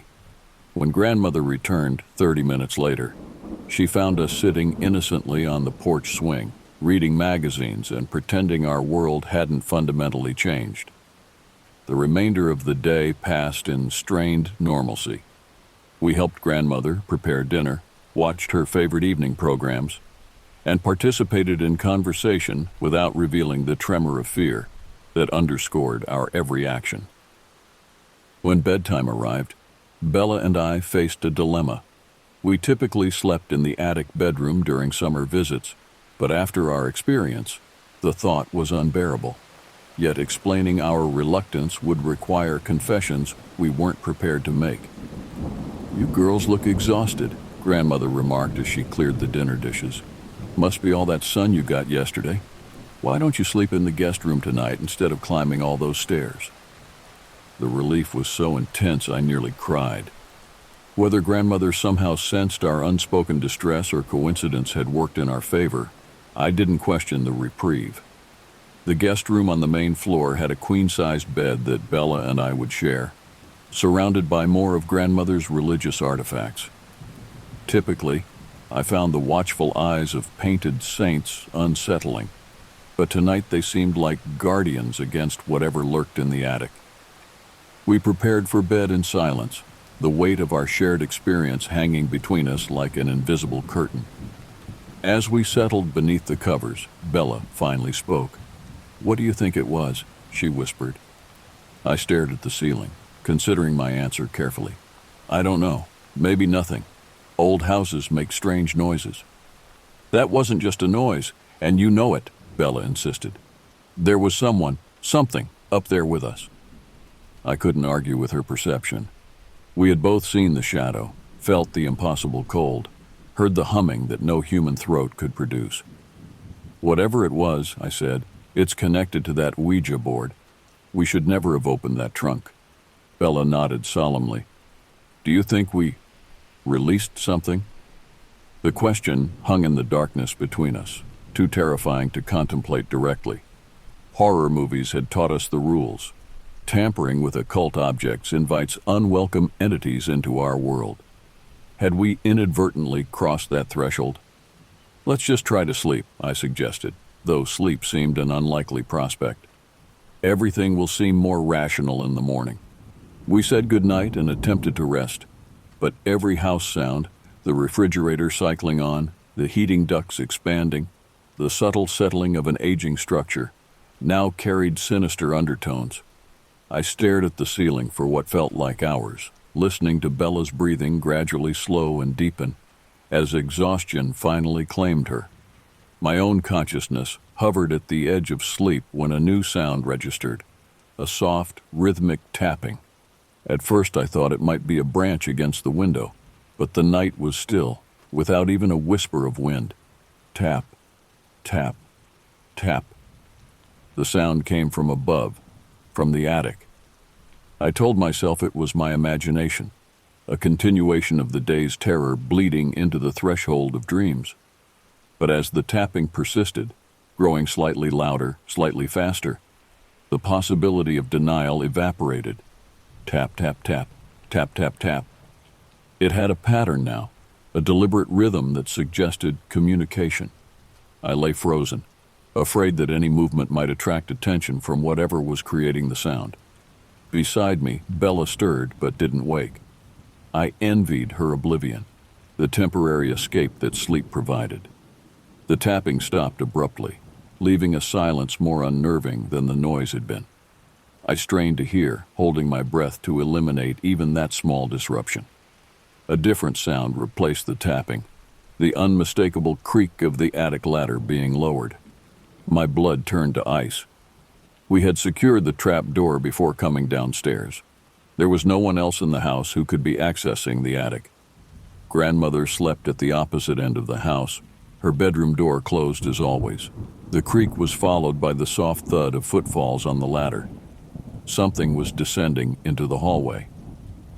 I wanted to wake Bella, to share the renewed terror, but self-preservation kept me motionless, hardly breathing. The bedroom door was closed but not locked, an oversight that now seemed catastrophic. The footsteps moved down the hallway, past our door, toward the living room. Then, after a pause, they returned, stopping directly outside the guest room. The doorknob turned slowly, the mechanism's click unnaturally loud in the silent house. The door opened a crack, allowing a sliver of darkness deeper than the bedroom shadows to spill onto the floor. I squeezed my eyes shut, an instinctive but futile defense. Cold air washed over my face, carrying a scent I couldn't identify, something ancient and musty, like books left too long in a damp basement. The temperature in the room plummeted just as it had in the attic earlier. Something entered the room. Though my eyes remained closed, I sensed movement near the foot of the bed, a presence that carried weight and intention.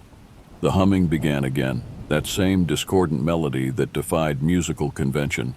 I wanted to scream, to run, to fight, anything but lie helplessly as the intruder approached. But terror had paralyzed me completely. The mattress depressed slightly near my feet, as if someone had sat down. The humming stopped. Then a voice, neither male nor female, neither young nor old, spoke a single word. Soon.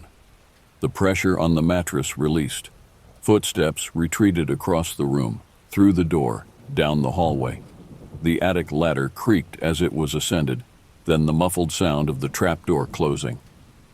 Only then did I finally succumb to the darkness pulling at the edges of my consciousness, fainting rather than sleeping, my mind retreating from a reality it couldn't process. I woke to sunlight streaming through the guest room window and Bella shaking my shoulder urgently. "Wake up! Grandma's been calling us for breakfast for 10 minutes. I blinked, disoriented. The terror of the night seemed distant in the morning light, like a nightmare dissolving upon waking. Had it been just that, a dream born of stress and suggestion? Bella appeared normally rested, showing no signs of shared trauma. "Come on, she made waffles," she said, already heading for the door. I sat up slowly, cataloging sensations. The room was warm, pleasant. No lingering cold, no musty scent. The door stood ajar as Bella had left it, showing the hallway beyond. Ordinary, unthreatening. Maybe it had been a dream. I dressed quickly and joined Grandmother and Bella in the kitchen. The familiar scene, Grandmother at the waffle iron, orange juice in glass tumblers, the radio playing softly, offered comforting normalcy. "There she is," Grandmother said, smiling. "I was beginning to think you'd sleep all day." I mumbled an apology and took my place at the table, avoiding the questioning look Bella shot me. "Did you girls sleep well?" Grandmother asked, setting a plate of waffles before me. "No bad dreams, I hope?" The question seemed loaded, almost knowing. I studied her face for signs she suspected our attic exploration, but saw only gentle concern. "I slept great," Bella said, drowning her waffles in syrup. "Best night in ages." All eyes turned to me, awaiting my response. "Fine," I managed. "Just vivid dreams." Grandmother nodded, returning to the waffle iron. "This house gives everyone vivid dreams. Something about the air, perhaps." The casual remark carried weight beyond its simplicity. Was Grandmother acknowledging something about the house? Had she experienced similar phenomena? Breakfast continued without further discussion of sleep or dreams. Grandmother mentioned plans to visit a friend in the afternoon, which would again leave Bella and me alone in the house. Maybe we could go to the mall, I suggested quickly, the thought of being in the house without grandmother suddenly terrifying. Bella readily agreed, and grandmother offered to drop us off on her way to her friend's home. The plan was settled, and with it, a temporary escape from the house and its secrets. After breakfast, while grandmother showered, Bella cornered me in the living room.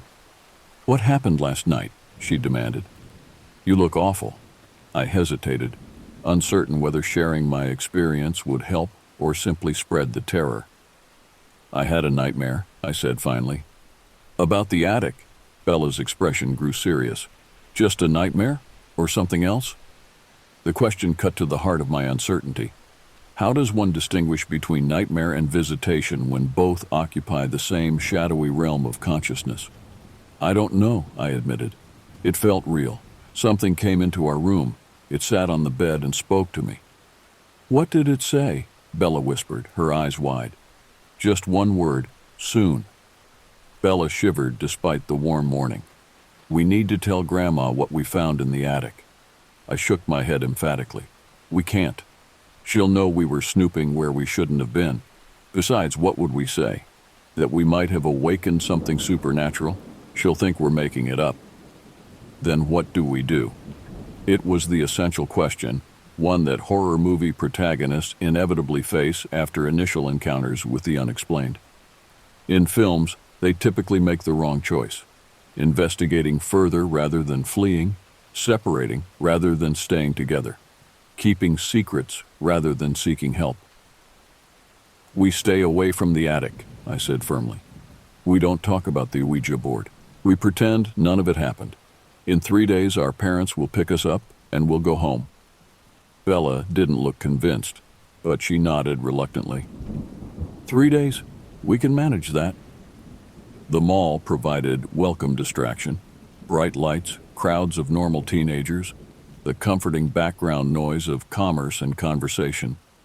We wandered from store to store, tried on clothes we couldn't afford, and sat in the food court longer than necessary, delaying our return to grandmother's house. But as afternoon faded to evening, our temporary reprieve ended. Grandmother picked us up as arranged, and we returned to the Victorian house as darkness fell. The structure seemed to loom larger against the twilight sky, its windows like watchful eyes tracking our approach. I shivered, despite the lingering summer heat as we climbed the porch steps. "Chilly?" Grandmother asked, noticing my reaction.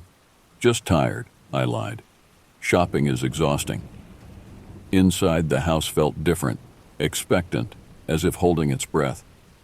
I told myself it was my imagination, the power of suggestion working on an already frightened mind. Several times I caught myself staring at the ceiling, at the spot where the attic trapdoor was located in the hallway.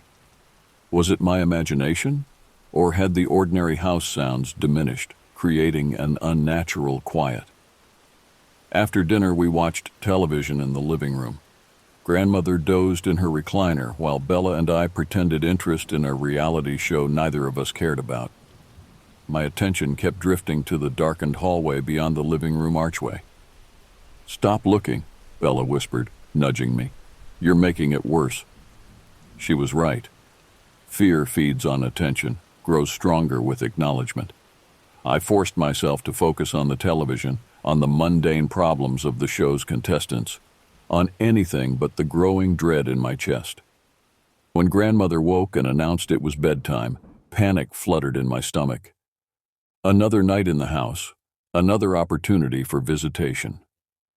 "Actually, Grandma," Bella said suddenly, "would it be okay if we slept in the living room tonight, like a slumber party?" Grandmother looked surprised but not displeased. "I suppose that would be all right. There are extra blankets in the hall closet." Relief flooded through me.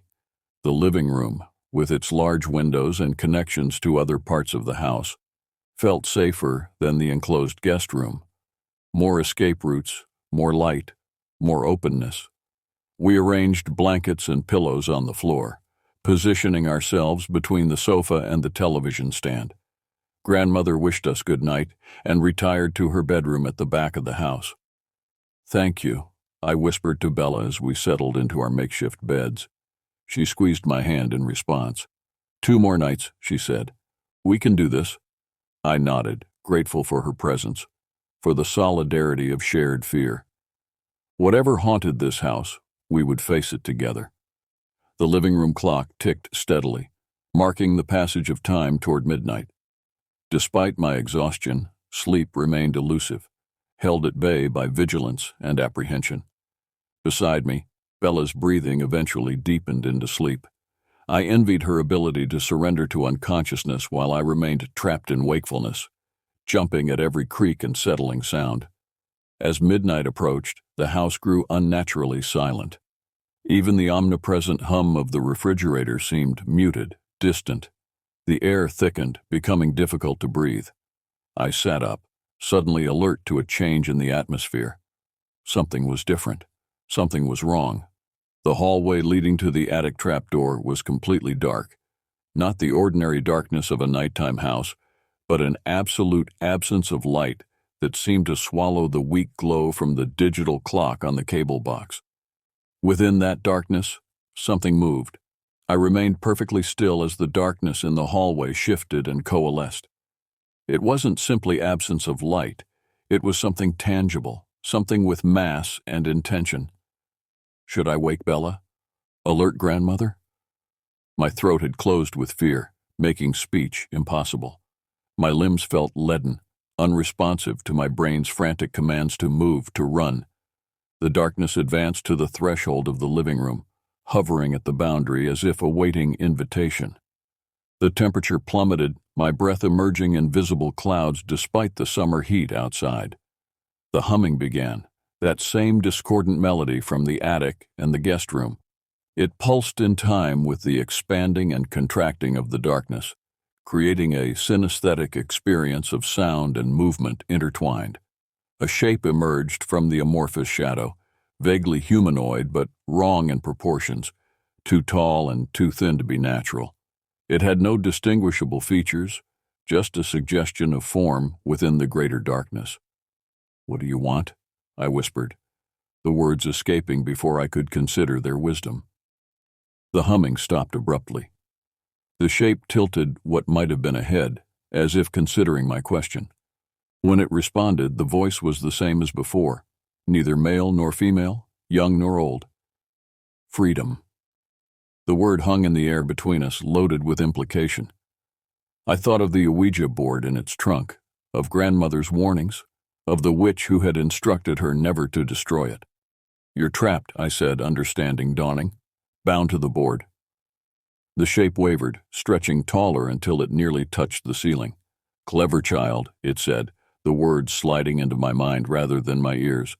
"Bound for decades, imprisoned, but you found me. You opened the way." Guilt flooded through me. Our curiosity, our trespassing, had unleashed this entity. "Go back," I said, trying to sound authoritative despite my terror. "Return to the attic. Leave us alone." A sound like cracking ice emanated from the shape. Laughter, I realized with horror. "Too late," it said. "The door is open. Soon I will be free completely." "What does that mean? What do you want from us?" The shape drifted closer, the cold intensifying with its approach. I could see frost forming on the television screen, on the coffee table, on the blanket covering my legs. "A vessel," it said simply. Understanding hit me like physical blow. It needed a body, a human host to fully escape its confinement. My blood ran cold as I realized why it had visited me specifically, why it had targeted me for its midnight communications. It had chosen me as its vessel. "No," I said, stronger now, fear giving way to anger. "You can't have me. You can't have any of us." The shape pulsed, darkness spreading outward like ink in water before contracting again. "Not your choice," it said. "The invitation was given when the seal was broken. The law is clear." "I didn't invite you," I protested. "Intent is irrelevant. Action is binding." The entity advanced another step, now fully in the living room. Frost patterns spread across the floor in its wake. I scrambled backward, pressing against the sofa, desperate to maintain distance. "Bella!" I hissed, trying to wake my cousin without drawing the entity's attention. "Bella, wake up!" She stirred but didn't wake, her sleep unnaturally deep. The entity had ensured its confrontation with me would be private. My mind raced. What did I know about fighting supernatural entities, salt, iron, religious symbols, the typical defenses mentioned in folklore and horror films? Would any of them work against something like this? My gaze fell on the crucifix hanging above the television. Grandmother's religious devotion had filled the house with sacred objects. Would they offer protection now? The shape followed my line of sight, then made that terrible ice-cracking laugh again. "Symbols have power only through belief," it said. "Do you truly believe, child? Or do you merely go through motions to please your family?" The question struck at my core. My relationship with religion had always been complicated. Attendance without conviction, participation without passion. Could my wavering faith power a defense against this entity? I had no choice but to try. With a sudden burst of desperate energy, I lunged toward the crucifix, tearing it from the wall and holding it before me like a shield. "In the name of God, I command you to leave this house," I shouted, hoping volume might compensate for my lack of conviction. The entity recoiled slightly, the darkness rippling as if disturbed by a stone thrown into still water. But it didn't retreat fully, maintaining its position at the edge of our makeshift sleeping area. "Stronger than you appear," it conceded, "but not strong enough." It began to expand, the darkness stretching outward to encircle me. The crucifix in my hand grew painfully cold, frost forming on its wooden surface. I could feel the entity's presence pressing against my consciousness, searching for entry points, for weaknesses it could exploit. Bella suddenly gasped awake beside me, jolting upright with disorientation. "What's happening?" she cried, seeing the manifestation before us. "It's from the attic," I managed through chattering teeth. "From the board." Understanding dawned on Bella's face, quickly followed by terror. But something else appeared as well: determination. She scrambled to her feet, standing beside me in confrontation with the entity. "You're not welcome here," she said firmly. "We made a mistake in disturbing you, but we're correcting it now. Return to where you belong." Our united front seemed to give the entity pause. It contracted slightly, the humming tone lowering in pitch. "Two vessels instead of one," it said, sounding almost pleased. "Brothers and sisters in blood. Even better." "We're cousins," Bella corrected automatically, then looked annoyed at herself for engaging with the thing. A thought struck me suddenly, a memory from one of the countless horror documentaries we had watched. Entities bound to objects couldn't usually stray far from them. The fact that this one could move throughout the house suggested its bonds were weakening, but perhaps it still had limitations. "Bella," I whispered, "it can't leave the house. The board is its anchor." She caught my meaning immediately. "We need to get out of here." Without further discussion, we began edging toward the front door, maintaining our defensive posture with the crucifix held before us. The entity's darkness swirled angrily, expanding to block our path. "You opened the way," it insisted. "The debt must be paid." "We owe you nothing," I countered, though uncertainty plagued me. Had we inadvertently entered into some supernatural contract by opening the trunk? Were there metaphysical laws at work beyond our understanding? We reached the entryway, the front door just steps away.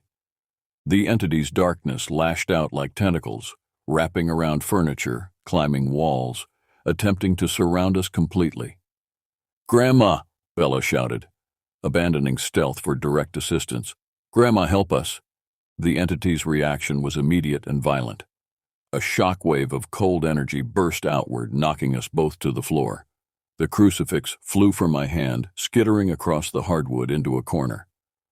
"Silence," the entity commanded, its voice reverberating painfully in my skull. "She cannot help you. No one can." As if to punctuate its threat, every light bulb in the entryway and living room shattered simultaneously, plunging us into deeper darkness, broken only by moonlight filtering through the windows. Desperation fueled my next move. I grabbed Bella's hand and made a final dash for the door, no longer caring about confrontation, only escape. My fingers closed around the doorknob, twisting frantically. It wouldn't turn. The door had been locked, or worse, sealed by supernatural means. "The back door," Bella suggested, tugging me toward the kitchen. We had taken only a few steps when Grandmother's voice called from the hallway. "Girls, what's all this noise about?" Horror froze me in place. Grandmother was walking directly into the confrontation, unaware of the danger. The entity's darkness parted momentarily, creating a path from the hallway to where we stood. Grandmother appeared, dressed in a nightgown, her gray hair loose around her shoulders. She looked annoyed rather than frightened, squinting into the darkness of the entryway. What in heaven's name is going on? Before we could warn her, the entity reformed between us, its darkness more substantial than ever. Grandmother stopped abruptly, her expression shifting from irritation to recognition. "Oh," she said softly, "you've returned." I never expected my summer at Grandmother's house to change my life so fundamentally. When I first learned she knew exactly what the dark entity was, my world tilted on its axis. "I know exactly what it is," she said with a hardened expression I'd never seen before. "And I know it should be confined to the attic." Her confrontation with the swirling darkness revealed a family secret I'd never imagined, one that had been sealed away in that forbidden attic trunk. The guilt consumed me as I realized our innocent curiosity had unleashed something dangerous. We'd ignored Grandmother's warnings about the attic storage, and now this entity, this physical darkness that moved with disturbing intelligence, threatened us all. Grandmother's calm efficiency, as she retrieved the ritual materials, terrified me more than the entity itself. The small wooden box with its silver bell, vial, dried herbs, and leather-bound book represented a side of my grandmother I never knew existed. When she explained how my aunt had nearly been possessed years ago, I finally understood the stakes. Our Catholic upbringing hadn't prepared me for this reality, where ancient bindings and salt barriers stood between our world and something malevolent. Standing in that kitchen, watching Grandmother position us for the ritual, I felt a strange transition happening within me. Fear remained, certainly, but determination began to override it, especially when I volunteered to return to the attic alone. Every step toward that trunk felt like moving through molasses, the entity's whispers attempting to undermine my resolve. "They sacrifice you willingly," it hissed, but I pushed forward. When I finally slammed the trunk shut and turned the key in the lock, the entity's howl of rage confirmed what Grandmother had taught us. We held power in this realm if we chose to claim it. Returning to the kitchen to complete the ritual marked my crossing into a different understanding of both my grandmother and myself. As the silver bell gave its final ring and the oppressive atmosphere lifted, I realized we had succeeded. The entity was contained once more, but the experience had irrevocably changed us. Grandmother's revelation that she would teach us to maintain the binding, that this responsibility would someday be ours, transformed what had been a terrifying encounter into something more meaningful. "Someday this house will be yours," she said, "and with it, this responsibility." I lay awake that night contemplating our unexpected inheritance. The house I'd always known as simply Grandmother's place was now revealed as something far more significant. A prison for an entity beyond ordinary understanding, a repository of knowledge most people would never encounter. The fear hadn't disappeared, but alongside it grew something I hadn't anticipated: purpose. We had confronted true darkness and emerged changed but unbroken. As the house settled around us with its familiar creaks, I realized our true inheritance wasn't just property, but protection. Not just knowledge of darkness, but the power to contain it.